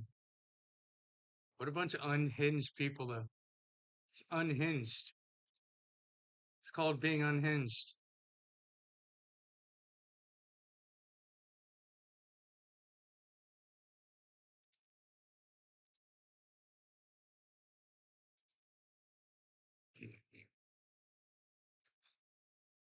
You know, a fascist, and all they do is boy who cried wolf syndrome because nobody believes him anymore. Everybody's just yeah, whatever. You just called the other guy a Nazi. It is. Yeah. Same with a fascist.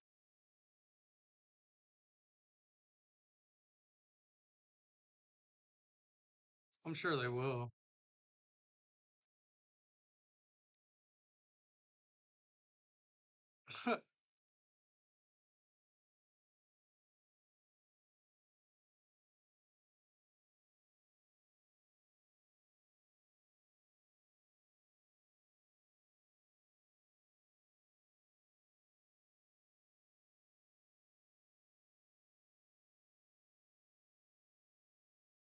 Let's see if those guys stop them. Probably gonna happen.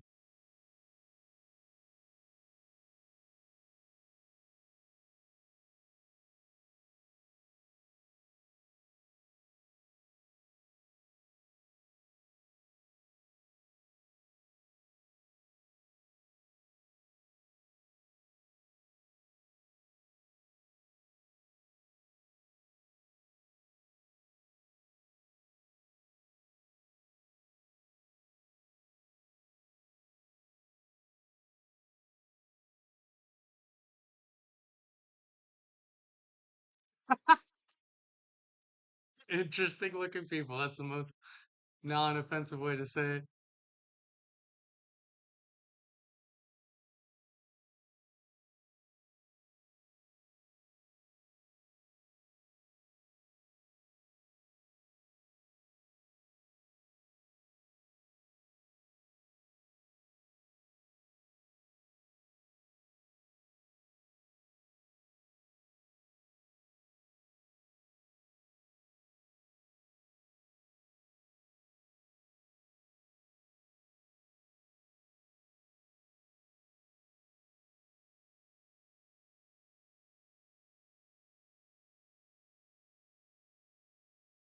They figured it out.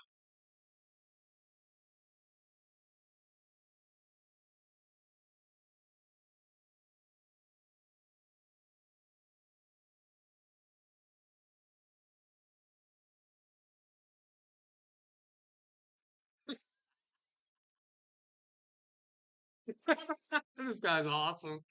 This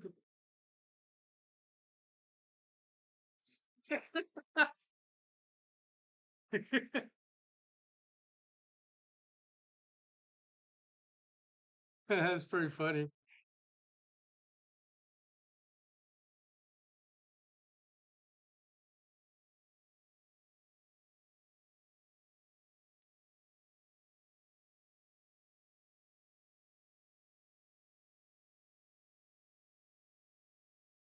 I just walk them in circles. I just keep walking in circles as fast as I could, and then I just stop.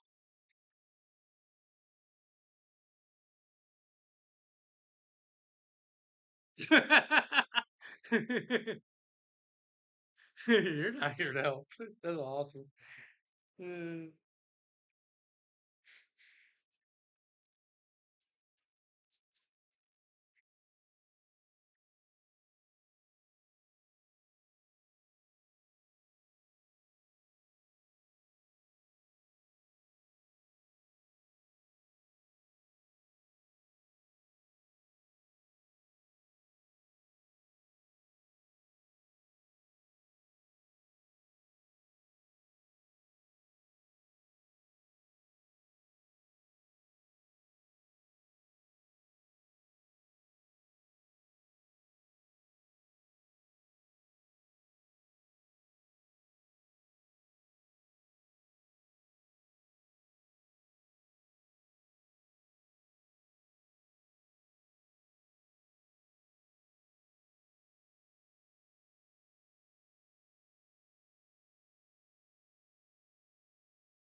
Oh, it's the Army's 250th birthday and it's Flag Day. What is she talking about? Craziness.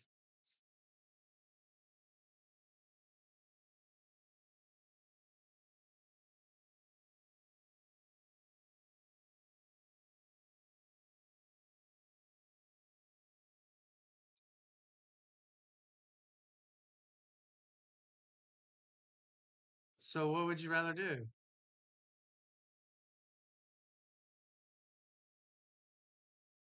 A huge ass cake. Lady, do you know how big that cake would have to be? I mean, how that makes no sense. A big ass cake. What do you think this is a block party in the hood?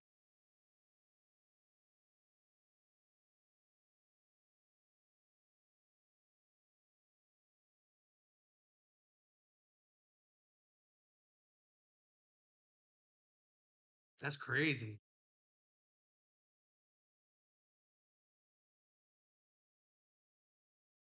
What?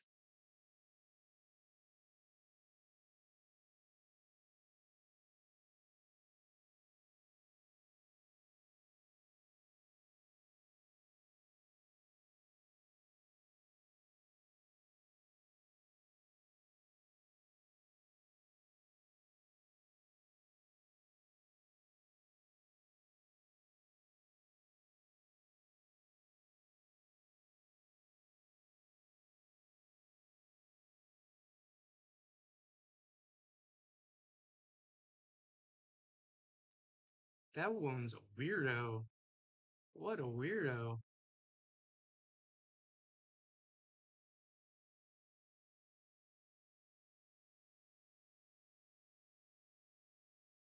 Oh my God. Are they really chanting that?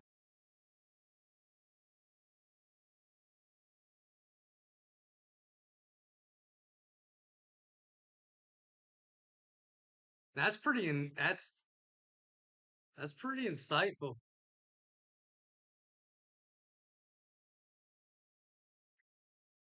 But they're yelling.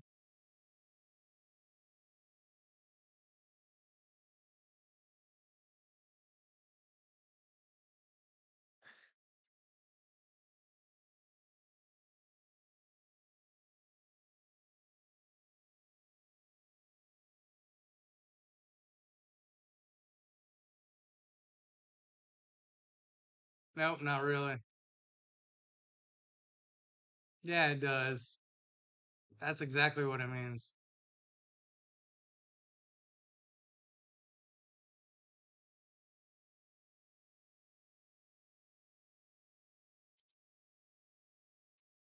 Uh-huh.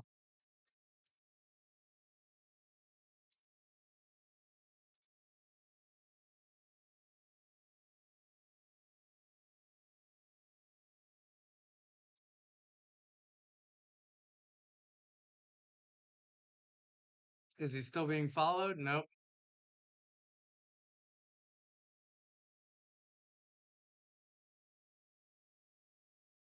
I can't believe they even said that after that Minnesota politician just got assassinated. It's pretty insightful. Pretty insightful.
No, well, Bill Clinton's a draft dodger, so where were you? He should have been a convicted felon.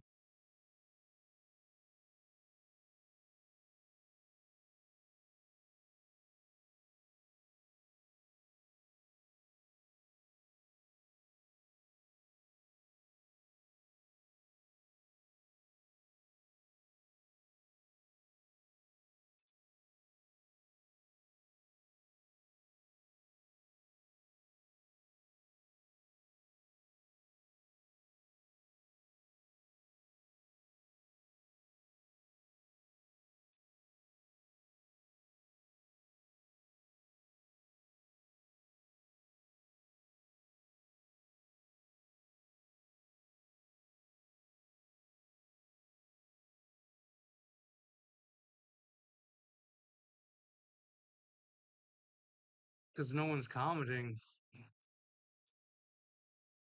It was somebody saying it.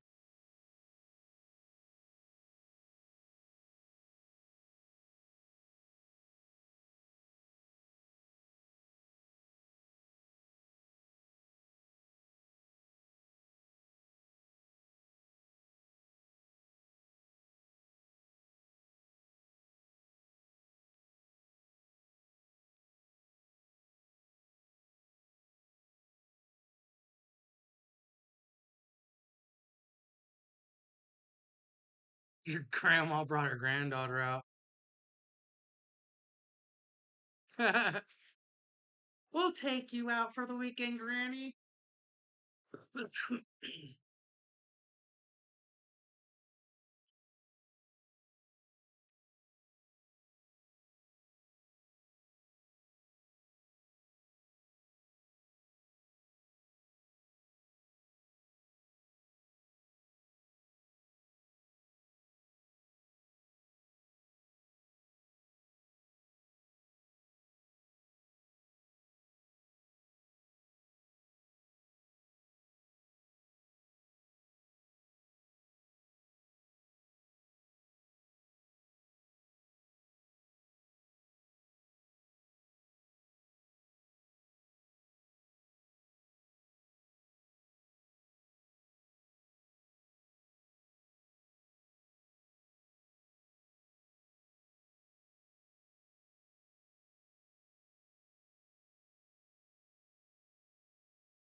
It's Soros' wife.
But you can have people in mass destroying the cities? That don't make sense.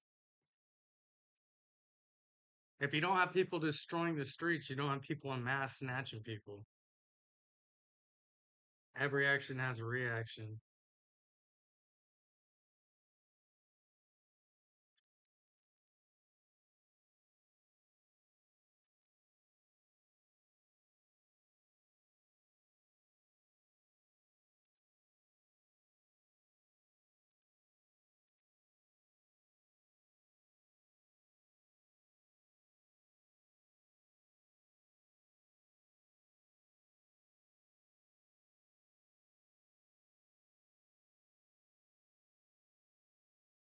They only get paid on the 1st and the 15th, like every military member.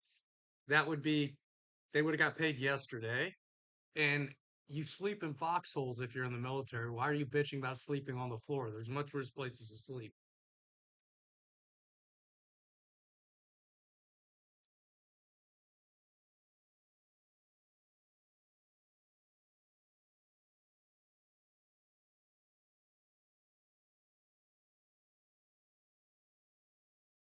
Yeah, we do. George Washington did it. Abraham Lincoln did it. Roosevelt did it. Kennedy did it. Johnson did it. Bush did it.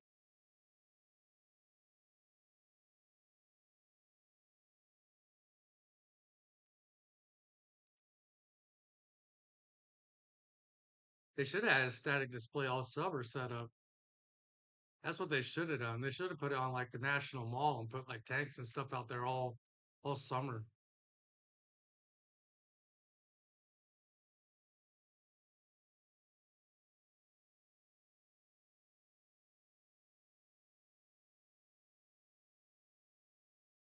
What are you talking about? We did military parades after the first Gulf War. How old are you? Probably not old enough to remember that. We did big military parades after the first Gulf War.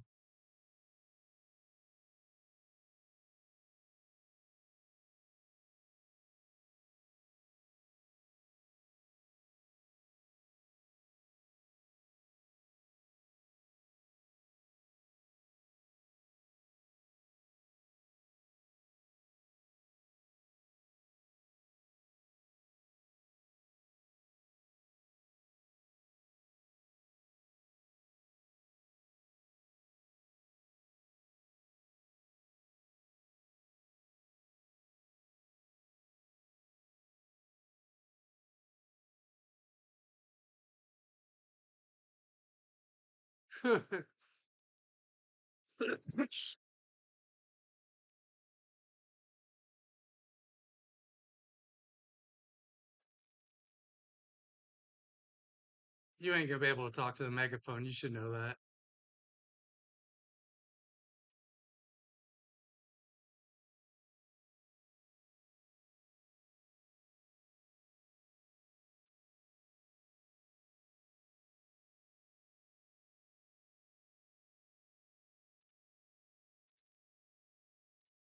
Let's go. Just can't stop. Trump must go now. Over the post. She passed the megaphone powers over to the next person.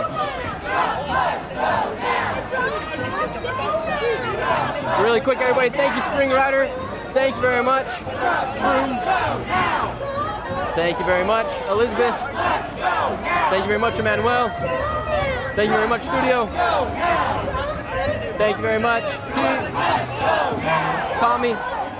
And thank you very much, Travel Bus, for becoming a member. We appreciate you guys. All right, let's get into this. Here we go, everybody. The streets are getting filled. Let's see what happens. We're heading to the White House. Trump must go now. Trump must go now. Trump must go now. Trump must go now. Trump must go now. Trump must go now. Hands up the leg. No fascist USA. No fascist USA. Hands up the leg. Hands up the leg. No fascist USA. No fascist USA. I said hands up the leg. Hands up the leg. No fascist USA. No fascist USA. Cheer loud and proud. Hands up the way. No fascist USA.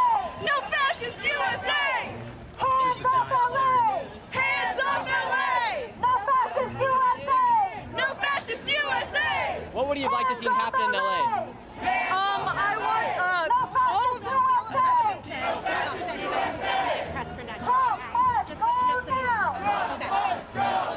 I don't need a press credential to talk to people. Yeah. It's like they're worried that something bad's gonna happen. What am I? I'm not a fascist. I am not a fascist, man. Deportations, we say no. Now's no time for Trump to This is fascism. I can stop us, we say no. Now's the time for Trump to go. Now's the time for Trump to go. Only he does. Peace in the streets, we say no. Peace in the streets, we say no. Now's the time for Trump to go. Now's the time for Trump to go. Arresting dissidents, we say no. Arresting dissidents, we say no. Now's the time for Trump to go. Now's the time for Trump to go. Anti-razor, we say no. Anti-razor, we say no. Now's the time for Trump to go. Now's the time for Trump to go. War on women, we say no. War on women, we say no. They just said war on women. Last time I checked, there wasn't any war on women. So this protest is now turned onto feminism and the Gaza protest. I don't know what's happening now. Oh, sorry. So he's got the Harris and Waltz hat on. Let's talk to this guy right here. How you doing, sir? What brings you out here today? Everything, man. All of these cuts to all the benefits, the cuts to Medicaid, the cuts to my housing. We are in crisis. Trump must go down. Let me tell you something.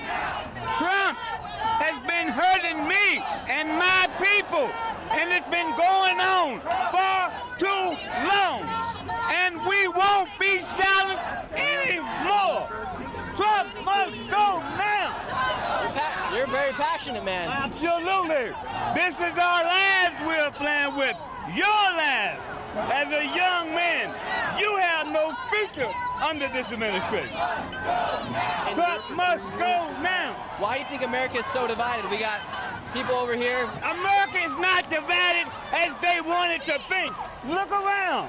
I know. And then we're going to go over there, and then there's going to be a bunch of people. We are not divided as they think. So we will be all right. Just get rid of Trump. All right, thank you, sir. I appreciate the enthusiasm out here. Wow. Who are you dressed up as? Excuse me? Who are you dressed up as today? Just a colonialist. Colonial. You know, we fought against kings too. We didn't want a crown controlling our country in 1776. We don't want a makeshift crown try to control it now. You think Trump's going to be king? He wants to be. You know, he wants to be supreme ruler of the world. You know, and this is just his first stop. What do you think it says about the United States and their military today as we're going to have the Army parade? Well, I was in the military. The guys were just doing what they're told to do, but a lot of them aren't happy about it. You know, it's just it's a lawful order. And the fact that it is the Army's birthday, these guys want to celebrate that. They don't want to celebrate Trump. You know? But do you think this is a good way to celebrate the 250th anniversary or no? Excuse me? Do you think this is a good way to celebrate the 250th anniversary? Or no, I'm proud of these guys. I mean, I'm ex-Air Force, and I'm proud of the Army. They've been around a long time, you know, and they're just, again, they're doing what their commanders have told them to do, you know. If they wanted to revolt, 6,000 guys, man, is a lot of guys, you know, but they're just doing what they're told. You know, because at this point it's a lawful order. You know? Yeah. Thank you for serving. I appreciate you. Sure, no problem, man. Have a good one. What's the sign say? Let's see. Many things. No kings. Let's see it all here on the screen. Wow. No goddamn crown. He doesn't have, do you think he puts the crown on? Huh? Do you think he puts the crown on at night before he goes to bed? You know, I honestly would not doubt it. No, I would not doubt it. Awesome. Thank you so much, sir. All right, thank you for serving. I'm trying to. There's some crazy people out here. You might be afraid. Okay, that's what you're interviewing for? Yeah, we're just talking to people out here. What's the sign say? Democracy dies when you kill dissent.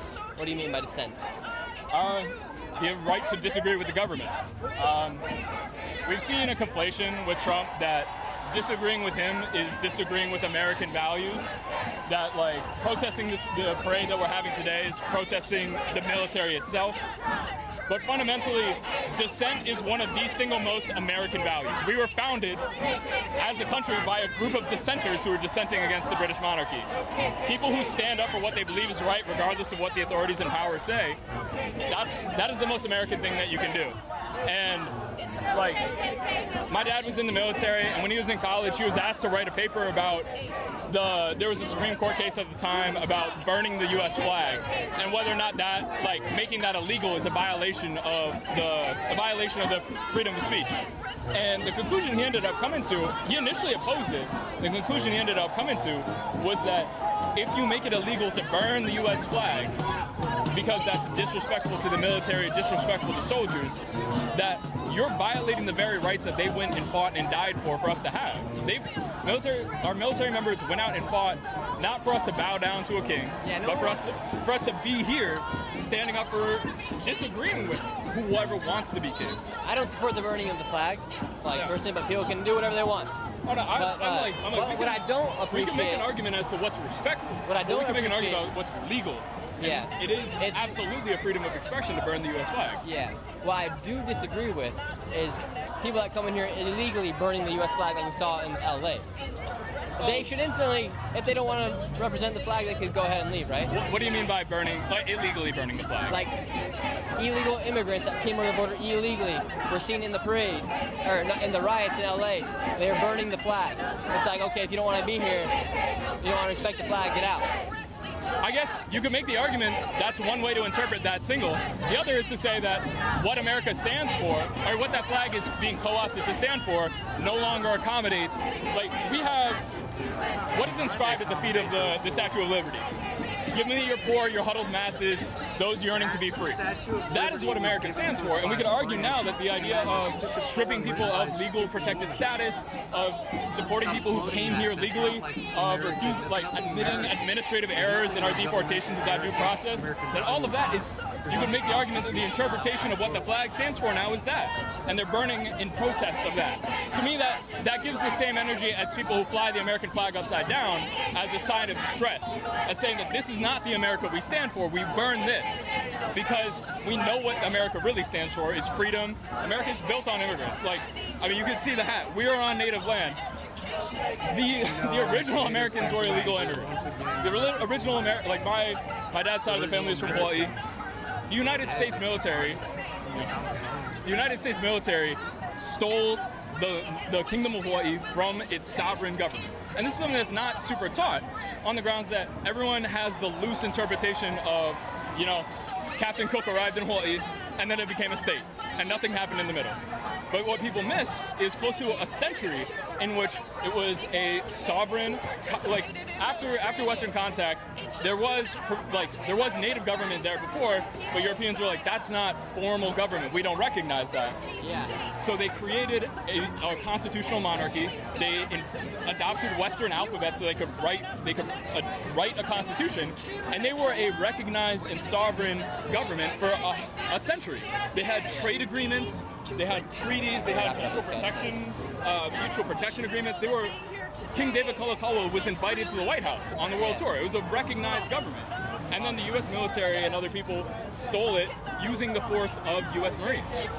And the U.S. has acknowledged that what they did was illegal. Bill Clinton issued a proclamation in the 90s apologizing for the fact that it was illegal. Grover Cleveland acknowledged that it was illegal. So this is the other sign of we need to pay attention to what is moral over what is legal. We can talk about someone didn't come here the right way, or someone didn't do X, Y, and Z. But we should preach empathy. We should preach morality above legality. For close to 250 years, what was legal in the United States was owning other people. Hey, thank you. I appreciate you. Smart man right here. Very educated man right there. Knew his quotes and knew his stuff right there.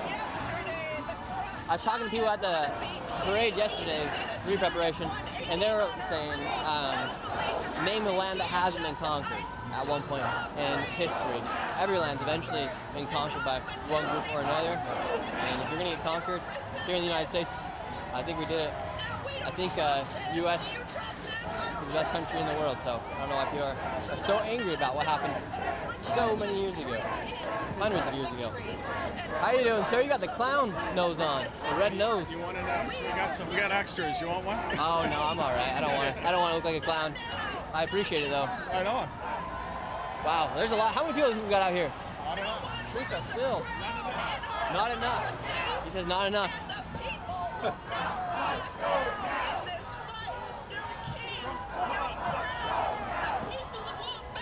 Here we go, everybody.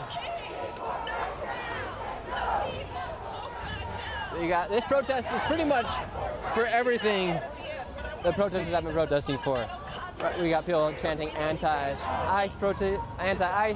slogans, deportations, we say no. Also heard KKK a few times, Nazi a few times, Gaza a few times. They said women were at war. So they're protesting everything here. And then Trump's a fascist, obviously, and he's a king. So everything is being protested here today on the streets. What's going on? Emperor has no clothes. You can't spell hatred without red hat. Do you think every person that voted for MAGA are just evil? No. Are people that wear the red hat? Do you think that's when America went down the dumps, when Trump went down the escalator? Who are you part of? My name's Nick Shirley. Nick Shirley, nice to meet you. I'll tell you the reason why I'm here. The reason why I'm here is because I believe in the Constitution. It's not a perfect document. We've had to amend it multiple times. But it's the fabric that holds our nation together. And right now, he's using it like toilet paper. And that's why I'm here. He's using it like toilet paper. Yeah. That's a great analogy right there. In what ways he using it like toilet paper? What ways it being so easy to be torn apart? He said any protesters would be met with big force. That's what he said. That's not just me. That's a quote. Big force. That's against the First Amendment. He hates. He doesn't like. He uses it like toilet paper. I think he said like if there's violent protests No, or he something didn't. like that. That's not what he said. Watch the video. Yeah, I will. But yeah, I thought it was something. I thought it said with violent force. If there's violent protesters, then yeah, that's fine. I have no problem with people being deported if they're here illegally, but you have to have due process. If they came in without due process, should they get it on the way going out? Yes, that's what the Constitution says. The Fifth Amendment. Look it up. That guy just wrecked. Well, nice talking to you, ma'am. Thank you. You too.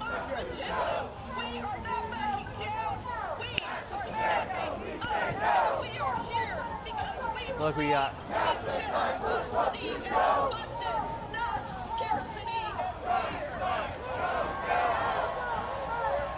Ooh, my arm's getting sore out here, everybody. Run some circles, get this thing loosened up. Oh, I didn't see that sign. The greatest trip show on her right there. That's pretty good sign. Look at this. So she has the sign, says the greatest show on earth. You got Marco Rubio, Caroline, JD, Trump, Noam, Kennedy, Pam, and then Pete. Ma'am, who's your least favorite on that sign? This one. He's the ringleader. You know, he is. He's the ringleader, and if it weren't for him, we wouldn't be doing this right now. He's divided this country. But all his cronies up there doing what he wants. And what's your least favorite thing he's done in his second term? I say the way he's gone about this whole immigration thing is wrong. There's a right way and a wrong way, and he's done it the wrong way. And there's definitely been no due process for anyone that's really been taken. Children, mothers, workers. It's terrible. Due process needs to happen. Getting rid of immigrants that are not aggressive or criminals is ridiculous. We're all immigrants at one time. What do you think about the military parade? I think it's a waste of money. Waste of money? Totally waste of money. That's actually why we came to Washington, D.C. to protest the parade. Yeah, it's going to cost a lot of money. The U.S. government, they aren't very good at managing money. It's been revealed over the past few years. I mean, I knew before he became president. He's put so many of his companies on the ground with bankrupt, and people thought he was a good businessman, that he could run the whole country. And like when we talk about government spending, for instance, like the past 4 years, they spent billions of dollars on lots of issues, lots of wars, Ukraine, the migrant crisis, billions of dollars. You think people should be upset about them spending $20 to $40 million on the military parade? Meanwhile, they spent billions of dollars on other causes? Yeah, no, absolutely. We need that money spent in other places.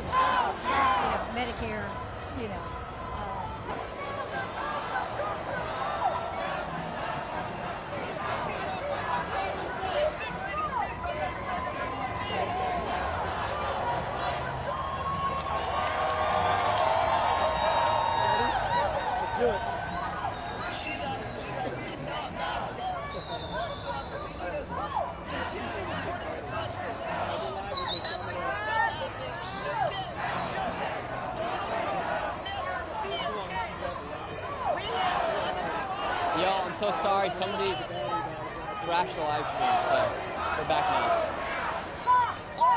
That's awesome.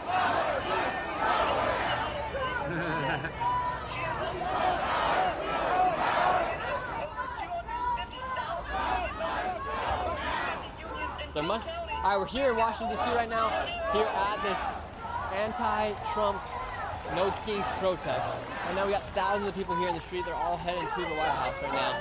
Look at here, the streets are filled with people. We're building back the stream. It got cut down. We were all the way at 15, and then somebody crashed the stream. Gosh dang it! But we're back. No problem. Here we go. Wow, it is so freaking hot out here as well.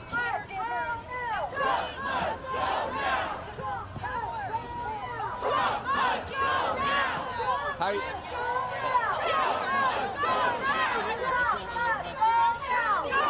Let's see, these people are leading the parade.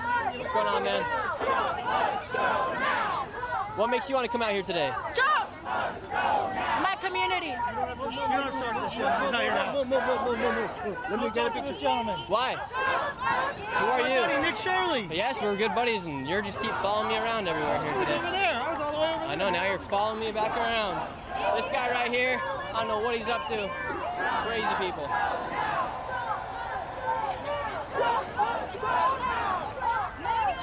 Let's see, where'd he go? Where'd your one buddy go? Where'd your one buddy go? You leave yet? Yeah, see? That's the guy earlier from the stream that was following me all around.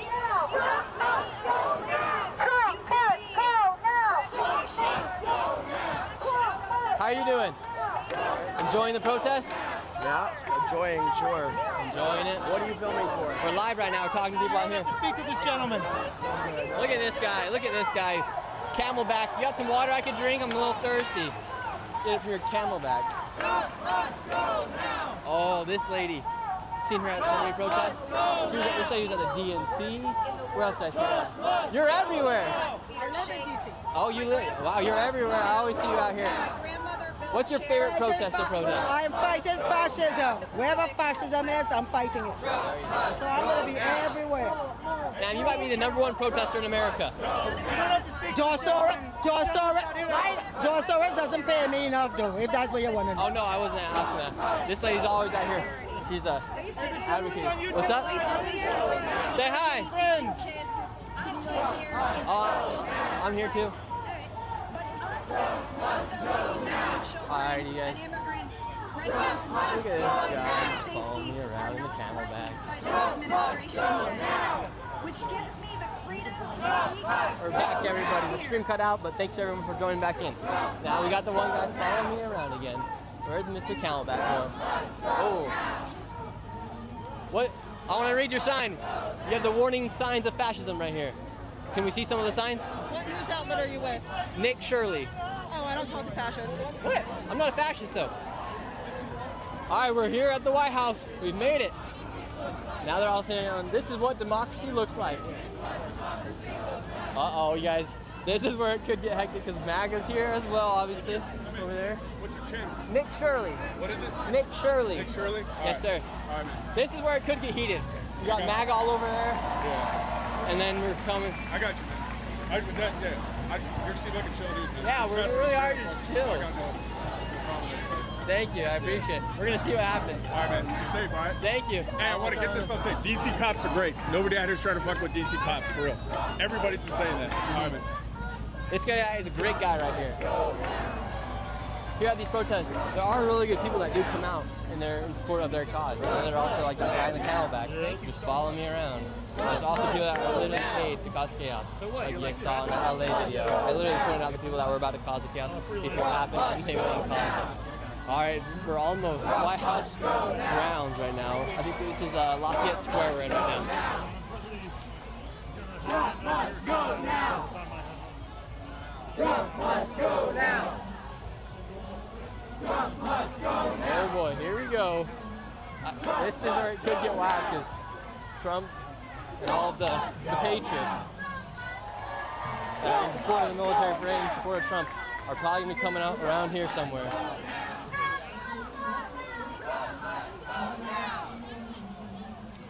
Okay, they made it to the White House grounds. There's the White House.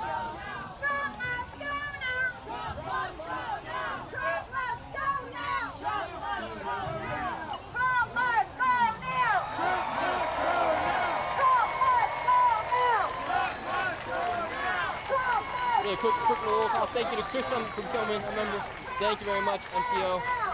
Thank you very much, Goblin. Thank you very much, Eric. Thank you very much, Springer. And thank you very much, J Mac. Sorry if I mispronounced any of the names. Doing it rapid, but I want to say thanks to everybody for supporting here in the live stream. If you guys want to drop a like as well, that really does help. Alrighty, let's see what happens. Here's the barricade. What if they try to storm the White House? I'm getting blocked in.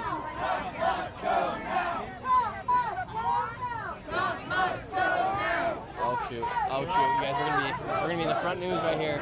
Look, they're setting up the photos. Bro, someone, did I step in dog poop? Smells like poop out here. Somebody's got smothered in dog poop. Smells like legit poop out here.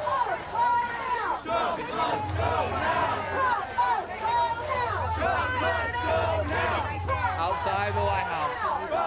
And right behind the White House is where the military parade is going to take place on Constitutional Avenue. Trump must go now! Trump must go now! Trump must go now!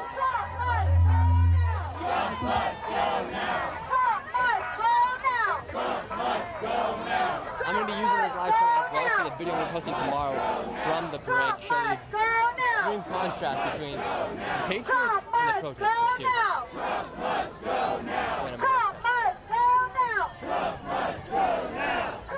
Oh, you got the C4, lucky dog. Somebody stepped in some freaking dog poop. Someone's Rottweiler came in here and dropped a doogie out here. Hello, how are you? Good. Trump's got to go? Trump's got to go. Who should replace him? Newsom? No. He's not here to help. That's okay. Not Newsom. Yeah, who would you like to see replace him? Who are you? My name's Nick Shirley. And who are you with? Nick Shirley on YouTube. Nick Shirley on YouTube. Yeah, who would you like to see replace Trump? I would like to see fair elections. Fair and open elections. No interference. Do you think the last election was fair? We honestly have... I'm hoping it was. Yeah. I cannot guarantee it. I don't know. All right, they're giving speeches now.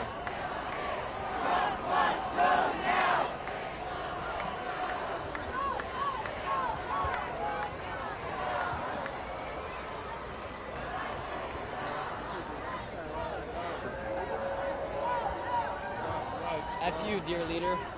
Wow, let's get this sign on here. I don't think we'll make it back to the front. We want to see that sign right there. It ain't worth the effort. Oh yeah, you got F you, dear leader. Yeah. Trump as Kim Jong-un. Yeah. Trump as... It's all supposed to be Kim Jong-un, but, you know. How would you compare Trump to Hitler? Starting to round up people, and actually Hitler did a bunch of tariffs too. Yeah, they're actually very, very similar. And they're burning books. I mean, yeah, trying to silence people, trying to hit the United States, like pick an enemy and make an enemy of people. It's very Hitler-esque. So yeah, that's Do you think America's more divided than ever? Huh? I don't know. There was a civil war here once, so that was probably. But in recent history, hell yeah, yeah. So. And how do you think the world becomes more united here in the United States? Everyone's saying get rid of Trump, but if they got rid of Trump, would it solve everything? We need to probably put term limits on congressmen and senators and the Supreme Court. There's a lot of stuff we need to reform. That's probably how we bring peace. But yeah, Trump's gonna get out of here first. Thank you very much, sir. Yeah, of course, man. You think anyone's gonna break into the White House right here? No, this is gonna be peaceful. They put around I think 16 miles worth of fence around. I mean, yeah, I could do it. I'm not going to, but yeah, no, this is a peaceful protest, so yeah, we'll respect that. Yeah, it is peaceful here compared to some of the other ones I went to. Yeah. Someone says grab him by the midterms over there. That's pretty good. That's pretty good. Grab him by the midterms. No, I definitely don't.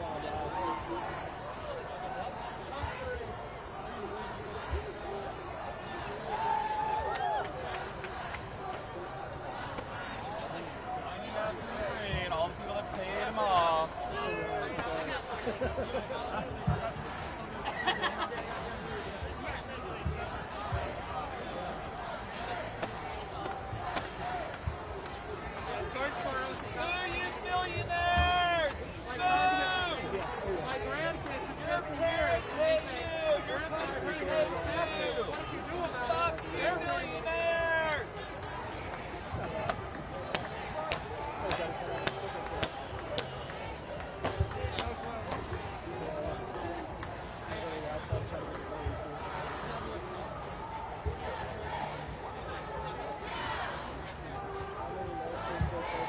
Grab him by the midterm sign right there.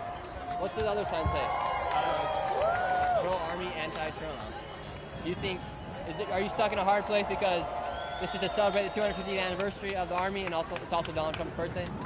Yeah, it's troublesome. I mean, I of course support my troops that protect me and protect my liberties and protect my ability to come out here and protest as an American, that protect my First Amendment rights. So I appreciate them. I give them lots of credit for having to put up with his leadership. But he is the leader of the armed services, so they have to do whatever he says. But I do not support Donald Trump. He's a fascist, and he hates us being here today. He wants to have the cops come out and beat us up if he had his way. But luckily we have the wonderful police officers from the DCPD that are protecting us today. And we're just out here to peacefully protest and show our distaste for the Trump administration and all it stands for. What do you think about a lot of these protests that there's like 1,900 protests across the nation today? The lady, she's funding a lot of them. What do you think her debt is? Why do you think she wants to fund it? Who's got the power? Well, she may want to fund it for her own selfish reasons and helping, the bottom line. But, I appreciate her contributing to the effort. We'll take any, answers we can. However, it's time we stop relying on billionaire funding for all of our political needs and movements in this country and all of our social needs. We don't need to be depending on billionaires. We need to be depending on taxpayer dollars. We need to have funded government in this country and not rely on these billionaires to make decisions for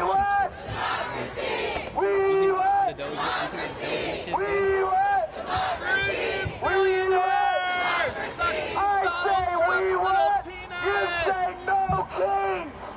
We want no kings! We want no kings! We want no kings! We want no kings! We want no kings! We want no kings! We want no kings! We want no kings! We want no kings! We want no kings! We want. Look at this guy just chilling. I say we want. Did they disrupt your evening nap? Yeah, they totally fucking did. Were you napping here? Yeah, I was napping here. But I'm a real protester. I protest a real stop. Not this current thing, whatever. What do you protest for? I protest against the merging agenda, trying to merge your mind with machines, get secret order out of our government, both sides, controlled by secret order mother flippers. And then I also protest getting real money again and finally voting rights for independents in primary elections. Because we don't have voting rights all over 50 states. Literally taking away our rights. We're not being a part of it. I hope you have a good nap. Thank you. Thank you, sir. Have a good one. This guy was just napping out here.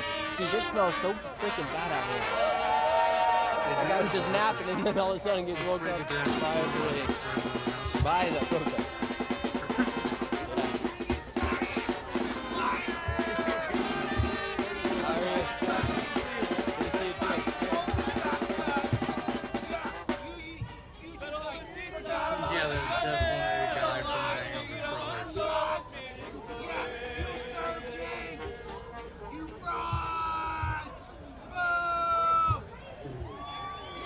Shouldn't have woke that guy up. He didn't do anybody a favor. I hate Trump. I hate you.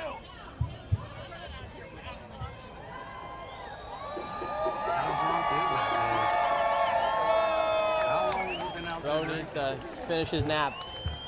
He woke up a little angry. Cranky.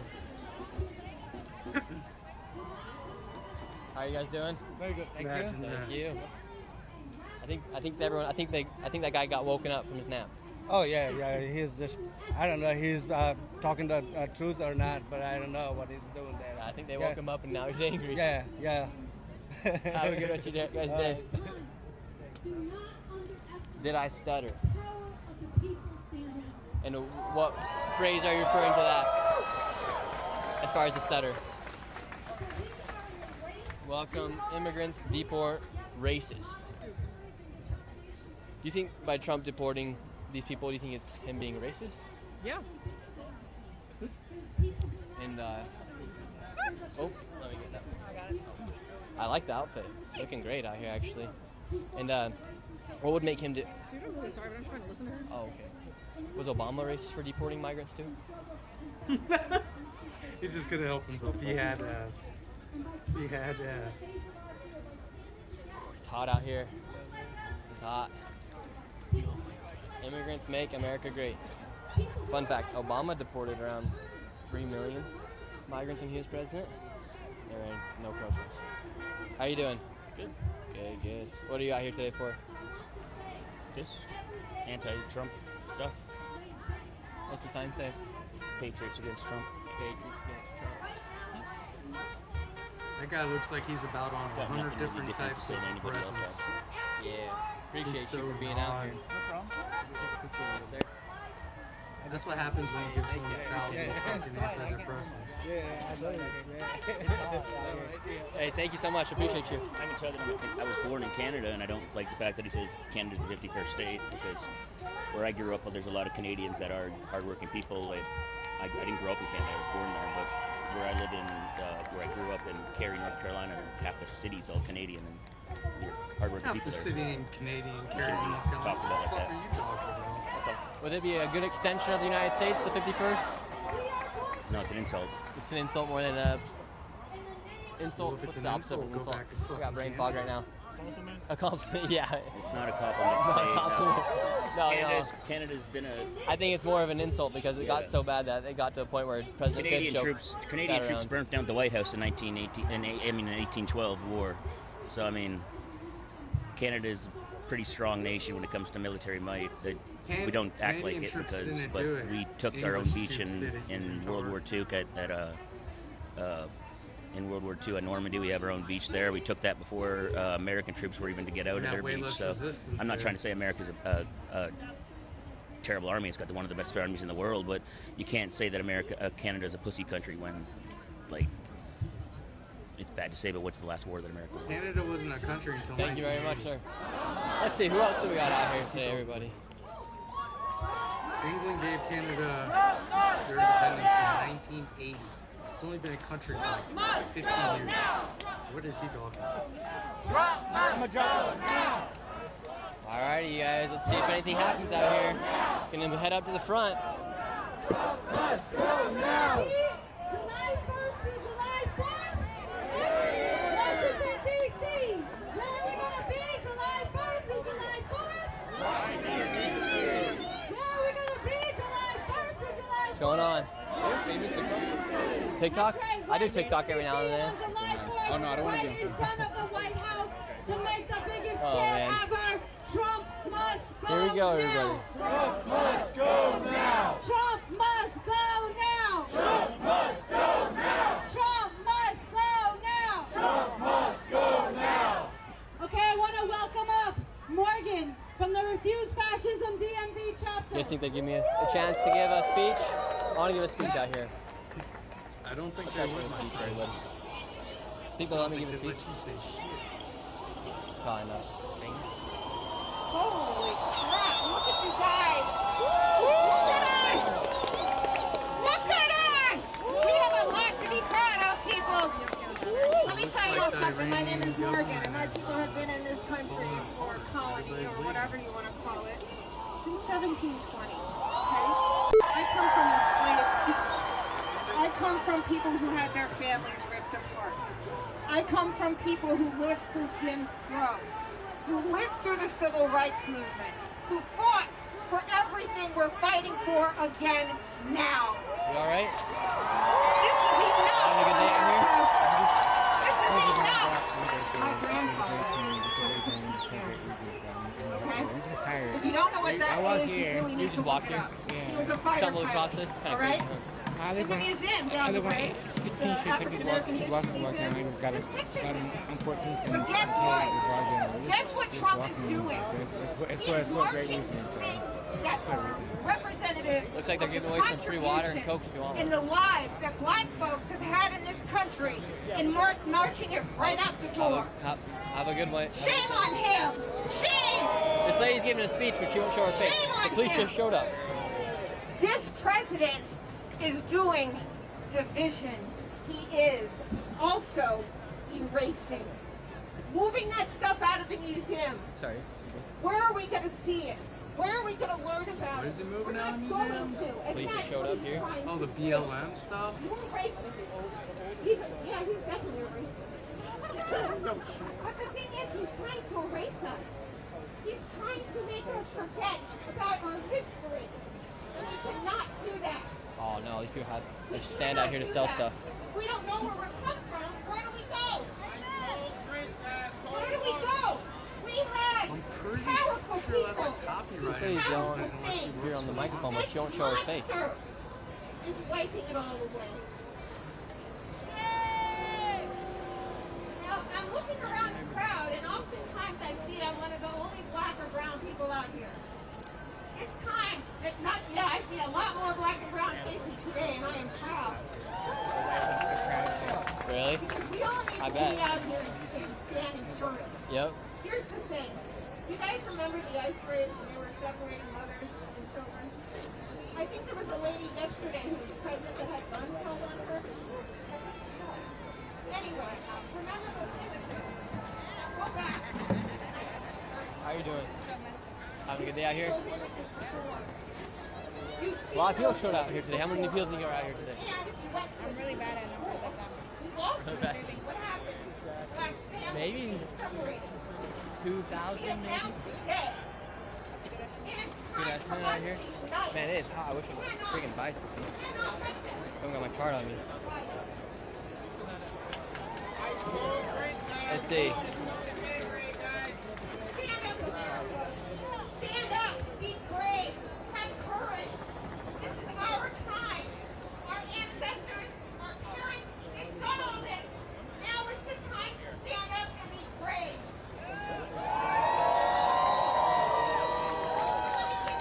Two more things. First thing is I stand up because what's happening here is going to affect Wow, look at this crowd goes all the way back here. You have signs that we are not afraid of you. Stop licking billionaires' boots. Right there. Really quick. I want to say thanks to Not Yo Mother here for donating. Thank you, Brian. Thank you, Douglas Lindsay. Appreciate you. I live over by the zoo. And did you guys see, yeah, Douglas is talking about the person who got assassinated. It could be who got assassinated in Minneapolis today. That was crazy. 2 senators. Some people that work for the government got assassinated. Really, really, really sad. Oh, look at that one. That took some serious AI to make right there, huh? Got Trump and Putin kissing. Yeah. What do you think Trump and Putin would do in a room if they were together? What do you think about the politically motivated killing in Minnesota? Very, very sad. Very, very sad. Horrible. That's all you got to say. We were just talking about it. Very sad. Very, very horrific, actually. Yeah. What do you think? I think it's terrible. You think MAGA is responsible for that? Morons are governing America, and this is where we end up. I don't know if you could blame that on MAGA or Republicans, per se. You can blame it all on MAGA. That's real fucking history. Really? You think that was... You think just because of Trump, those people were killed? Well, you're the one who said that. I don't think that's why. You're the one who said that I said that 8647 meant killing it. I did not say that. You said that. I said, what does 8647 mean? You said dumping. I said, does that mean killing? Yes, but that's where you went to the killing thing. A dumping, And you can interpret dumping. no, you can dump is a shit. Because You can interpret dump as taking a shit. Comey put like 86, 47. They said that was a call for assassination. No, that's not. If those were the correct numbers, I can't totally remember. It was 86, 47. It wasn't a call for assassination. I know he's a wizard. I think it's horrific what happened in Minneapolis. MAGA Republicans have been going all the way back to Reagan. You think it was good for Trump to release the 1,500 insurrectionists? People that were inside of the... Yeah, the insurrectionists. The ones who were convicted. Yeah. All these criminals. He released those I hope they went criminals through and checked who just walked through and those that actually They didn't caused. check anything. They just, Pam Bondi just let them go. I'll have to look into it. But Yeah, look into it. That's the same Pam Bondi who said that 3/4 of Americans would have died since January if it wasn't for Trump's fight against fentanyl. I mean, those are the idiots that are governing the country. You realize that, right? You think they're all a bunch of idiots? They're all a bunch of idiots, yeah. You put me on record on whatever little YouTube channel. Okay, yeah, it's pretty small. It's pretty small right here. We're trying to grow it though, so if you could subscribe, it'd really help. I'd really appreciate if you could subscribe. Thanks, bro. Maybe drop a comment as well. That'd help a lot too. Good luck. Thank you so much. You as well. Have a good one. I don't have all the info. I just on the Minneapolis shooting today. I didn't see that it actually happened.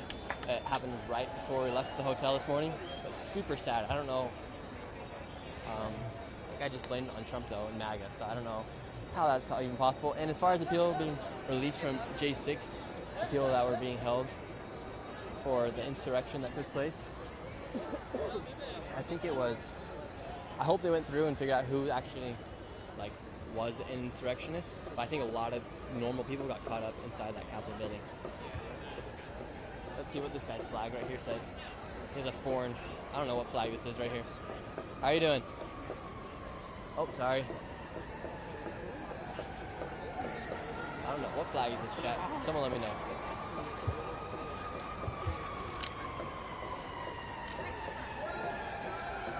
Wait, someone in the chat just said that's the North Korea flag? Wait, what flag is that? Yeah. North Korean. Oh, it is the North Korea flag. What made you want to bring the North Korea flag out here today? I didn't bring it, someone else brought it. It's just, this is what North Korea does, and the sentiment behind it is peace through power. That doesn't work. Since when have the North Koreans been a world player? They're not. They're a bunch of people throwing hissy fits. He's throwing a hissy fit. He's having a birthday party with several 77-ton tanks who are going to roll over the streets of DC, which are already, if you've biked in DC, you know that they're already poor enough. We don't need to punch a whole bunch of potholes in them with outdated troop cameras. The concept of the tank is outdated. The concept of the military parade is outdated. Air power is the future, but that's a whole other topic. Thank you. I'll let you keep going. Sorry, I didn't want to interview. Just happened. Let's see. What else do we got out here? What time is it, everybody?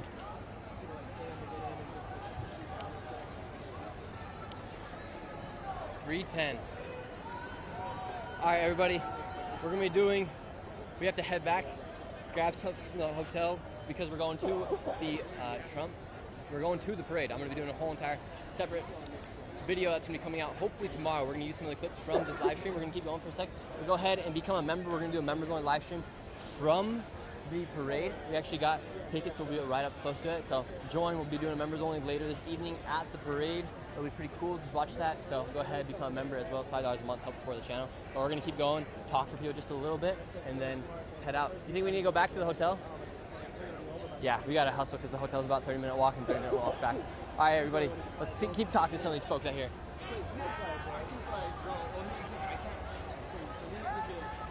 Hey, thank you very much, Locky Zone. Thank you very much, video. Thank you very much, Deanna. Thank you very much, J Mac. All right, let's keep going along here. Yeah, so let's do it members only. Members only, $5 a month. You just click the side button, and then you can go ahead and become a member. You get extra live streams every single week, and you'll instantly get access to around. I think we already have 4 extended cut videos and uncensored videos on the members only. You'll get the uncensored from the LA riots that took place, as well, no swearing, no bleeping and swearing. Also the Minneapolis raid that took place, completely uncensored from the moment I step out. Let's see what we got right here. Who brought the North Korean flag out here? Did you bring the North Korean flag out here? Did you bring the North Korean flag out here? Did you guys bring the North Korean flag out here? Did you guys bring the North Korean flag? No. We're just joking with you. Did you guys bring the North Korean flag? Did you bring the North Korean flag? No. Do you think it's fair to compare this to North Korea, this military parade? Excuse me, really quick. Someone brought out the North Korea flag. Do you think this is fair to compare this military parade to North Korea? No, if they did this in North Korea, all these protesters would be thrown in jail. It looks like they're getting to protest pretty freely. I don't think they have the First Amendment in North Korea. That's my educated guess. You make a very good point, right? Yeah. A lot of people are comparing this to Russia. They're comparing it to North Korea. But meanwhile, in those countries, they would not be able to do that, right? Freedom of speech doesn't exist there. Pretty tyrannical of them that they get to protest freely. Tyrannical. All right, you guys have a great rest of your guys' day. Enjoy your guys' time. Sir, did you bring the North Korea flag out here? No. That wasn't you? It's pretty wild. They put the North Korea flag right in front of the office. All right, we're going to start walking back over to the hotel. Hey, let's see. I'm going to do a little roll call for those that just became members. Thank you, Death Tech. Thank you very much, Colin. Thank you very much, Cesar. Thank you very much, Cameron. Thank you very much, Coral. Thank you very much, Karen. Karajima. Thank you very much, Ray. Thank you very much, Aerosoft. Thank you very much, Jay-Z. Thank you very much, Maury Flatwood. It is so hot out here. I just want a drink. Oh, you got a drink? Oh my word. You guys look, we got a special guest. Rooker T. Jones. We found her out here in the wild. Oh, Had to go get a pink drink. Did they get the pink drinks? Oh, let me have some of that. It is so freaking hot out here. So that was a pretty interesting stream. I was hoping we were going to make it into the parade a little bit more, but we'll be doing that members only, and then tomorrow I guess we'll be dropping a whole other video here on the channel for everybody to see. We're going to be using some of that footage from there, and then I filmed a whole entire separate part of the video yesterday as well. So then we're going to go in. We got special access actually, so that'll be pretty lit. Here. Or actually, I'll just drink like this. Oh shoot, I'm in a mess right now. Oh, what's cracking? What's going on, man? I follow your shit on YouTube, man. Thank you, I appreciate it. We're here today. It was a wild stream. Yeah, I can imagine, man. It was wild. Just interviewing people or what? Interviewing people, talking to people all across the What are land. your thoughts on all this? I think it's cool we're having a military parade, honestly. Okay. Don't you? Well, What do you think? I disagree with it, man. You Yeah, disagree? I do. Yeah. I think it's kind of cool that we're having one. We haven't had Well, one I think, in so you know, long. just think about my father's experience. My father came from Chile, and you know, he escaped Pinochet, came to the country. Oh, Pinochet. Yeah, loved America, understood what it meant to be American. I just don't think this is a symbol of liberty and freedom. I understand celebrating our army. I understand celebrating our history as a country. Yeah. But to do this, I think it's an expense on taxpayers. We're going to talk about waste and fraud. You shouldn't be doing this. Yeah. You shouldn't be hiking funds to deport immigrants in this country that are the backbone of America, that work laborist industries that Americans technically don't want to work in. Let me ask you this, I guess. You know, I follow your stuff. Yeah. And I like what you do in new media. I saw your video at the West Wing and everything. Oh, yeah, that's cool, when, huh? when Bukele was here. Yeah. Let me ask you this. Do you think Americans genuinely are willing to work laborist industries in America? Construction sites, maritime, shipbuilding, and ag work? I think they would be if they paid them like good enough salaries to do it. But you're gonna tell these owners to pay them great salary, good benefit, a retirement plan. Yeah, that's for what their makes it healthcare. super hard, right? So how are we gonna fix that? I know, that's what makes it hard. I don't have the answer to And that. then let me ask you this: how do you? Yeah, and there's people that need jobs as well. Correct. There's people that need jobs everywhere. Americans. I need think jobs we're also everywhere. facing like a problem. Like a lot of people, I know a lot of kids my age, Yeah. that go to college to get these degrees, and they actually can't even use them. It's like, I agree. You would have been better going to learn It's a that return on trade, investment, right? right? When you go to higher So, education. and I think one thing that would be cool, Trump did say like in some conference, because they're having problems with like farmers going in because they're like the farmers aren't showing up because they're not showing up to work because they're worried about getting deported. Is that a correct approach? No, I don't think they should just go grab them from the field and take them out. You know what I mean? I agree. I think there should be I think it'd be cool. I seen on this other day. I think it'd be cool, for instance, if a farmer who's well-respected farmer has his farm, and he's been having, say, he has a group of 10 illegal immigrants that have been working for him for a long time. If there was some process where that farmer could then take them to the judge and say, all right, these guys have been working super hard, and now let's figure out a way to keep them here because these are really good people. Because a lot of these people are good people. But the problem is, if you don't know, if you have a bunch of illegal people here, undocumented, you can't really have law and order because you don't know who's in the country. And I understand that, but here, let me ask you this: in reality, illegal immigrants in this country, undocumented immigrants, do they commit more crimes than naturalized Americans? They do not. But so where is this? I just want to want to get on the same page because I believe immigration reform can come through a sensible bipartisan solution. Yeah. But if we were to grant amnesty in the way that you granted, work amnesty for individuals that have been here for an X amount of years, what would Freedom Caucus Republicans say for that? They would call you amnesty giver. They would call the sitting president amnesty giver. So how do we turn them back? Because currently where we're at, it's unproductive for the country, it's unproductive for the workforce, and ultimately it's unproductive for liberty. I know that you love liberty just as much as I love liberty. I enjoy all this that's happening right here, and I understand what the American flag now means. I understand. My father understood what the American flag means. My mom came to this country undocumented. My dad came to this country as an immigrant. I'm a first-generation American. What's up? I really know what liberty means, but I don't think President Trump's immigration policy is putting forth the principles of American liberty. Hopefully they refine it and make it work out for everybody in the that's best what I'm way. saying. But we do got to go because we got to run like 30 minutes there, and then they close it in an hour. So and I we got just to hope, go. man, But I follow your content a lot. I would just hope that when you're covering immigration, you cover it in a way where you understand the immigrant experience, not just talking points, but you understand what they bring in this country, and they work our laborist industries. All right, a lot of the food that we, a lot of the buildings that we're in, were crafted and were built or were picked by undocumented immigrants, man. I respect I understand what you that do, as well. I respect you for the you know, conversation. and good Americans, I think, will progress this country forward. All right. Thank you very much. You wanted to say something? Yeah. What do you want to say? We don't have too much time. Just really quick. All right. We don't have too much time. I'm serious. I honestly do not think we'd be having this massive problem that we're having here in America right now. We're trying to take illegal immigrants out of our country if we did not have our open border for the past 4 years, and all of these people did not come in. Because the people that were flooding across our borders, and Nick knows, I know, because I've been there, I've seen it, I've watched people come in. People from all over the world came in. I didn't see one Mexican. I saw all people from China, Pakistan, Afghanistan, Peru, El Salvador, everywhere they came in, and we were flooded with immigrants. And so I think that is the only reason why we're having this problem. And I do not agree that we're going and getting grandmas and people. I do not agree with that. The way I wanted it to be was like, we get these criminals out, we get them out, but we're not going and getting the grandma that's been here or the farmers workers, because there's a lot of good people. But I believe this problem happened because we had our open borders like we did. Well, here's the one thing. You guys have the platform. You guys are on YouTube. You guys interview people. There's individuals that can make that change in this administration. It's you. You've been in the West. I don't know who you are, but I'm pretty sure you're. Come on, brother, Brooker, keep going, baby. Well, great to meet you. What I'm saying is that you all have the platform. Do I agree in strong border security? 100%. But at the same time, I believe in our undocumented workforce here, the individuals that have been here for generations, since the 70s, since the 80s, since the 90s, they contribute a lot, they pay into our tax system, and they don't benefit. One thing I will say, you guys have the power. I hope that you guys use your platform to really sway this administration, take a different turn, a different angle at how we deal with immigration, domestically. Seal the borders, 100%, border security, transnational organizations, I'm all in for it.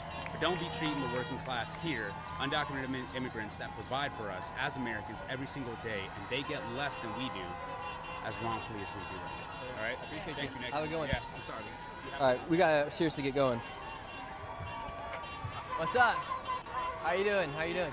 Thank you so much. For everything you're doing. Appreciate it. Thank you guys. Have a great rest of your guys' day. Yeah, of course. Let's do it. Here. Thank you. You too. All right, let's keep going. All right. No, I'll come. I was gonna say something. What was I gonna say? Oh, so as far as I'm like deporting like grandmas and stuff, it's like, so say a grandma, she houses someone that came on the border the past 4 years, and she's been here forever. The problem is if they go into that house and there's a grandma who's undocumented, illegal, and she's not harboring, say, a criminal, that grandma's also going to get deported as well because he's here illegally. She's harboring, she's also committing a crime for harboring an illegal immigrant who is a criminal. So therefore, if that's how a grandma would be deported in that instance. So that's another thing to think about. One sec, I gotta shout out some more people here. I know, we gotta get going. Hey, thank you, Sky, so much. We appreciate you. And that guy made some good points. He's a really cool guy. And I think we agree on a lot more things than we disagree about. Thank you, Lauren. Thank you very much, Holly. Thank you very much, Turtle Dove. Thank you very much, Victor. Thank you very much, Mr. J Boy. Appreciate you guys. Keep coming through. Oh man. Yeah, like I said, we're gonna be doing members only from the parade as well. Showing you guys what it's like. Probably be around 10-15 minute live stream, and then you guys will see the full video tomorrow. We gotta hustle though. 3:20. Oh, not yet. We got Sky. Thank you for coming a member for 2 months. Can you tell us where you'll be next so we can come and protect and support you? I'd be willing to lurk in the background as security. It's a good question. I don't even know where I'm going next, to be honest. Let's see what happens. Been on the road so much lately. It was in Minneapolis, Las Vegas, California, and New York within 5 days. I don't even know how I did that. That's crazy. Your hands and cross like this. And then to DC in 7. And our 5 states, 7 days. we have capacity to help drive a few people back if needed. Thank you very much, Stephanie. Once we get to Seattle, Thank you very much, Brandon, as well. Appreciate it. About 20 seats to help drive people back to Cal Anderson. Because of the limited seat, we're probably going to be saving these for like those who have the most need accessibility wise. If you need water,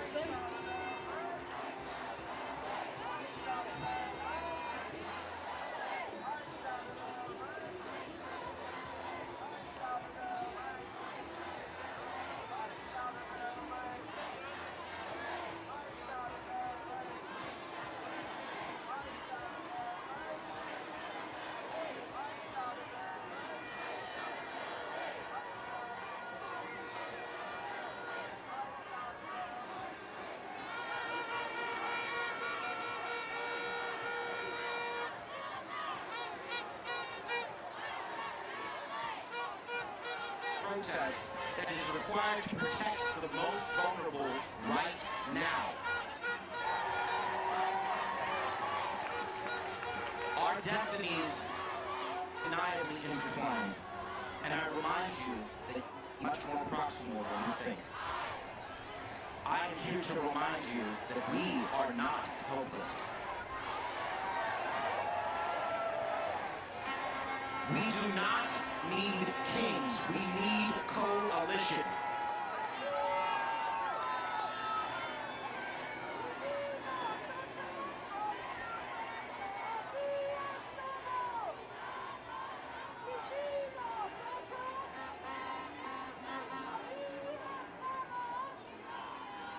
It looks like they're on the move at Red Square. They got a long way to go, though. Well, I guess they could destroy the university, but they're used to that.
Protect your family's dream.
How y'all doing today?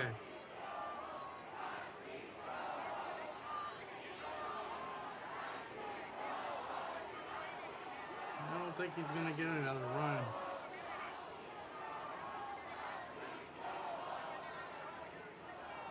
I don't think he should run anyways. His term limit's up this law. Maybe JD Vance will run, who knows? Pretty sure he will. Yep, as long as the protests stay peaceful, I have no problem with it. It's when they get to the federal building in downtown Seattle that shit goes wrong. They start to destroy everything. Well, I shouldn't say they. I shouldn't say minority either. There's a pretty good sized group of them that do it. I watched it a lot. I was there last time they did it.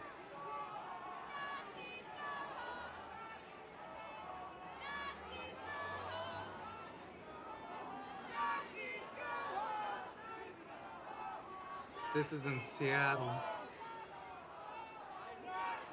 I think they're marching towards the federal building in Seattle, which is usually what they do. There's no Marines at the federal building in Seattle, but there's not even cops down there right now. The closest Marines to Seattle are on Whidbey Island. Or there might be some at Lewis McChord too, but I think most of them are on Whidbey Island on the Navy base. But Seattle will never allow that. This place would go insane if they put the military in. Think LA's bad?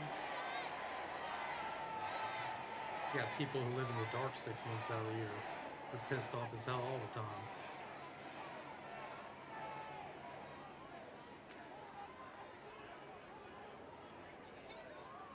I don't know. They've destroyed that federal building pretty good.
Oh, I just heard fireworks.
Or the fucking downtown. Because there is the fucking downtown. Hey, what's up? How you doing?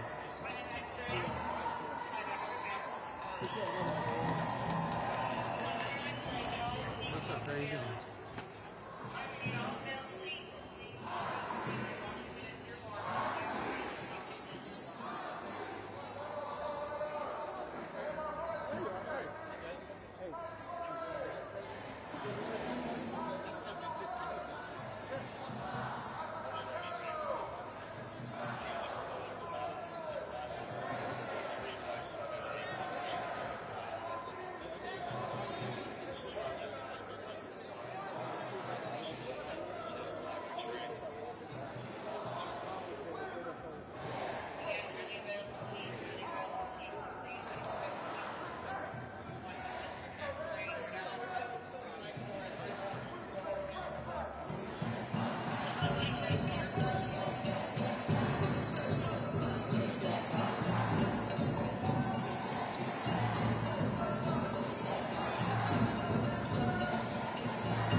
Well, they do. They empty out the retirement in Des Moines. In Des Moines, that's where all the retired people are. There's a huge one out there, Wesley owns, and they have a protest every time, not even half a block down the road. I say it's elder abuse because they roll them out there in heat just waiting for it. I know it's not going to do anything. That's the crazy part. All it's going to do is cost everybody more money because they're going to break shit. What's up, Ken? That's how you doing?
Nobody's trying to get rid of pride, dude.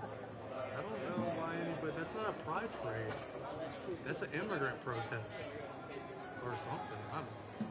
It's more from immigrant to Palestine to I don't know, whatever anybody feels like protesting on, I guess. But they definitely don't have a problem with pride in Seattle. I promise you that. I mean, listen.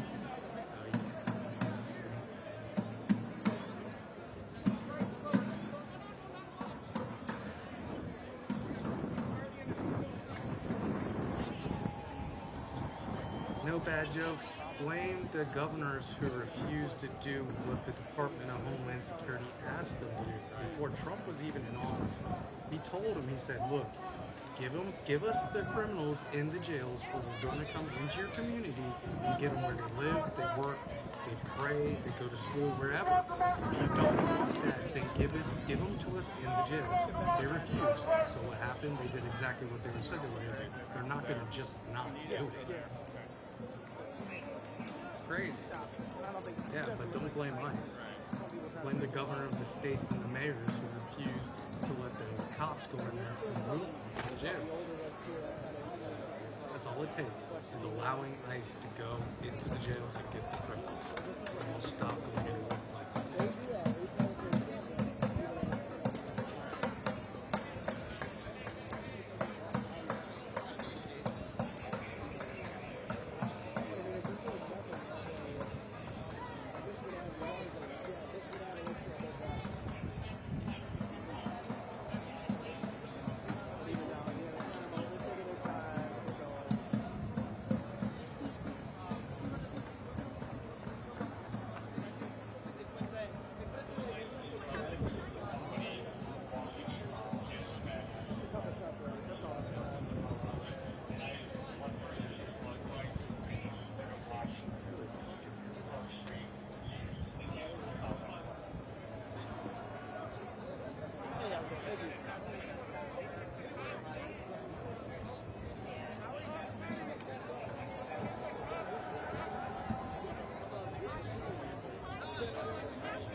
You're right. Due process is a cornerstone of USA society.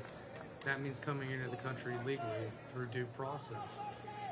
Right? I'm not saying you should just remove people, but you shouldn't expect one hand to wash the other.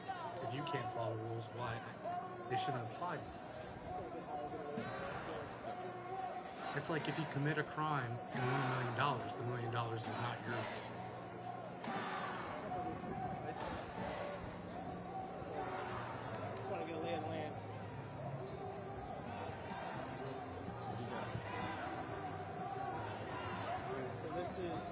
That's the rule.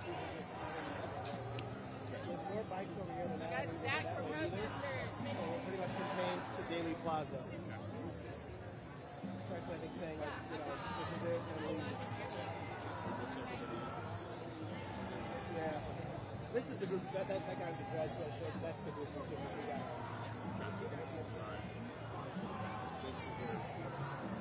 The younger guys. The younger guys. Where they're going. I can't figure out.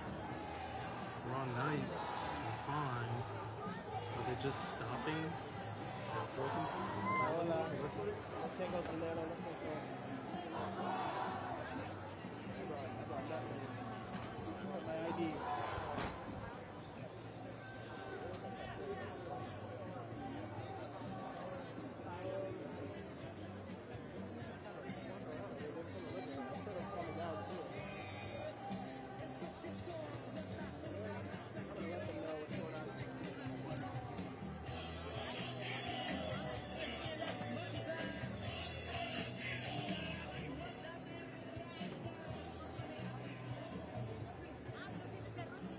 He's doing numbers today. I love those.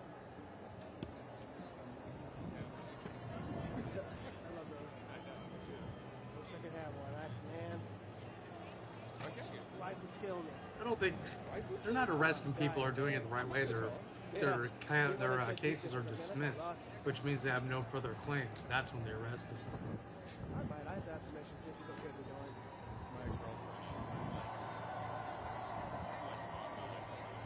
Well, that's funny you say that because U.S. jurisdiction is expressly applied to U.S. citizens. So if you break a U.S. law in another country, you can still get arrested in the U.S. for it.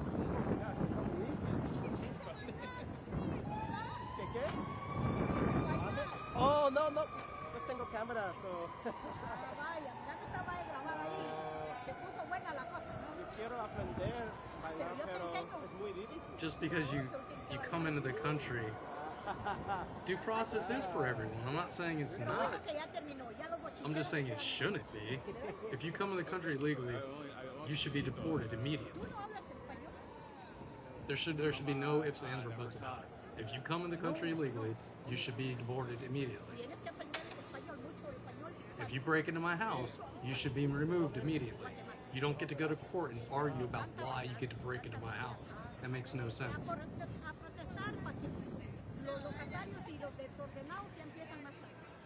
¿Cuántos eres vives aquí en Chicago? 2 años. Pero sí estoy en contra de todo. ¿Guatemala de todo? Trump,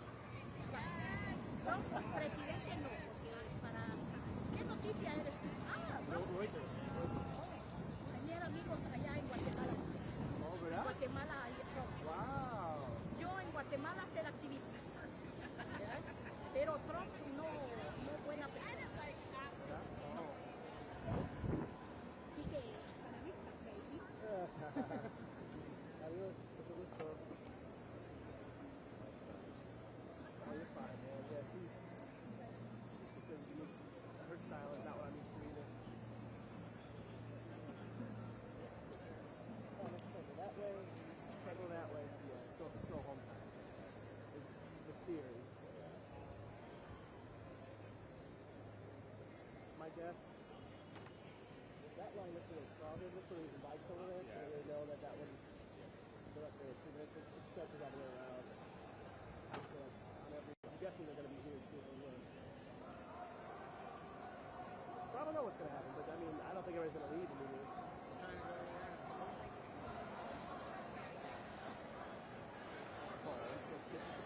That doesn't even feel right. He doesn't even know.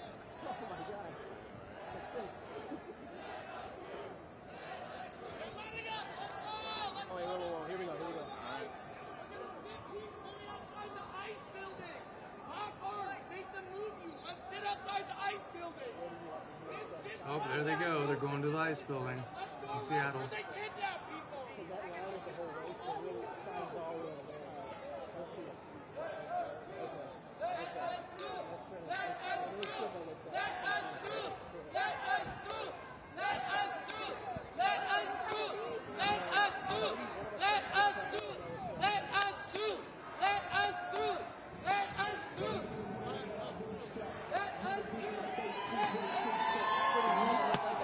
More people show up, it could get real.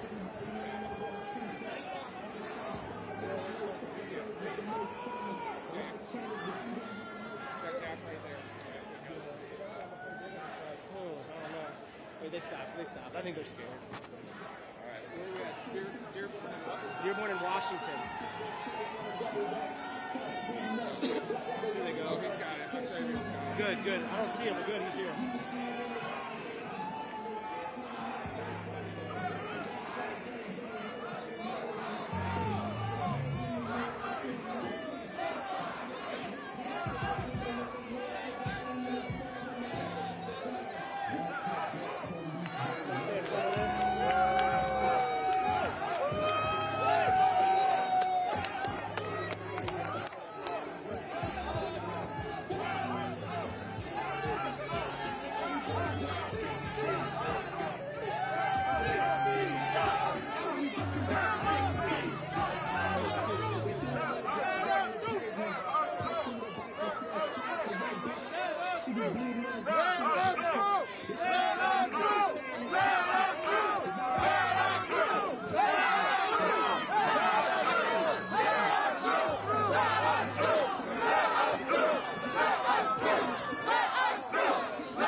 Mexico won like California for 2 years, and Spain on it for 2 months. Just on the other side, right pole is the gap where people go around. Safely. Anybody has claimed in California and Spain, not Mexico. No, we paid them. They got like $9 million for it. And then we found like $1 billion in gold. And a business deal on that.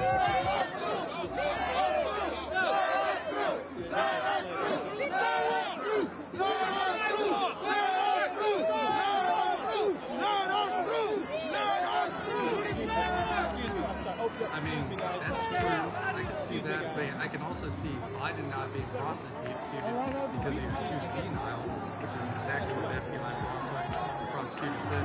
He's not competent enough to stand trial, but he is competent. Press not allowed through either? Okay. They want to wait. And then he pardons his whole family. A lot of people just say working with Trump. It goes both ways. Let us through the sidewalk! We're trying to go that way! The sidewalk! I can't walk the street. If you think any politician ain't doing perfect shit, you're crazy. I still gotta cross the street! I'm trying to get across the street! You just said it! They just push whatever you want. I think there's going to be damage. I don't think it's going to be a lot. I don't know, because other cities are having protests. The last protest, they had cops from Bellevue and all over down there. But now those cities are having protests too, so they need the cops. So I don't know how it's going to go down. You're right, that jokes, that's it. They just don't face justice, man. It's not fair.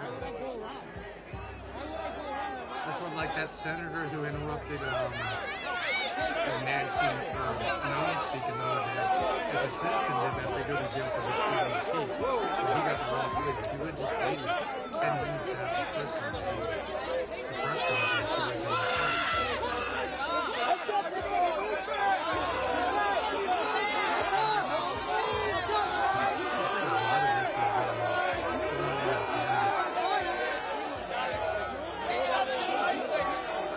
can get hold of like a normal peaceful protest 15 to 20 people in there, agitators, and they just go fucking ham from there. Crowd mentality, mob mentality.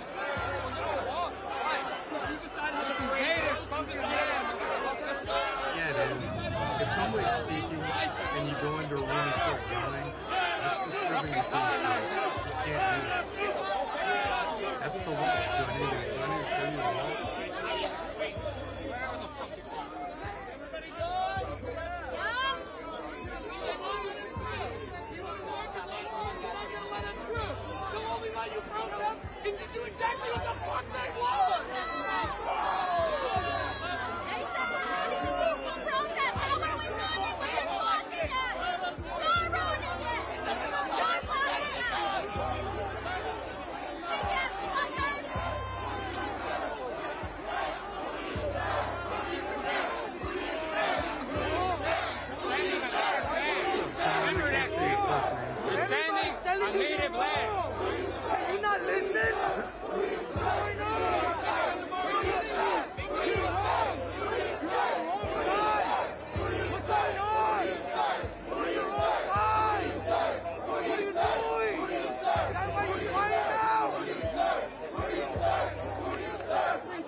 That blast said, Where you trying to go?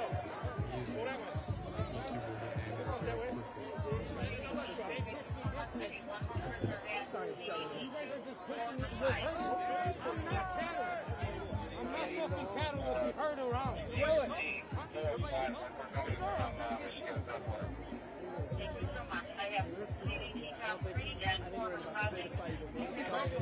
How you doing, sir? You okay? You doing okay? Okay, good. It's good to see you. That's correct. Why don't you just 509 it? Sometimes.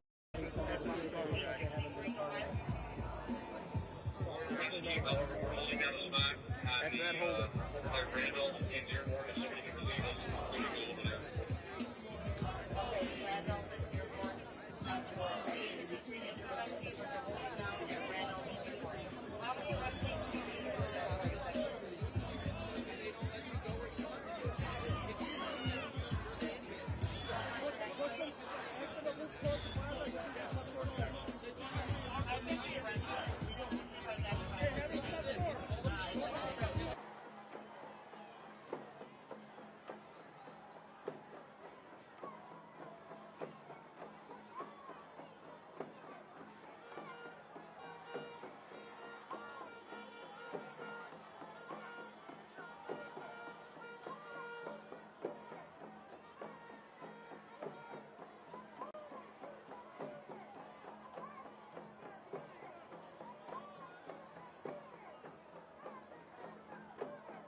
Yeah, it's kind of weird.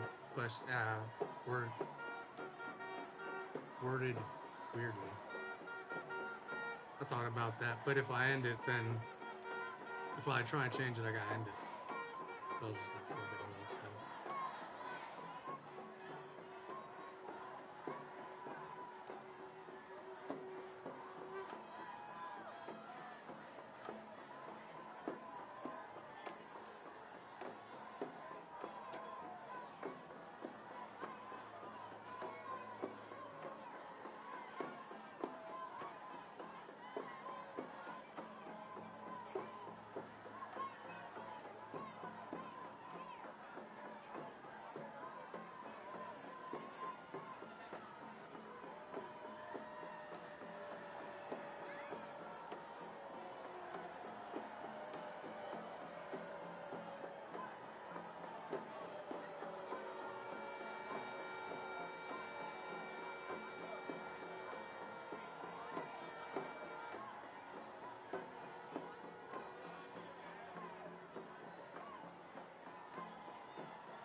Yeah.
Oh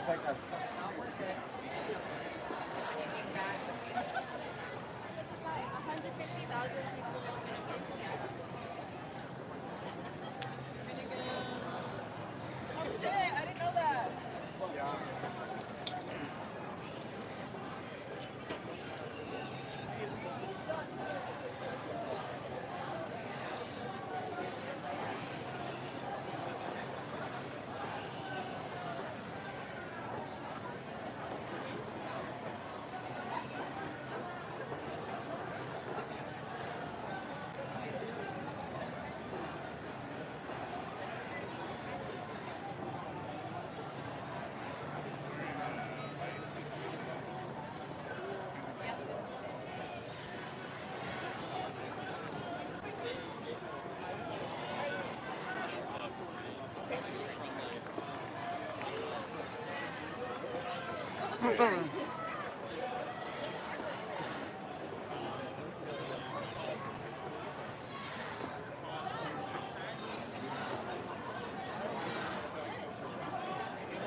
Almost anything is possible these days. But that goes for cybercriminals too. With AI, they can create threats so realistic, it's hard to tell what's real and what's not. That's why Genie AI-powered scam detection is now included in our all-in-one protection.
get that shit, dog.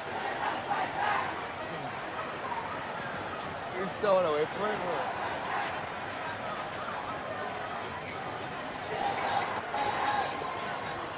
Oh, dog. Divert. Straight fried. Hey, dog, all I'm gonna say is this though. And one more thing.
We got paid pretty well here.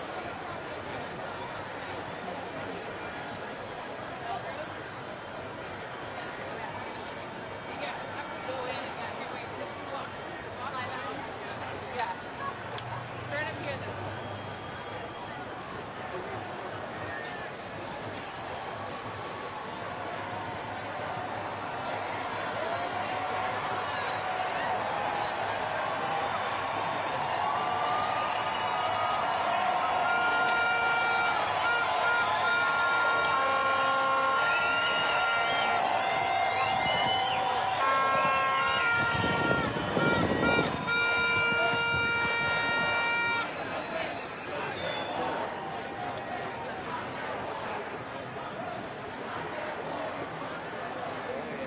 Right here, man. Oh, shit. Can't see. I can't read. She whipped that ass. Oh, shit. That's what it said right here. She whipped that ass. Ah. That was when, in Alabama, when the captain wanted to park his ship and all the white motherfuckers jumped in. The old man took a chair.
Go.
that dude like 5'5", my height? What the fuck? I thought y'all had height requirements. What the shit?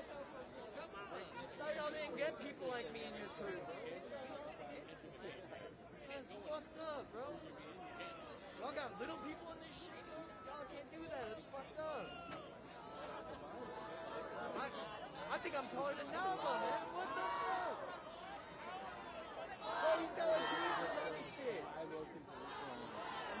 What the hell? Yeah, this is like... Alright, who's got the fastest mile here? I bet it's none of y'all. I bet y'all haven't run a mile in fucking... since you're graduated, man. Like, you guys look like fucking obese. You guys look hungry. Trying to hit up Golden Corral. One of y'all goes for that fucking all-you-can-eat fried chicken. I know it. I dabble in it, but it's not my cup of tea.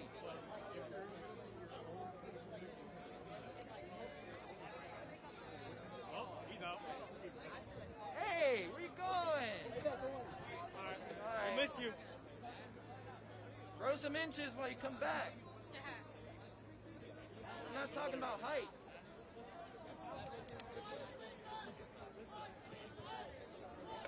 Oh man, look at Shea. That's a good looking officer. You get the ladies on. Shea. Look at him. He's geek. March with us. March with us. March with us. Come on. Unless you guys like the pedophile. Which one? Shit. Which part? You didn't hear about Trump? What do you do now? Oh, you were best friends with Epstein for 10 years? Oh, yeah? Yes, bro.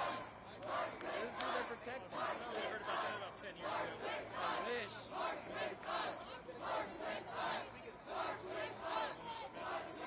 Shea, be honest, bro. You be getting bitches every night, huh? He knows. You be getting bitches, huh? He's a cool one. You can tell, bro. You can tell You know what I mean. You can tell he wants to fucking... He wants to go to this side, bro. He wants to take off the fucking fez, bro. You don't have to, bro. You can stick on that side, man. It's not worth it, bro. We're meddlings, bro. You guys are the supremes. It's how it works. It's how it's been.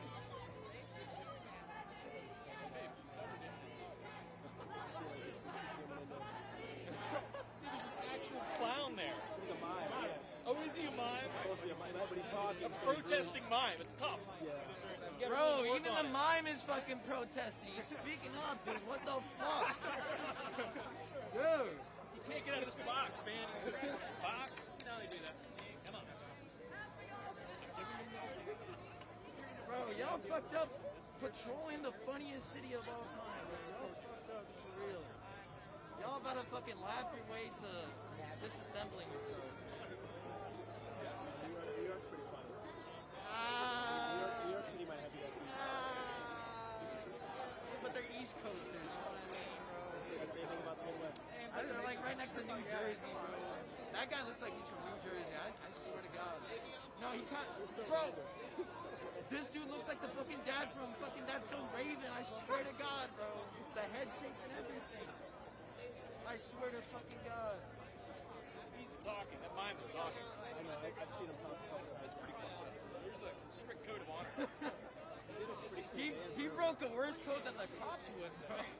That shit's insane. I'm pretty sure he's gonna get lynched when he gets back fucking... Where is he?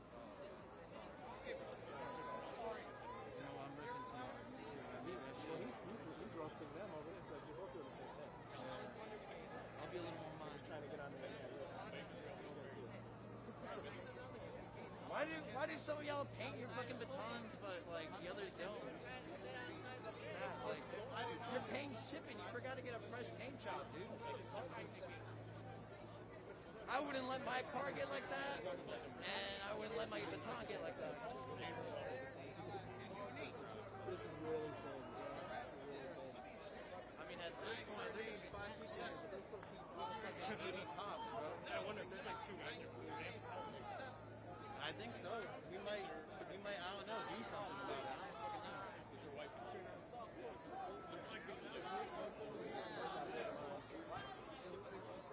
How many of the protests across the country have a mime?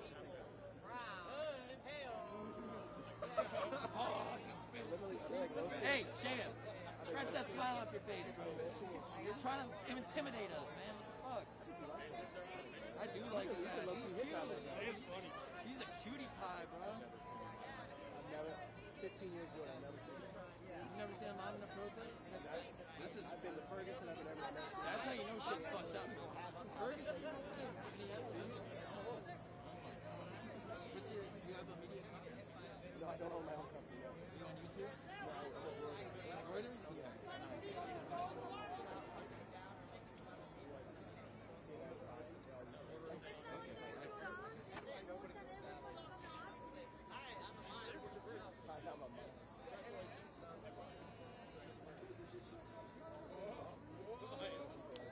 Nah, nah, nah, nah.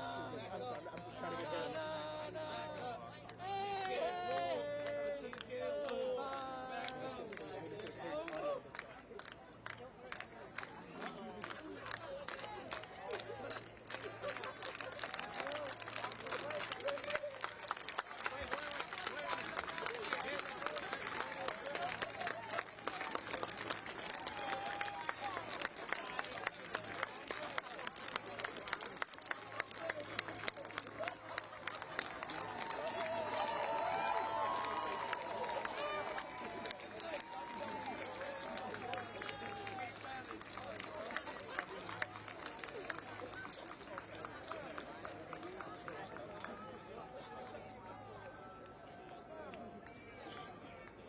I swear the mental gymnastics is crazy.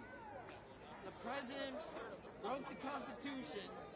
We're trying to save the Constitution. Y'all are stopping us from saving the Constitution. What the fuck? That don't make no sense.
Oh, yeah!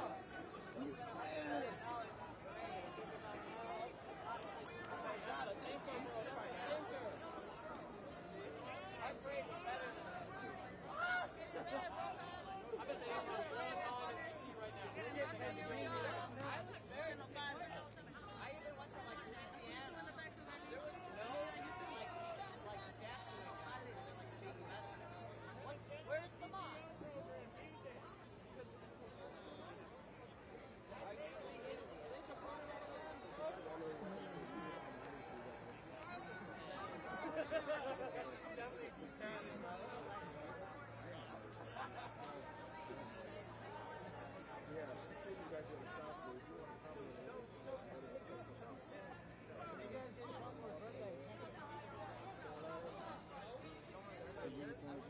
Yeah, exactly. What do you want to do?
go past the president. What does that, the image of those troops going across Memorial Bridge for the Revolutionary War, Battle of Lexington, 1775. We were talking a little bit earlier today. The Army, the history of the Army is actually older than the history of the country at this point. What does it mean to you to see this be celebrated and see the Army's story be told on such a big stage? You're right, Tara. It's 1 year older than the actual nation itself. It's just an immense amount of pride for serving and and being a member of the United States Army, wearing the cloth of our nation, the sacrifices that we've made since 1775 to present day. Conflicts.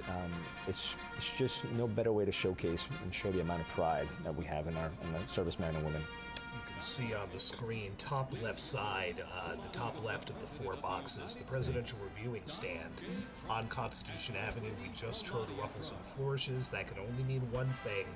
The commander-in-chief with Hail to the Chief now playing, stepping onto that stand, pumping a fist as he walks alongside the First Lady, and to a gun salute. Yes, ruffles and flourishes and a 21-gun salute as they walk up to begin. I'm Kristi Noem, the United States Secretary of Homeland Security. Thank you, President Donald J. Trump.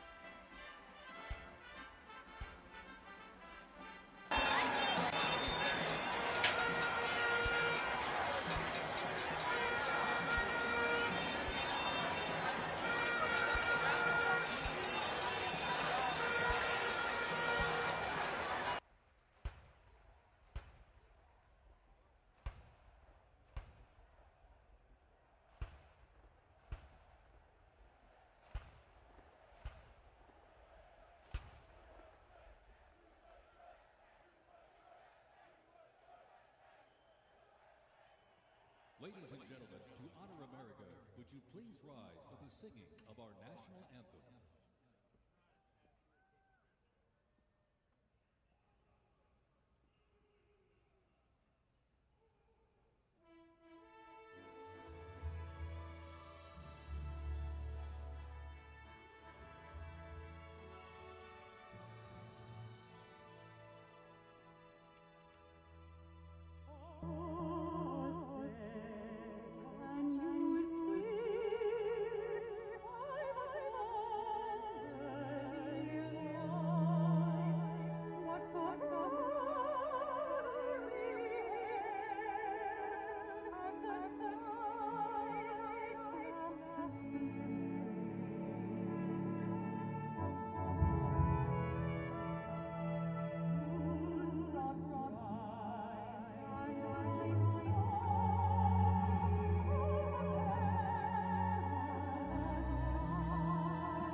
Before we even had a country, we had an army.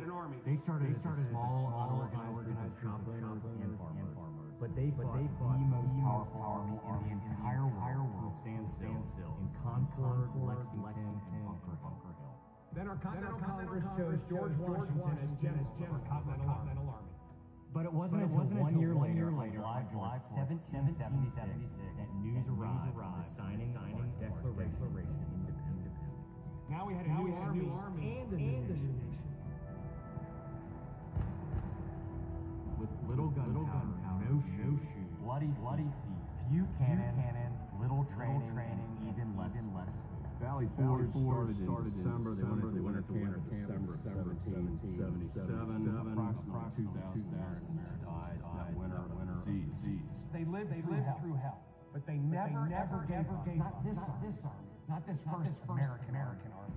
Finally, Washington and his army arrived here at Yorktown, where they had General Cornwallis, powerful British army, trapped city against the sea. All of the preparation that Washington learned through the course of 6.5 years meets its full force here at Yorktown, and he employs it brilliantly. Sailing from the Caribbean, the French Navy arrived and took on the British fleet. Washington decided to make his move. Our men digging closer to the fort. Finally getting rifle and cannon range. Naturally, George Washington chose to set off our first cannon shot. The British had two small forts in front of the main fort. They were called redoubts 9 and 10. Then, on the moonless night of October 14th, the American French forces attacked the redoubts. The hand-to-hand combat with bayonets, knives, and fists was bloody, to say the least. But within an hour, we were victorious. And as the sun came up the next day, Cornwallis looked out and realized he was in serious trouble. So he prepared an all-out, desperate counterattack. It didn't work, and the British were forced to surrender. We were supposed to lose to the best army and the largest professional navy in the world. But our young army had won the war and our freedom. The freedom we hold so dear. And 250 years later, for what started as a ragtag group of shoppers has now become the most powerful army in the world. Today, many things are very different from that army in Yorktown. But one thing remains the same. An undying passion, guts, and love for our country remains deep in the heart of today's army.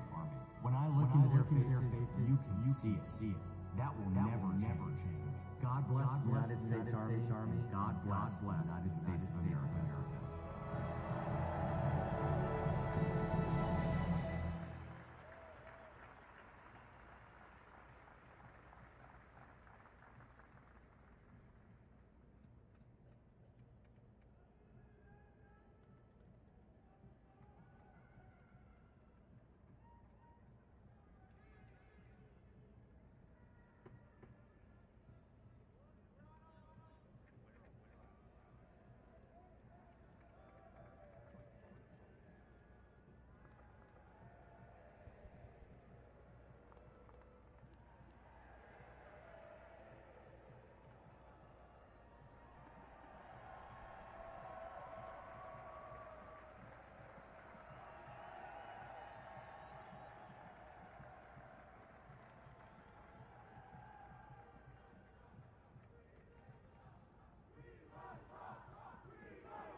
Ladies and gentlemen, our parade is officially underway.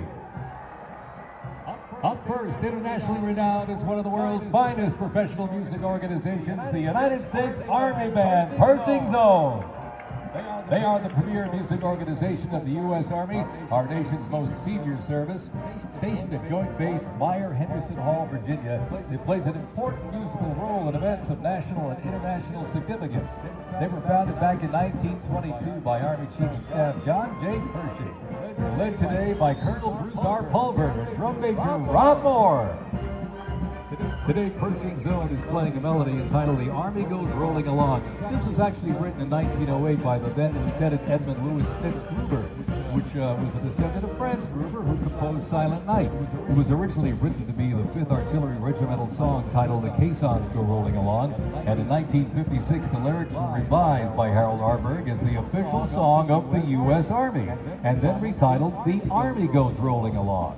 Pershing Zone carries on its century-old legacy, playing a march that brings pride to every soldier.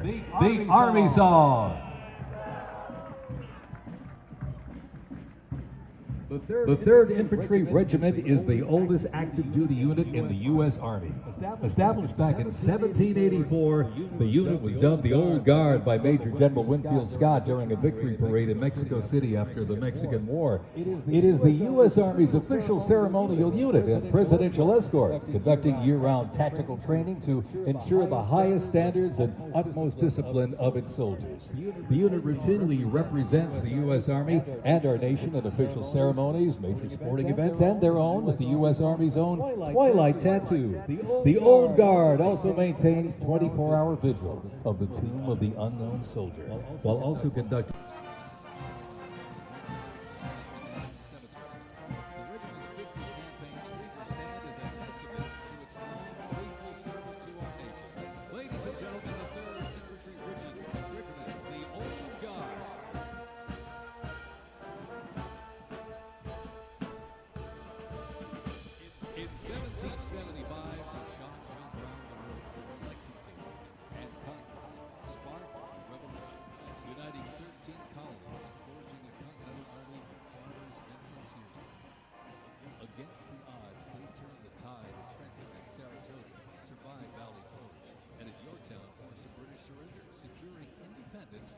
giving birth to the United States of America.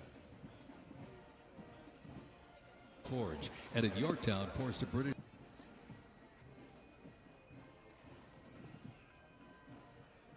Before radios and field phones, sound was the signal. In the Continental Army, fifes and drums carried commands across the chaos of battle, telling soldiers when to advance, when to retreat, even when to rest. That league legacy actually lives on today with the U.S. Army Fife and Drum Corps, part of the 3rd Infantry Regiment known as the Old Guard. Founded back in 1960, they're the only unit of their kind in the armed forces. Performing in uniforms patterned after those worn by General Washington's musicians. Playing period instruments with patriotic precision, they bring history to life, sharing the sound and spirit of the revolution through more than 500 performances each year, both at home and around the world too. The Old Guard, Fife and Drum Corps, everybody.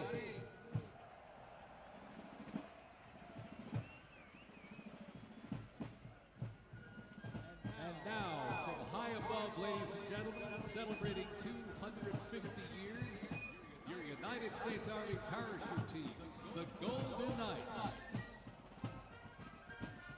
Descending at over 120 miles an hour, the Golden Knights are using flexible wing gliders to maintain their formation. They open their main canopy simultaneously and negotiate the softest possible landing. I'll tell you, they can't hear you, but they sure can see you. You can get the great big wave, ladies and gentlemen, the Golden Knights, the finest parachuting team in the world.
over 4 brutal years, nearly 2 million soldiers fought to preserve the Union. Among them, 5 future presidents and the first recipients of a brand new military decoration, the Medal of Honor. With independence won, our nation's westward expansion began. The Army moved in step, guarding settlers as native scouts lit the way. Immigrants joined the cause, and the Buffalo Soldiers etched a legacy of grit and honor across the American frontier.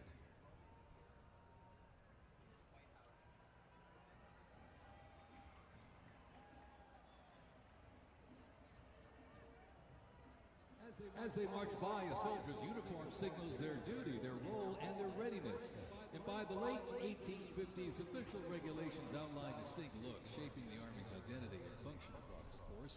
Soldiers were issued 2 coats. One, a short sack coat for work and battle, with brass buttons and colored trim that marked their rank. Well, by war's end, that rugged sack coat became the soldier's uniform of choice. As the war escalated, volunteer enlistment surged. Congress authorized support for a force of up to 500,000 new troops, answering the call to preserve the Union. As they march by, representing the Civil War era of our nation's history, is the 4th Infantry Division based out of Fort Carson, Colorado.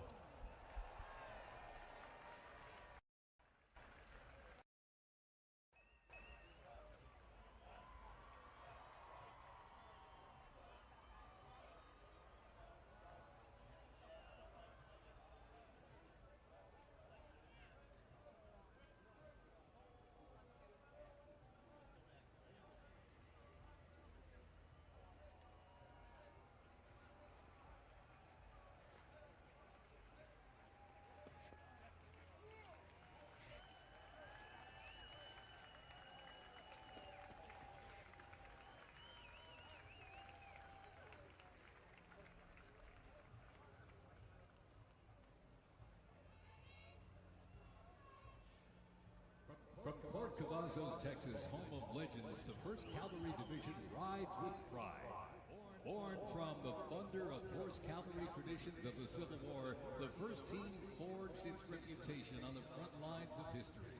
They stormed Manila with the flying column, charged into Pyongyang as the first to breach the line and face the brutal crucible of Iron Drang. The first of 13 named campaigns in Vietnam where they proved their mettle. Today, that same warrior spirit lives on. You'll know the name, and you'll know them by their iconic cap hats, elite soldiers, and cutting-edge equipment. Tough, fit, fearless. The 1st Cavalry Division is a lethal, disciplined force that stands ready to fight and win anywhere, anytime, and the legacy rides on. This is the CAT.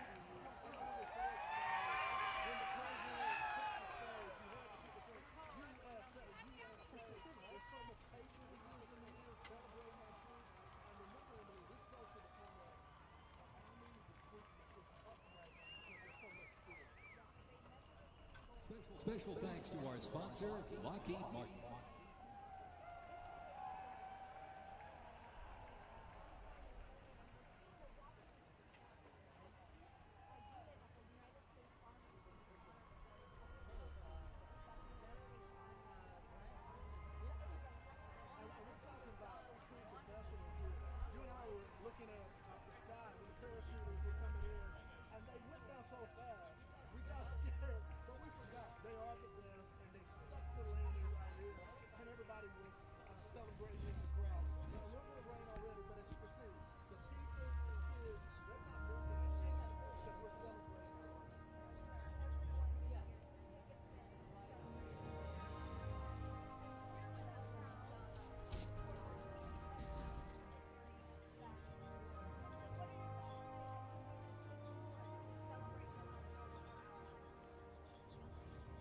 In 1914, years of escalating competition between European alliances culminate in the outbreak of the First World War.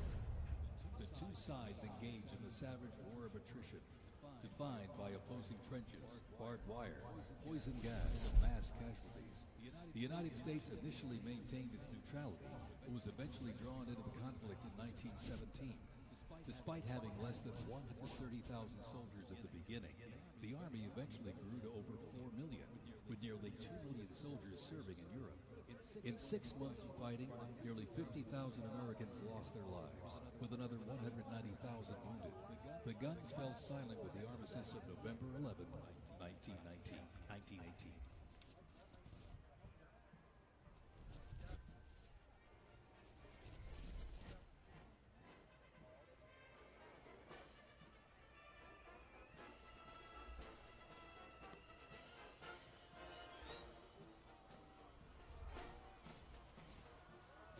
We continue on with more USA World War I rolling stock. 18 Dodge touring car was part of the legendary 1919 Transcontinental Convoy.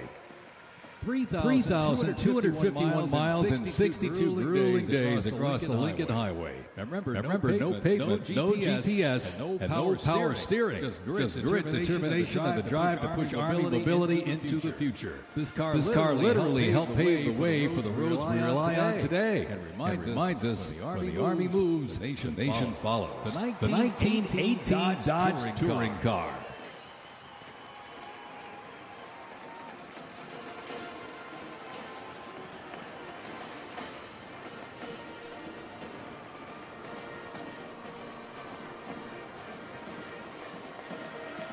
Headquartered in New York, this is the 42nd Infantry Division Band. At the start of World War I, the 42nd Infantry Division was formed with troops from 27 National Guard units, stretching across the country like a rainbow, composed of skilled musicians from all walks of life and professional occupations. They perform a variety of musical genres. Though their mission is primarily a musical one, the members were ordered into active federal service back in 2004 in support of Operation Iraqi Freedom 3. The band has also served in support of numerous state active duty missions, including cleanup efforts following Hurricane Sandy, distribution support during COVID-19, and recently support for New York State Corrections. Commanded by Chief Warrant Officer 2 Ethan Wagner and led by Drum Major Sergeant First Class Drew Gans, the band is performing Over There, written in 1917 by Broadway composer and recipient of the Congressional Gold Medal George M. Cohan.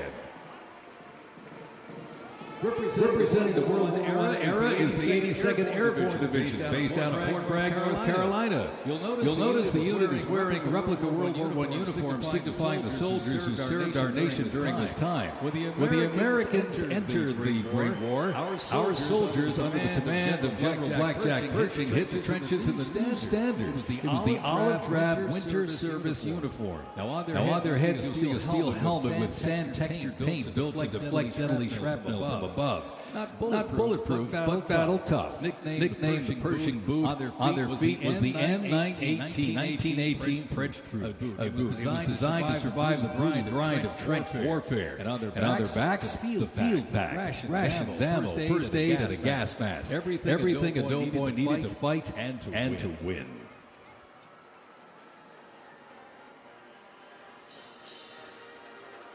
Incidentally, the 42nd Infantry Division was deployed to heavy combat abroad and then deployed again in World War II, ultimately liberating the Dachau concentration camp. The 42nd responded to the terrorist attacks on 9/11.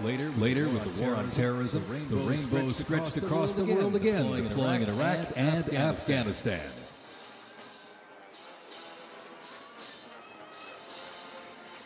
Thundering into view, the pride of Fort Sill, the U.S. Army Artillery Half Section. This is literally powered by horsepower and heritage. This elite ceremonial unit honors the legacy of the Army's horse-drawn artillery.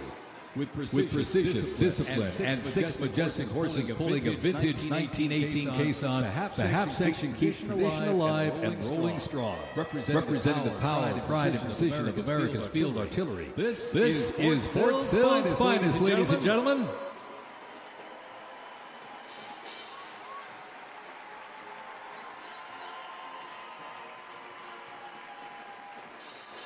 Special thanks to our sponsor, Form Energy.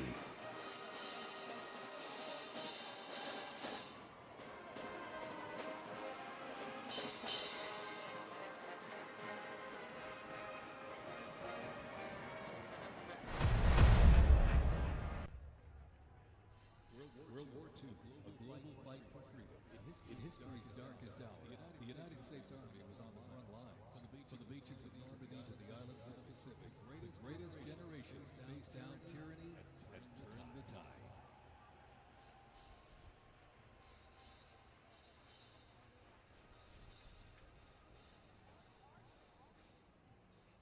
From bombers to fighters to transports, U.S. Army aircraft started to thunder across the skies in World War II. Take a look up there, ladies and gentlemen. Flying overhead right now. They are fast, they are fierce, and famously used to the doodle raid over Tokyo.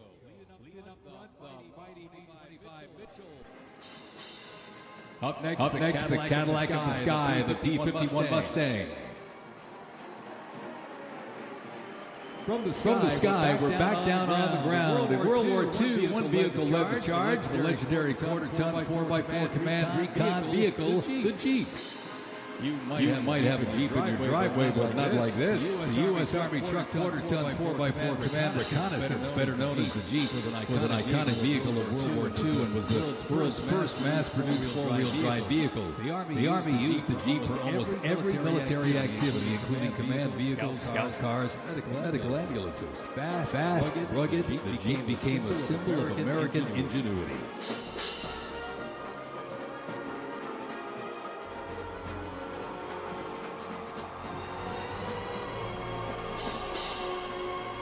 From Fort Bragg, North Carolina, this is the 82nd Airborne Ceremonial Band. The 82nd received the nickname All-Americans after a contest as it represented the diverse origins of its members from every state. This name remains today symbolized by their iconic double-A patch. Fort Bragg's finest, ladies and gentlemen. Give them a big round of applause, the 82nd Airborne Ceremonial Band.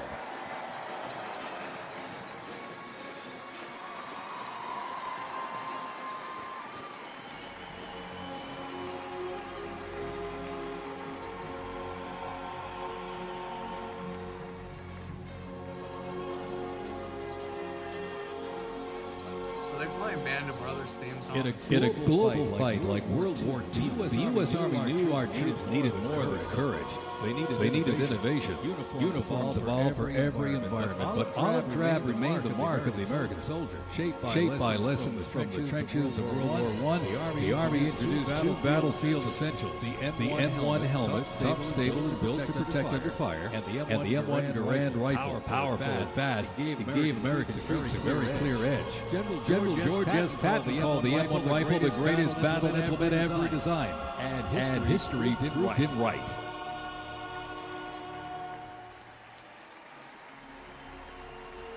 The 82nd Airborne Division. The unit is best known for their bravery on D-Day, when 12,000 parachute and glider troops destroyed German supply lines after fighting for 33 days straight.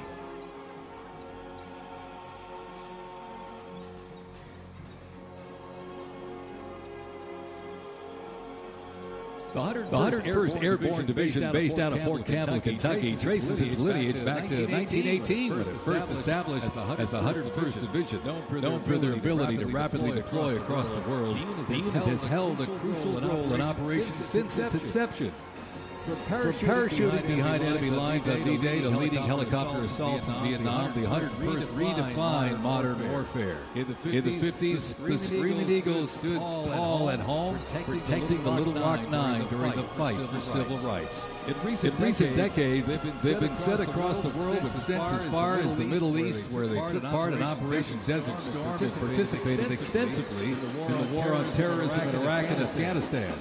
The Screaming Eagles continue to lead the way as tomorrow's division in today's Army.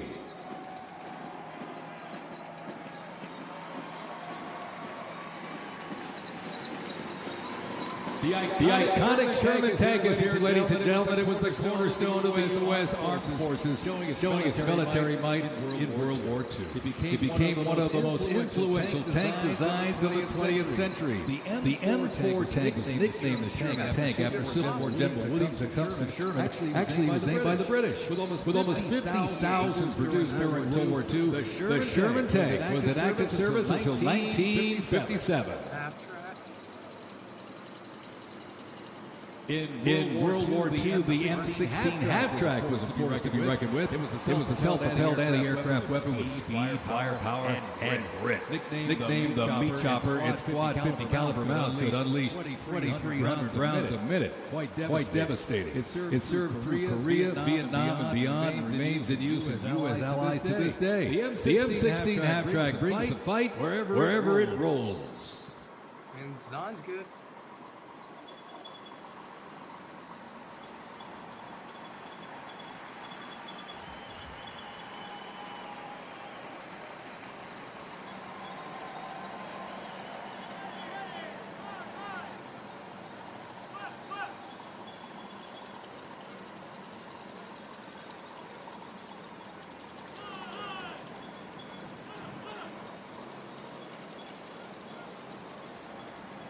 The U.S. Army Transportation Corps motto states, nothing happens until something moves. That was never more true than with this. Look at this, the 2.5-ton Chevrolet Deuce and a half.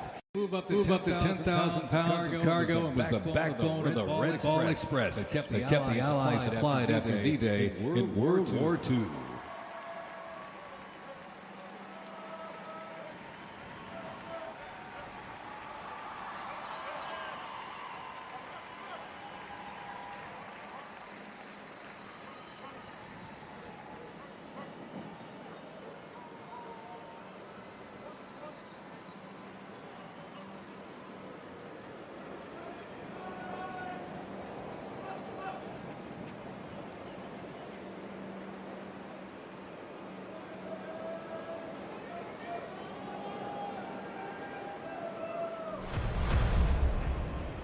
The Korean War, often referred to as the Forgotten War, began on June 25, 1950, with the North Korean Army's invasion of South Korea.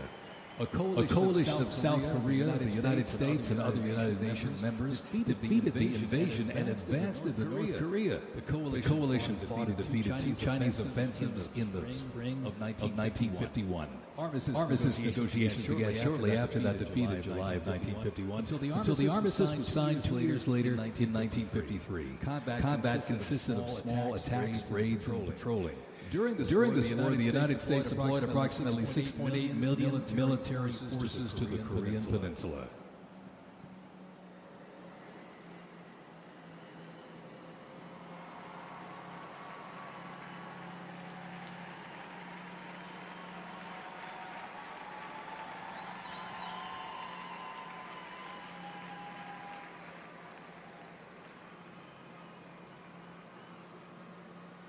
Special thanks to our sponsor, Coinbase.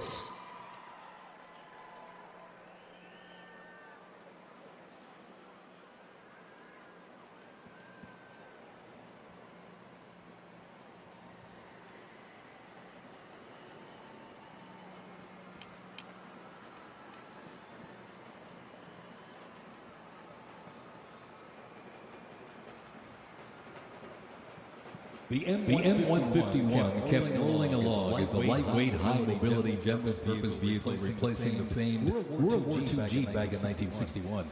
Officially named the Military Utility Tactical Truck, or MUT, most servicemen generally refer to it as a Jeep. The vehicle spanned more than 40 years in 4 manufacturers and were everywhere that the Army was deployed.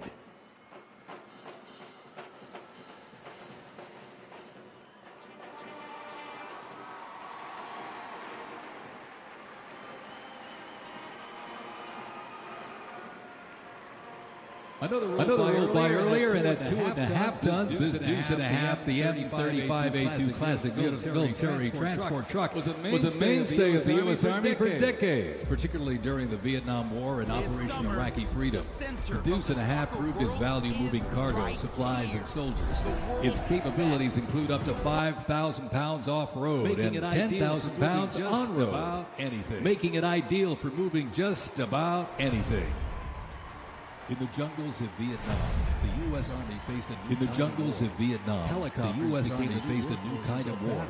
Helicopters became the new workhorses of battle, delivering troops, firepower, and supplies into some of the most unforgiving terrain on Earth.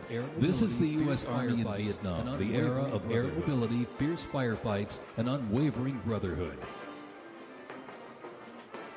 And over the music marching through, the roar of these and over the music marching through, the roar of these legendary Army helicopters takes to the air, flying overhead right now. They helped define the Vietnam War.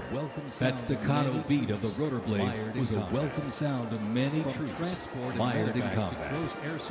From transport and medevac to close air support and reconnaissance, they brought the fight to the front and pulled the wounded to safety. Scouted the terrain with unmatched. The 086 Cayuse scouted the terrain with unmatched agility. The AH-1 Cobra, also nicknamed the Snake, brought serious firepower. Its slick design, as you can see here, helped it survive and thrive in hostile environments to protect soldiers below. And the icon of the era, the UH-1 Huey, the first turbine-powered helicopter in service with the U.S. military. There was nothing the Huey couldn't do. General support, air assault, cargo transport, medic evacuation, and ground attack missions. The Cayuse, Cobra, and Huey, ladies and gentlemen, three iconic Army symbols in the sky.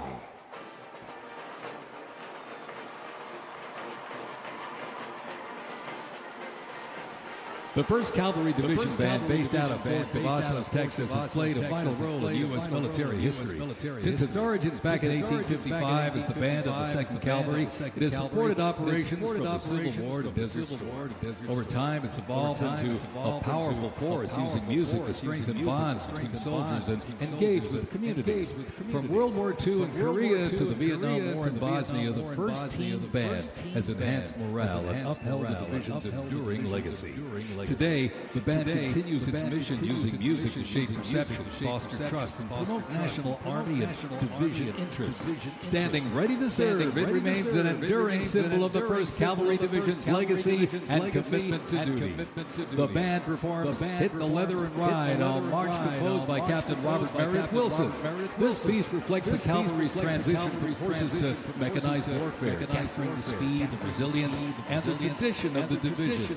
From Fort Cavazos, Texas, everybody, the 1st Cavalry Division Band.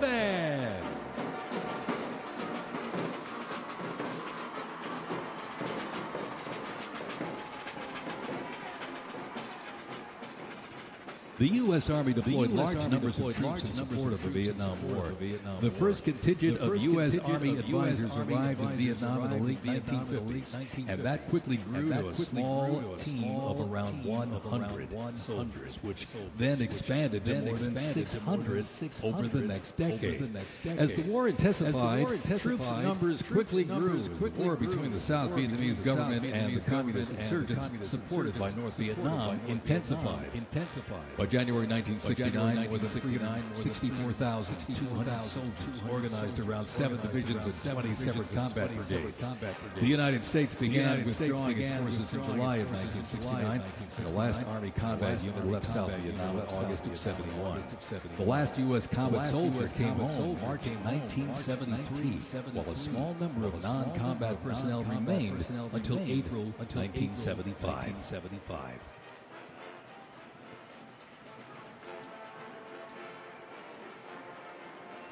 Representing the Vietnam War era is the 101st Airborne Division based out of Fort Campbell, Kentucky.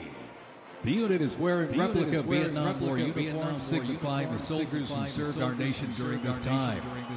Blistering heat, thick humidity, and unforgiving terrain demanded uniform innovation. And the Army, they delivered. New lightweight uniforms were constructed to move with the soldier. The M16 replaced the M1 Garand, calling for redesigned ammo gear and faster reloads in combat.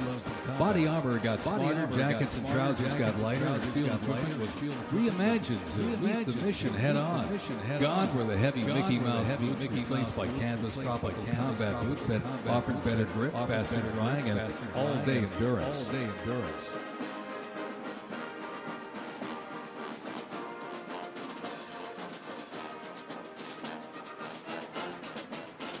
Special thanks to our sponsor, Oracle.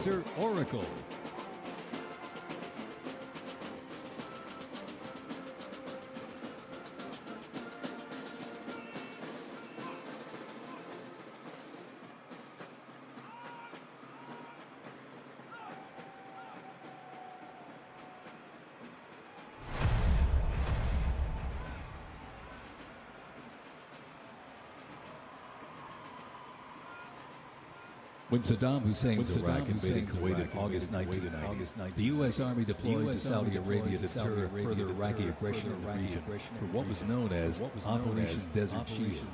By the fall, more than 750,000 troops comprising U.S. service members and coalition partners from more than 30 countries had assembled in the Saudi Arabian desert. In mid-January 1991, the U.S.-led coalition began Operation Desert Storm, which kicked off with an intensive air campaign designed to knock out key Iraqi infrastructure and weaken Iraqi forces. The ground offensive was launched in early 1991, where military forces overwhelmingly destroyed enemy tanks and vehicles. After only 100 hours of ground combat, coalition troops liberated Kuwait. The Gulf War ended with Iraq's surrender.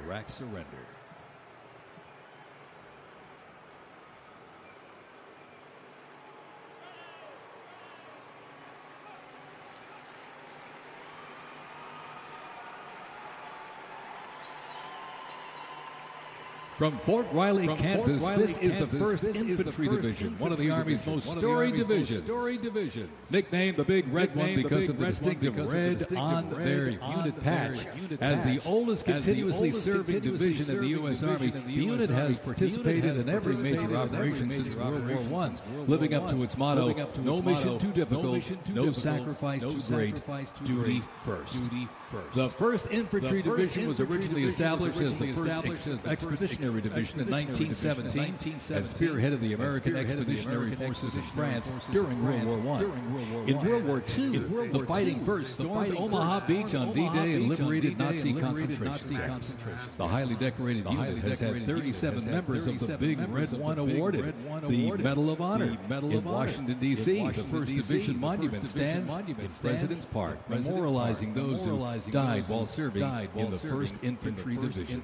Ladies and gentlemen, they are the Big Red One, the 1st Infantry Division. Out of step, out of step, out of step.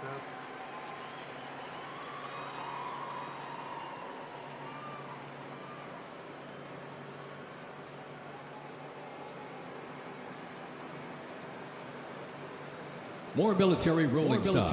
During Operation Desert Storm, the M2 Bradley fighting vehicle proved its value on the battlefield. It is fast, it is tough, and it is lethal. Named for General Omar Bradley, a leader from West Point's famed class of 1916, the Bradley was built to carry troops into combat with protection and power. Armed with a 25mm chain-driven cannon and twin-tube launched optically tacked wire-guided missiles, it played a critical role in clearing the way during the ground assault into Iraq. While the Paladin looks and sounds like a tank, it is technically a self-propelled howitzer that was first introduced back in the 1960s. Over the years, it's been upgraded to form in versatile battlefields from Vietnam to the Soviet Union to Iraq.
Little Dana White.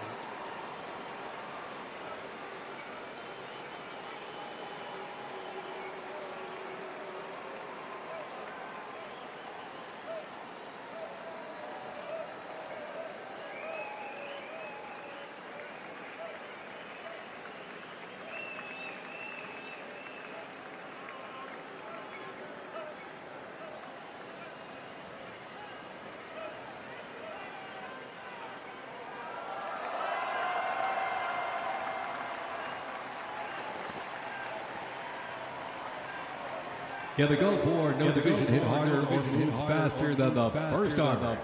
The First Armored Division, nicknamed Old Ironsides, is the oldest, most recognizable armored division in the United States Army. As part of the buildup for World War II, cavalry and reconnaissance units were brought together to form the First Armored Division in 1940. In the Gulf War, no division hit harder or moved faster than the First Armored. Old Ironsides really led the way. During Desert Storm, they engaged in some of the largest tank battles in Army history that were decisive victories, shattering enemy formations. Based in Fort Bliss, Texas, America's tank division is currently supporting missions in 20 countries across 5 continents. From World War II to today, Old Ironsides remains battle-proven and always ready.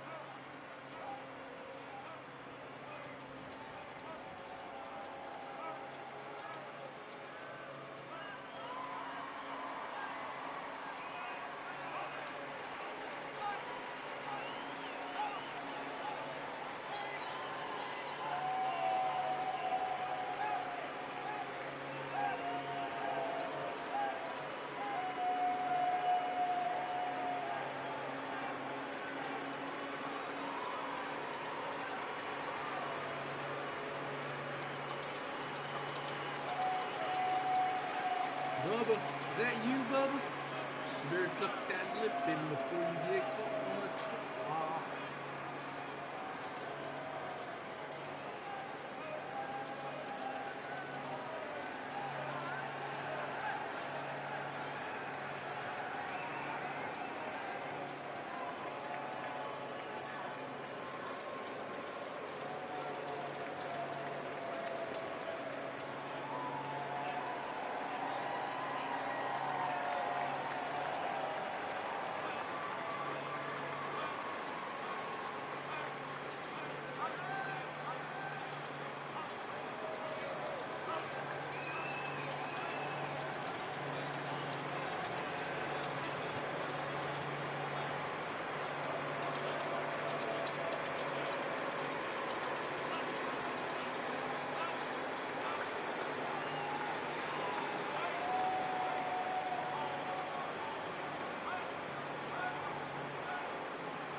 We're squared away.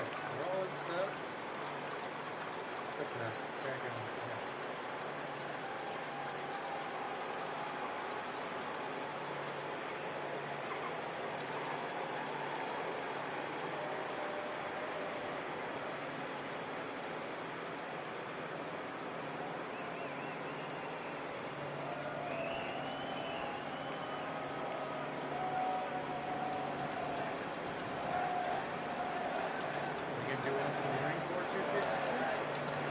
First used in Operation Desert Shield and Desert Storm, the M119 howitzer brought precision firepower to the front lines.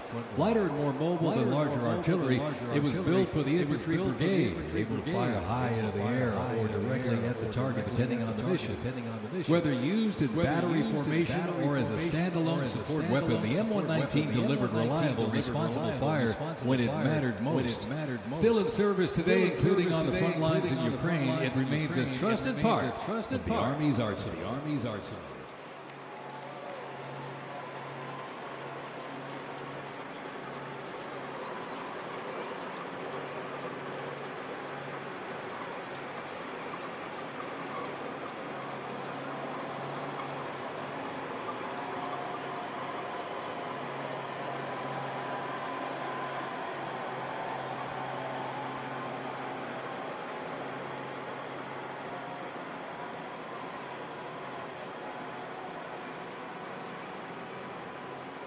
Special thanks to our sponsor, UFC. That's why Dana White's there.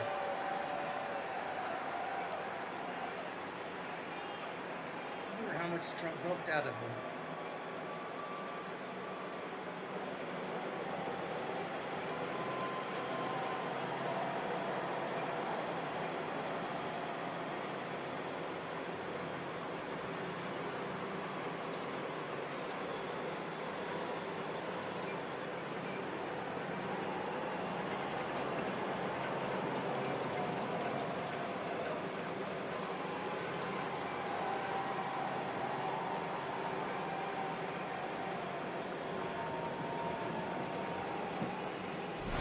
On September 11, 2001, terrorists destroyed the World Trade Center in New York City and struck the Pentagon in Washington, D.C. using commercial airliners. In response, the U.S. launched the global war on terrorism. The U.S. would stop potential threats around the world and take the fight to terrorist groups and the nations that backed. The Army immediately deployed forces to Afghanistan to destroy Osama bin Laden's al-Qaeda terrorist organization and depose his sponsors, the ruling Taliban. The 2003 President Bush expanded the war to Iraq. Soldiers and other armed services overthrew Iraq's dictator Saddam Hussein. The fight to stabilize Iraq and prevent terrorists from overthrowing its new government continues to this day. The campaign in Afghanistan lasted until 2021 when U.S. forces withdrew. The Taliban returned to power. Over the course of the two-decade conflict, over 2 million servicemen and women, less than 1% of the American population deployed in support of the global war on terrorism. Most of those who served were members of the United States Army.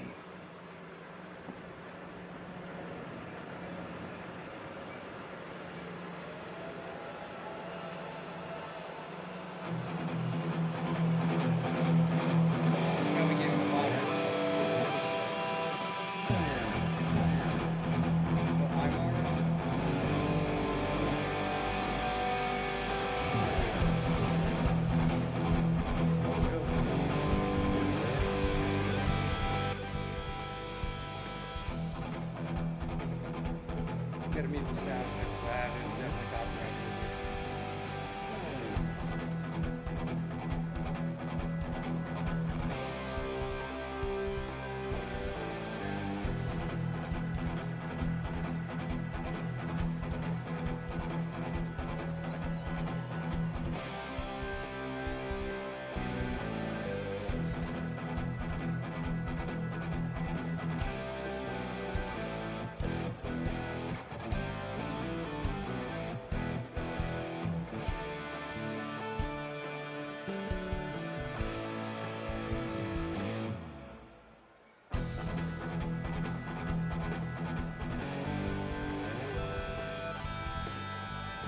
Man, it don't look like that was that good of a turnout, huh?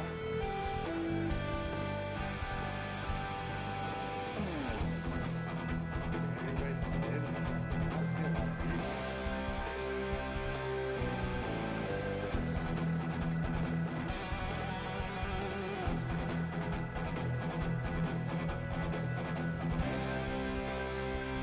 Oh, there's still plenty of sound.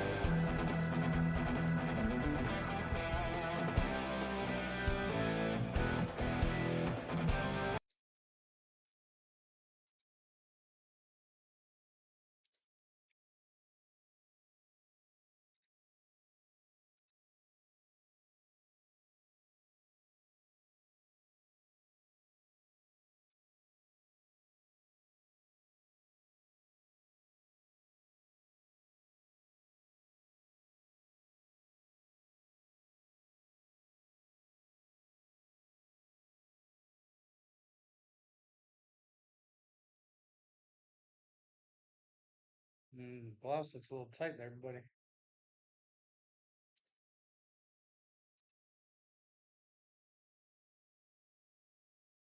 They're still playing copyright music.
Jesus Christ. What's with all the copyright music?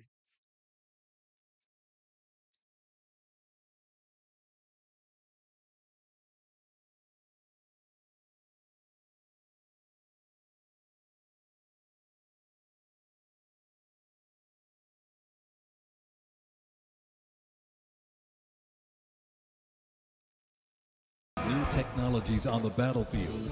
The 8-wheeled Stryker Armored Combat Vehicle is the first new military vehicle to enter service in the U.S. Army since the Abrams tank back in the 1980s. The vehicle was developed to fill a gap in the Army's inventory between a lighter infantry and heavy armored unit. The Stryker Armored Combat Vehicle enables the team to maneuver in close and urban terrain, plus provide protection in open terrain and transport infantry quickly to critical battlefield positions. The first Stryker vehicles were fielded back in 2002 with the 1st Stryker Brigade combat team deploying to Iraq in 2003.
U.S. Army Rangers, predating the Revolutionary War, fought in the War of 1812 as part of the regular Army and patrolled the frontier from Ohio to western Illinois on horseback and by boat, with the likes of Daniel Boone and Abraham Lincoln in their ranks. After the 9/11 terrorist attacks, Rangers were called upon to lead the way in the global war on terrorism. As part of the U.S. Army Special Operations Command, the 75th Ranger Regiment, based out of Fort Bragg, North Carolina, represents a lethal, agile, and flexible force capable of conducting many complex joint special operations missions. Today's Rangers Regiment is the Army's premier direct action raid force. It is always combat ready, mentally and physically tough, and prepared to fight our country's adversaries. The U.S. Army Special Operations Command is an elite group of individuals trained to lead and succeed in protecting the country from their threats. Composed of 5 units with unique specialties, Special Operations works in small tactical teams, taking on the most challenging and sensitive missions. Military legends to service members and civilians alike, they take on terrorists through quiet guerrilla war-style missions in foreign countries. Ladies and gentlemen, the U.S. Army's Special Forces.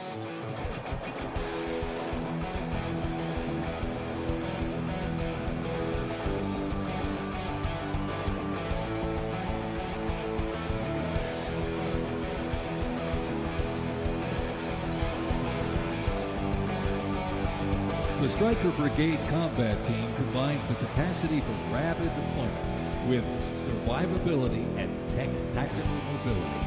Adaptability and continuous transformation to overcome our enemies is vital. Fighting an elusive enemy in distant places and at home requires new tools such as unmanned aerial vehicles for surveillance and the Blue Force tracker to see real-time details of troop movements. The United States does not face the challenging international environment alone. Our network of allies and partners is an advantage that our adversaries can never hope to match. Over 80 nations have fought alongside the United States or assisted in during the global war on terrorism.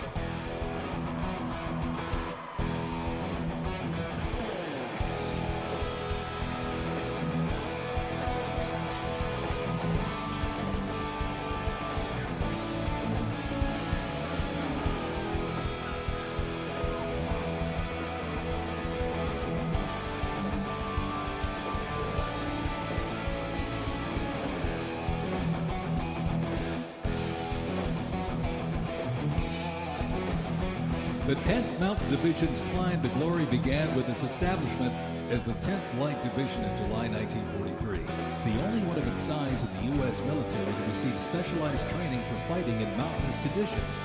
After periods spent inactive as a training division and as a standard infantry division, the unit returned to its roots in 1985 when it regained its Mountain Division designation. In the 1990s, the division participated in numerous humanitarian and peacekeeping operations. During the War on Terrorism, the 10th Mountain Division proved their mettle as light fighters through repeated deployments to Afghanistan and Iraq. Now, since 2002, the 10th Mountain Division, based out of Fort Drum, New York, has been the most deployed regular Army unit. Its combat brigades have seen over 20 deployments to both Iraq and Afghanistan in support of Operation Iraqi Freedom and Operation Enduring Freedom. To show America's military might, they have one purpose: to deter war and, if ordered, defeat the enemies of the United States of America. They are the 10th Mountain Division.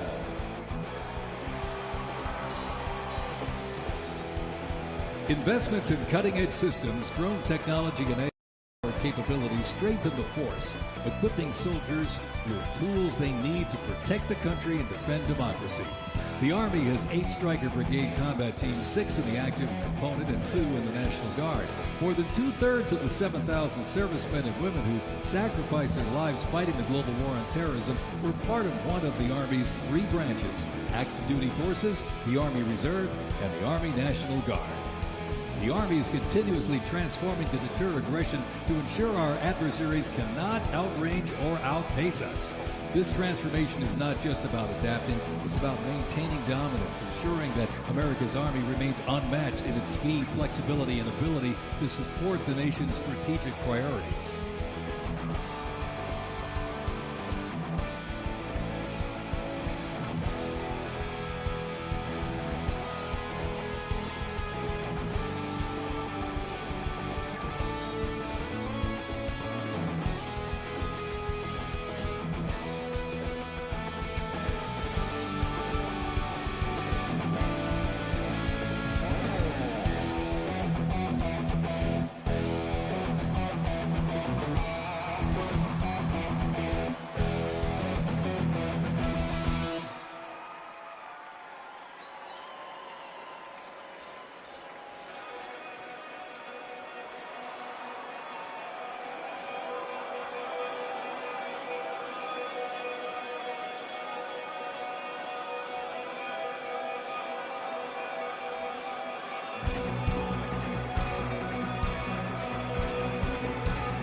Special thanks to sponsor Rallies here.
Today, the U.S. Army's mission is to deploy, fight, and win our nation's wars. How? By securing ready, prompt, and sustained land dominance by Army forces across the full spectrum of the conflict as part of the joint force.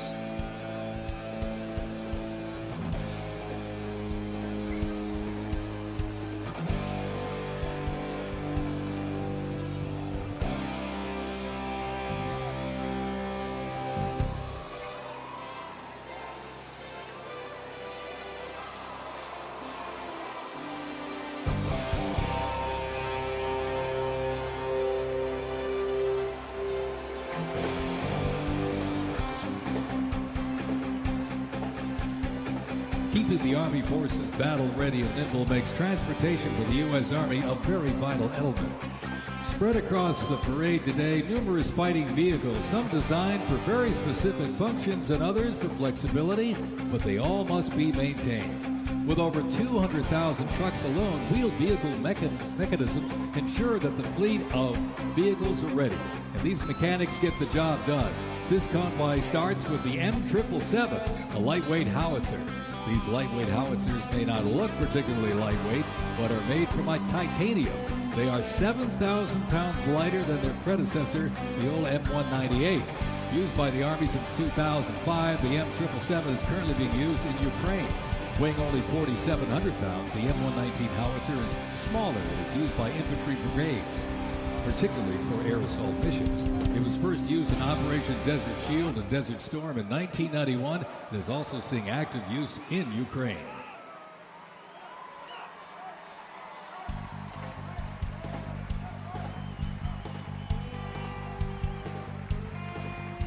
The 7th Infantry Division, stationed at Joint Base Lewis McChord, has been seeing continuous combat action ever since activation in World War I. From Europe to the Aleutian Islands, Japan, Korea, Afghanistan, and the Pacific, the Bayonet Division boasts a proud history of answering the call of its motto, "Trust in Me," with resolute dedication. Sent to deployments and conflicts around the globe since it was founded, the division returned to Port Louis in 1971, its first time on American soil since 1934. The 7th Division, originally called the Hourglass Division due to their patch design, gained the nickname Bayonet Division during their deployment to Korea in June of 1950. At Incheon Landing and during the liberation of Seoul, they were credited with plunging the bayonet into the heart of the enemy, with 13 members of the division receiving the Medal of Honor. The 7th enables and sustains the combat readiness of 2 Stryker Brigade combat teams and a combat aviation brigade.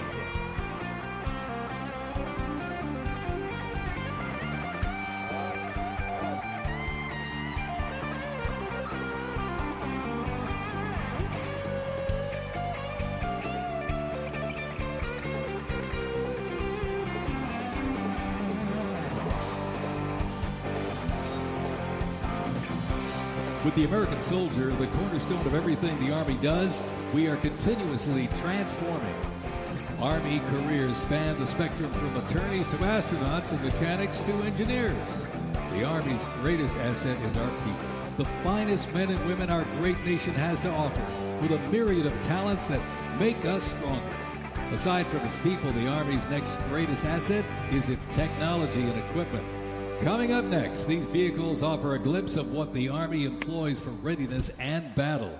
The portable howitzers and the portable Abrams tank were used extensively in the Gulf War, along with Bradley tanks and the infantry squad vehicle. The ISB provides enhanced tactical mobility of an infantry brigade combat team. This allows commanders greater freedom of movement and action. The ISB provides the warfighter with increased flexibility to ensure infantry units maintain momentum to achieve mission success.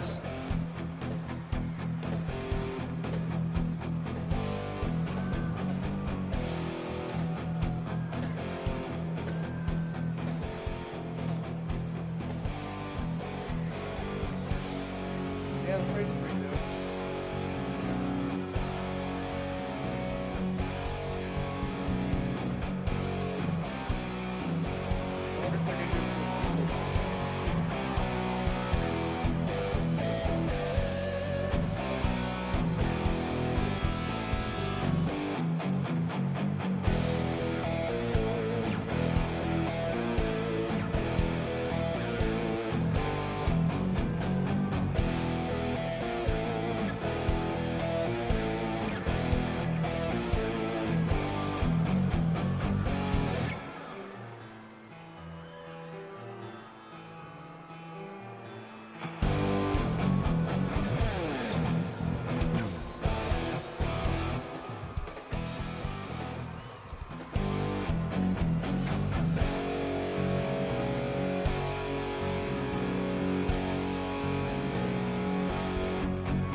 lost some of those millions too.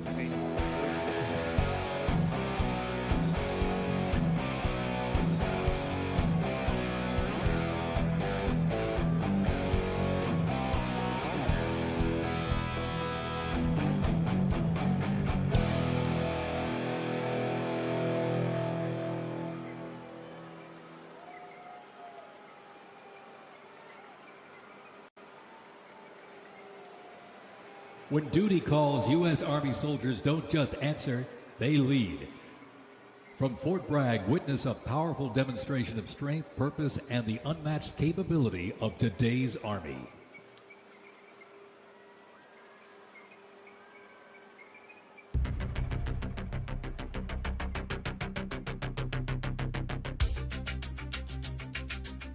The Army has made me see my potential, and I feel like it's molded me into a better person. I grew up in a very patriotic household. My grandfather, he served in World War II, and his brother, my uncle, served in Vietnam. I can do this. If they can do this, I can do this. When I was born, my dad was still serving in the military, and him coming home in his uniform, I'm like, yeah, I want to do that. Clear for takeoff. My motivation, I think it follows in line. I think with what my family's done is kind of a sense of duty to serve our country and give back since it's given us so much. I'm a very, let's say, timid person, but definitely helped me become a more confident person.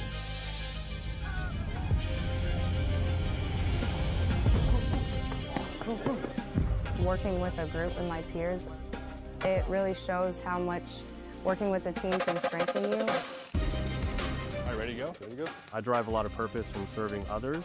I think serving something bigger than myself gets me out of bed every day. If you follow it up, you follow it up.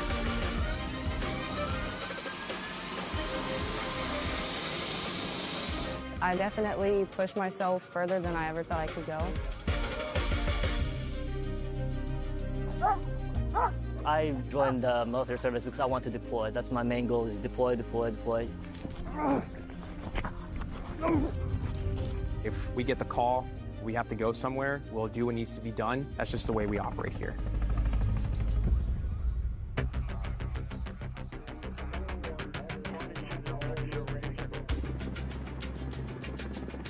This is one of the few jobs in the nation where we all take an oath to say, I'm willing to put my life on the line for you, and they're willing to put their life on the line for me. This is what we train for. This is what I want to do. My team leaders and squad leaders, they know exactly what to do. Check equipment, check weapons, check ammo.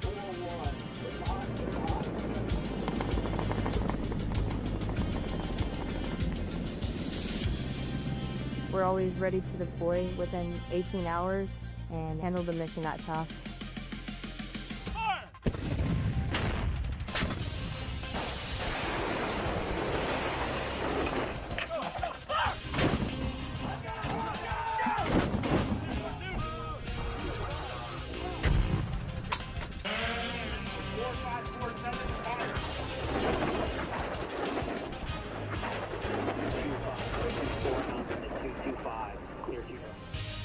We jump so frequently so that our jump masters and the paratroopers are ready to deploy. I'm very passionate about being a jump master. The paratroopers, they see you and, you know, they believe in you. I love to instill that confidence with my passion into those paratroopers. It's a rush. It's great. Drop them cleared for personnel drop.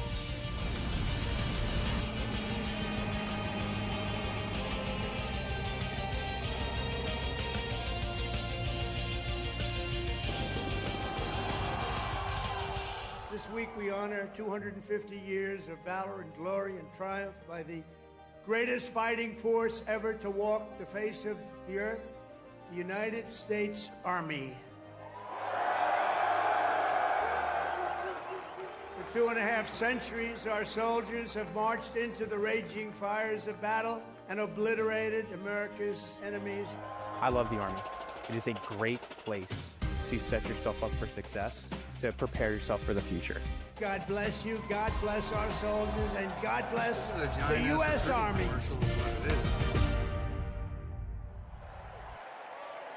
Who's asking that? Recruiting commercial.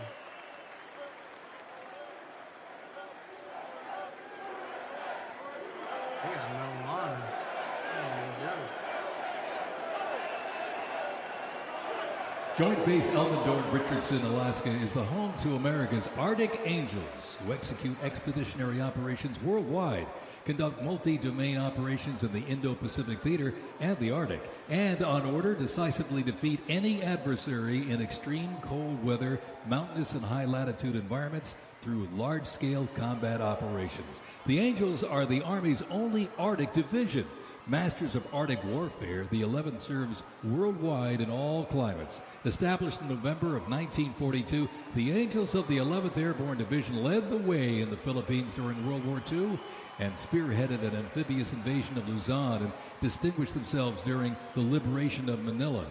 After periods spent inactive and stationed in Germany from 1963 to 65, the division operated as the 11th Air Assault Division with the mission of testing and refining the Army's helicopter-centric air mobility doctrine.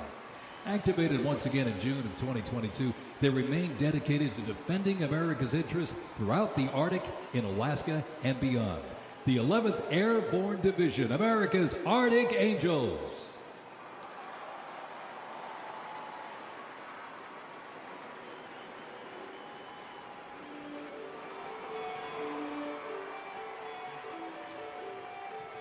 Requiring ongoing maintenance in the field and on base because nothing happens until something moves, wheeled vehicle mechanics supervise and perform maintenance, repair, and recovery operations on vehicles that serve the Army in a variety of mission-critical roles. Included in the array of mobile artillery such as Paladins and the Abrams tank is the Joint Light Tactical Vehicle known as the JLTV. It's highly adaptable, providing protected and sustained mobility for personnel and payloads. The JLTV is known for its off-road capability while providing armor against small arms and improvised explosive devices. The JLTV right there.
The U.S. Army Reserve is inseparably linked to America's long-standing citizen soldier tradition.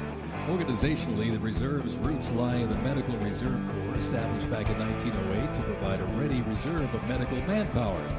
This organization was folded into the new offices of the Officers Reserve Corps in 1917.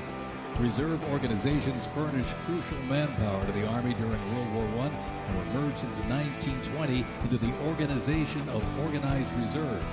During World War II, the Army activated 26 Organized Reserve infantry divisions, and roughly a quarter of the Army's officer corps came from the reserves during the conflict.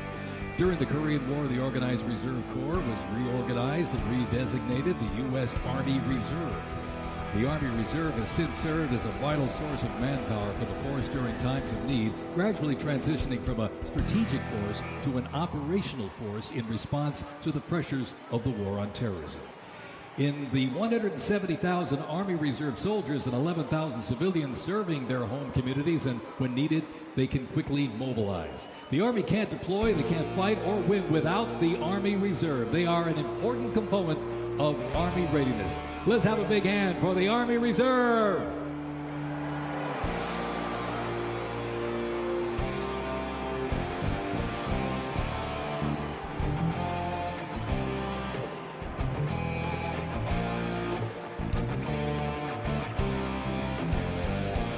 Today and tomorrow's Army looks to increase safety and survivability, create efficiency, and streamline processes.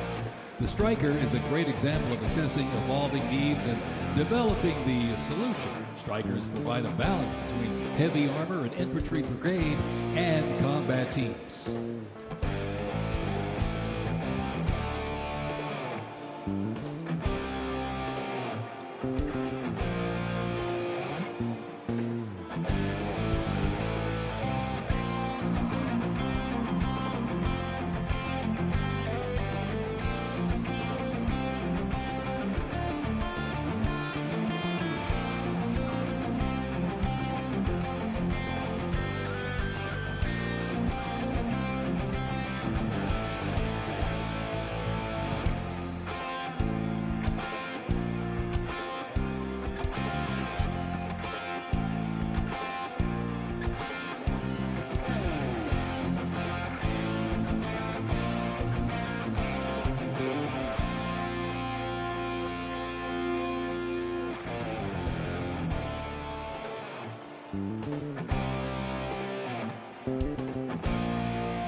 When Americans hear the name Bastogne, they remember one of World War II's most heroic defenses, the Battle of the Bulge.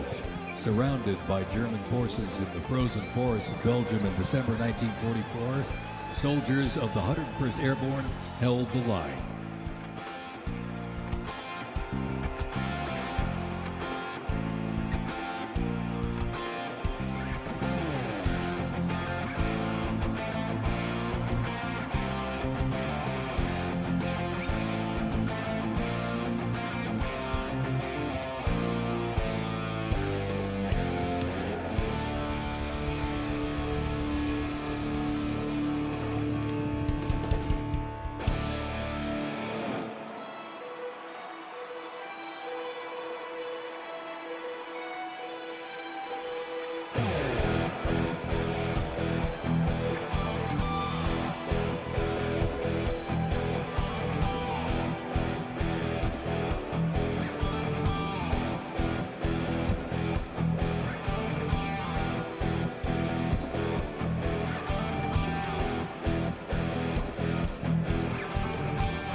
The unit before you is a platoon from the multi-purpose company 2nd Battalion, 327th Infantry Regiment, 1st Mobile Brigade, 101st Airborne Division, Bastogne.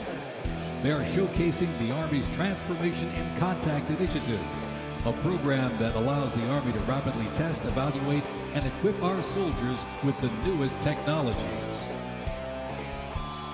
Modern, mobile, and mission-ready, the Bastogne Brigade continues to adapt to new threats while staying rooted in the fierce resilience that defined its birth. They are carrying the next-generation squad weapons, the XM7 and XM250, both equipped with the XM157 optic. The vehicles are the infantry squad vehicle, a new mobility asset that can rapidly move through most terrain types. The trailer is the S-MET, and it's capable of carrying heavy loads under its own power through restrictive terrain. This platoon is equipped with 3 types of small unmanned aerial systems. They are the Ghost X, located on the S-MET, the C-100, and right above us there, the X-10D, which are flying above the formation right now.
Have to hold these drones up over their heads.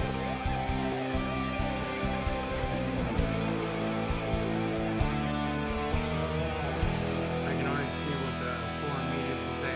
U.S. drones don't even work in carrying.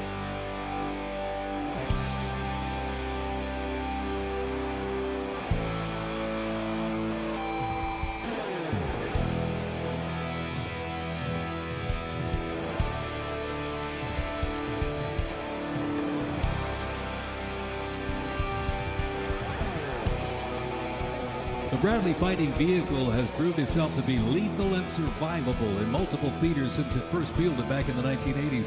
Designed as a troop transport, tank killer, and to match speed with an Abrams tank, the Bradley is a fierce fighting machine. The Bradley accompanies American troops often with the M1A1 Abrams tank, nicknamed the Beast and Whispering Death because of its firepower, accuracy while moving, and its stealth. Together, they offer mobility and firepower, a fearsome combination.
And high in the sky, the AH-64 Apache. It's the premier attack helicopter in the world. The Apache entered service in the mid-1980s and continues to evolve and modify to meet worldwide threats. It can deliver intense fire on the battlefield with an array of aerial rockets, guided Hellfire missiles, along with 30-millimeter cannon fire. The aircraft you see here is configured with a sophisticated targeting radar system and can operate in poor visibility and in the black of night. With more than 1,280 aircraft in operation accumulating over 5 million flight hours, 1.3 million of which have been in combat, the AH-64 Apache represents the backbone of the U.S. Army's attack helicopter fleet and a growing number of international defense forces.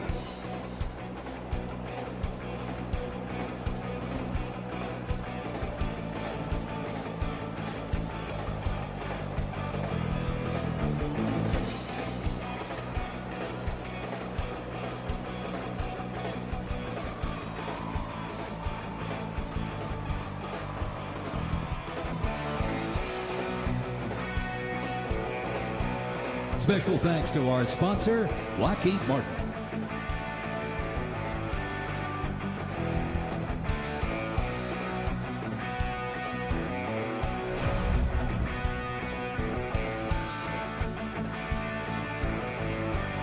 Now, let's roll on to the future of Army readiness. The Army Research Laboratory robot dogs reflect the latest in Army innovation. Look at this. Much like a true canine, these robots can go where soldiers cannot. They have increased mobility, improved tactical awareness, reduced risk to soldiers, and enhanced teamwork. Replacing soldiers, robot dogs can explore terrain that may be difficult for soldiers to traverse, dispose of explosive ordnance, and act in defensive posture or aggressive capacity when armed.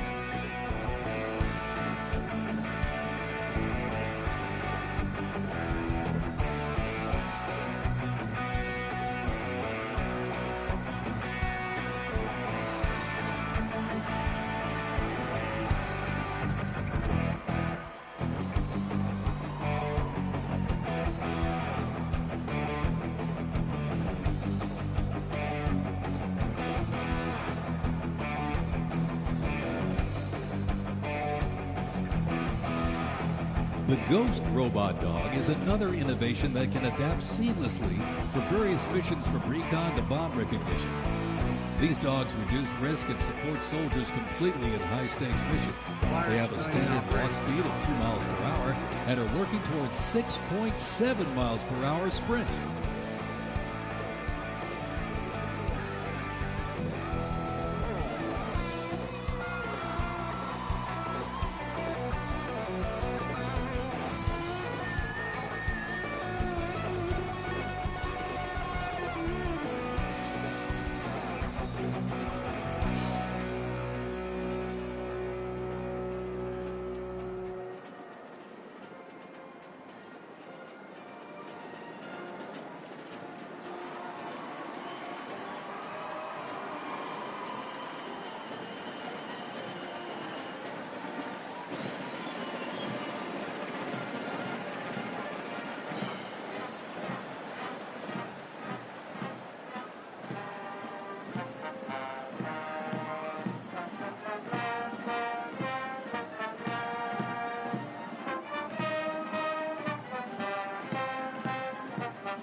As the oldest continuously serving Army band and the oldest unit at West Point, this is the United States Military Academy Band, ladies and gentlemen. West Point Band traces its history to a single drummer and fifer appointed by George Washington during the American Revolution. Over the next 2 centuries, this band evolved into one of the most capable and versatile performing groups in the world.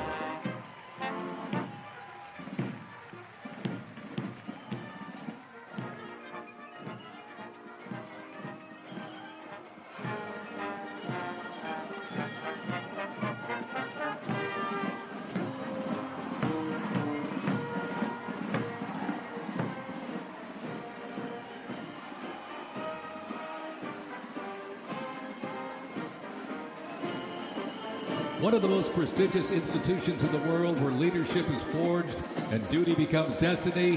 This is West Point, where Army leaders are made. With the motto of duty, honor, and country, West Point trains the best and brightest to serve their country as Army officers.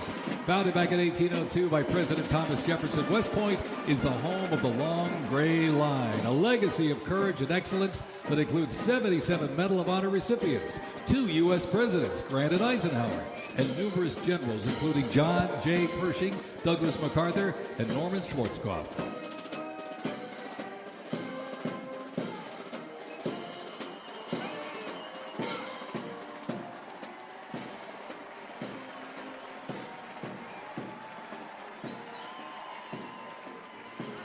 Upon entering the United States Army, all recruits undergo initial entry training, a highly intense and a challenging training period aimed at developing a soldier's physical and mental toughness, instill discipline, train them in essential combat skills, and foster teamwork.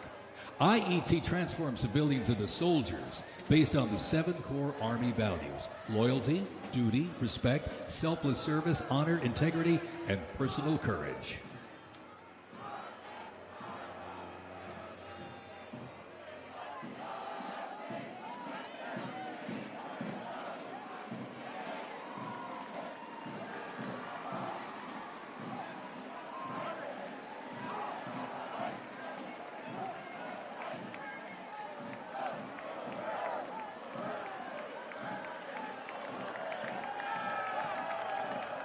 The Virginia Military Institute, on a mission to produce citizen soldiers, men and women educated for civilian life, prepared to serve their country in the armed forces. VMI counts a Nobel Prize winner, 11 Rhodes Scholars, generals, 7 Medal of Honor recipients, and a Pulitzer Prize winner among its graduates. As one of the nation's senior military colleges, students at Virginia Military Institute can participate in Army ROTC or the Corps of Cadets. While cadets in the Corps can serve in any branch of the United States military or pursue other careers, those in Army ROTC earn their commission as officers, ready to serve on active duty in the National Guard or Army Reserve. Each year, the Army Senior ROTC Blue Ridge Battalion commissions approximately 130 second lieutenants, ensuring that excellence in leadership continues in generations to come.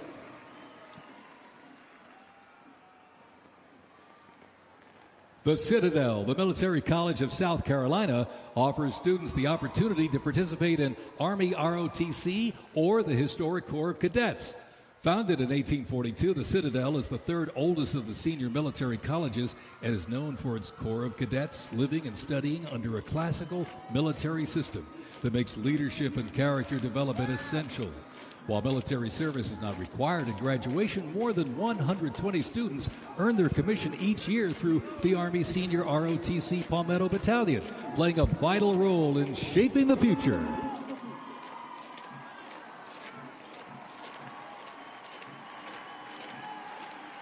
As one of the nation's senior military colleges, Texas A&M University is home to both Army ROTC and the renowned Corps of Cadets. The Corps of Cadets' central purposes has remained building individuals that exemplify respect, excellence, leadership, loyalty, integrity, and selfless service. Students at the university who participate in the Army ROTC earn their commission as officers ready to serve on active duty in the National Guard or Army Reserve. Each year, the Army Senior ROTC Warrior Training Battalion at Texas A&M proudly commissions more than 90 second lieutenants and is honored to shape the future leaders of the U.S. Army.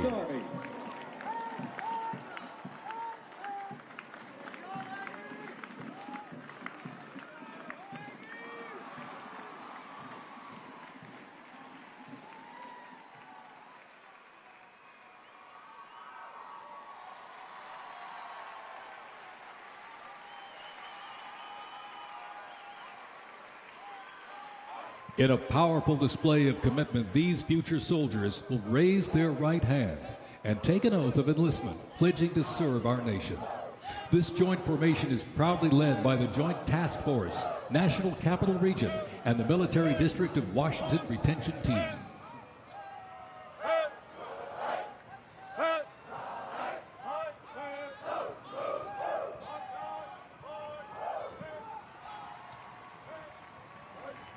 Shaping tomorrow's Army, West Point's most inspiring cadets remind us that America's future is courageous and in capable hands.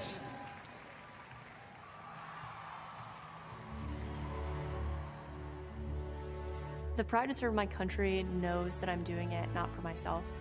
Every day I put on the uniform, I'm not just representing Caroline Robinson. I'm representing my company here at the Academy. I'm representing West Point.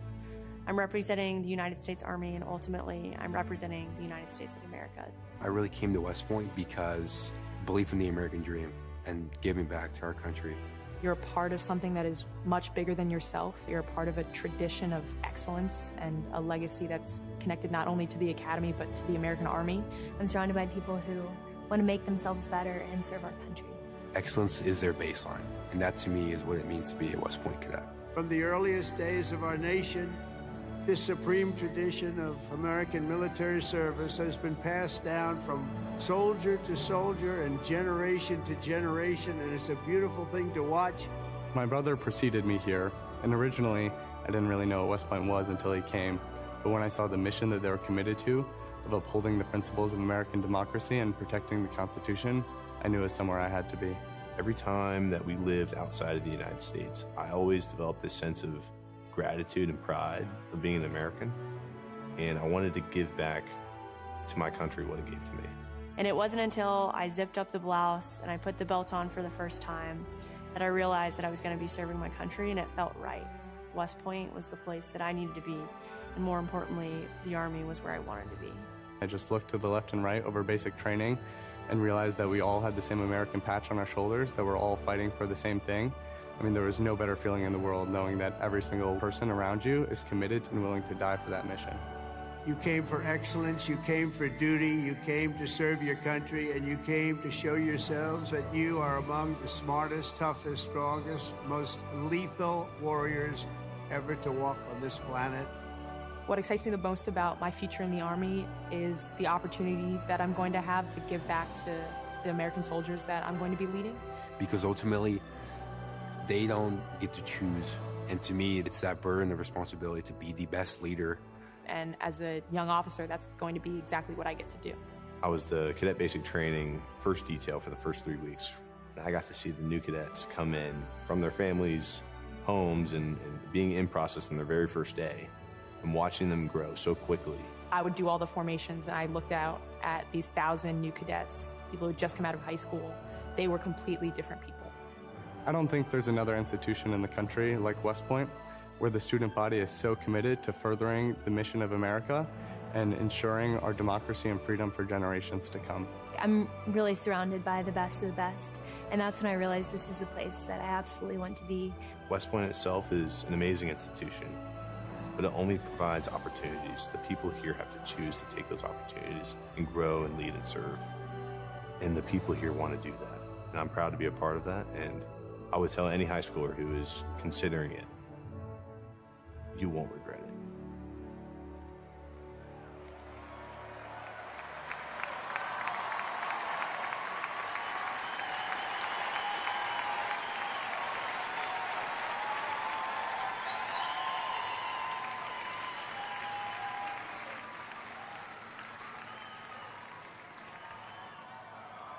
Left. Face. Mr. President, First Sergeant Norton reporting for duty, sir. Ready to commence the ceremony as directed. I state your name. Do solemnly swear. That I will support and defend. The Constitution of the United States of America. Against all enemies. Foreign and domestic. That I will bear true faith. And allegiance to the same. And that I will obey the orders. Of the President of the United States. And the orders. Of the officers appointed over me.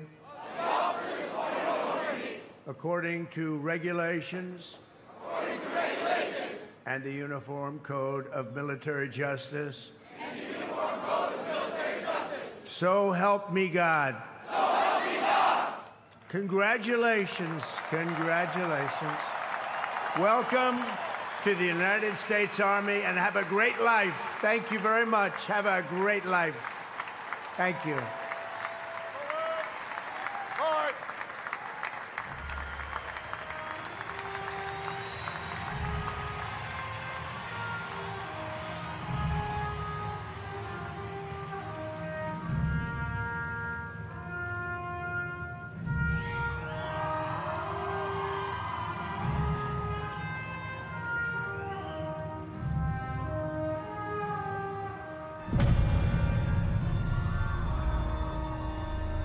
Ranger School is the best life insurance policy for our Army. It will always end with two people facing off with each other, and we need young leaders to be able to close with and destroy the enemy and defend our nation's interests forward. Surrender is not a Ranger word. It's not an option. I know that I'm not going to be able to get to do this again. This is my chance. It all starts at the legendary Ranger School, the crucible where these elite warriors are forged. It has been described as the longest approved gut check in the Army. Over 62 days, students will patrol hundreds of miles over mountains and through swamps under the crushing weight of their equipment. All the while, they are deprived of both food and sleep, forced to perform at the very edge of their physical limits. But it's not just the physical challenges that make Ranger School so intense. The mental strain will break these soldiers down to their core. If I have a come-to-God moment, I have to take my PC off my patrol cap. And on the inside of that, my commander gave me a Ranger tab, the yellow and black one that you get during graduation. And I pinned it to the inside of my PC. Ranger School is not for the faint of heart, but for those who are up to the challenge, it is the ultimate proving ground. They already didn't have enough beds for people in our company. And our eyes reminded us that we don't have enough beds because there's not going to be this many people by tomorrow. Just a slight reminder that there's too many of you anyways, and not all of you are going to pass. Rangers, if you don't figure it out, you're about to get another casualty. It's completely different than what people would think Ranger School is like, but you can't put that into words, so it's hard to tell somebody something that you have to experience for yourself. They got a saying, it's called as the tab turns. So Ranger School is continuing to change and to develop, but at the end of the day, it is the same, right? They're always going to put you in scenarios that is going to test with your ability to actually make decisions on the ground. As you go through Ranger School, it is a gut check. It's going to check you out. And what's going to get you through it is whether you have it or not. Thousands and thousands of soldiers train all their lives to come here, prepare themselves to come to Ranger School, and only a few hundred leave here every class with the tab. It's not for everyone. I'm not going to leave until I get it, so just buckle down, stop complaining, and just get the job done.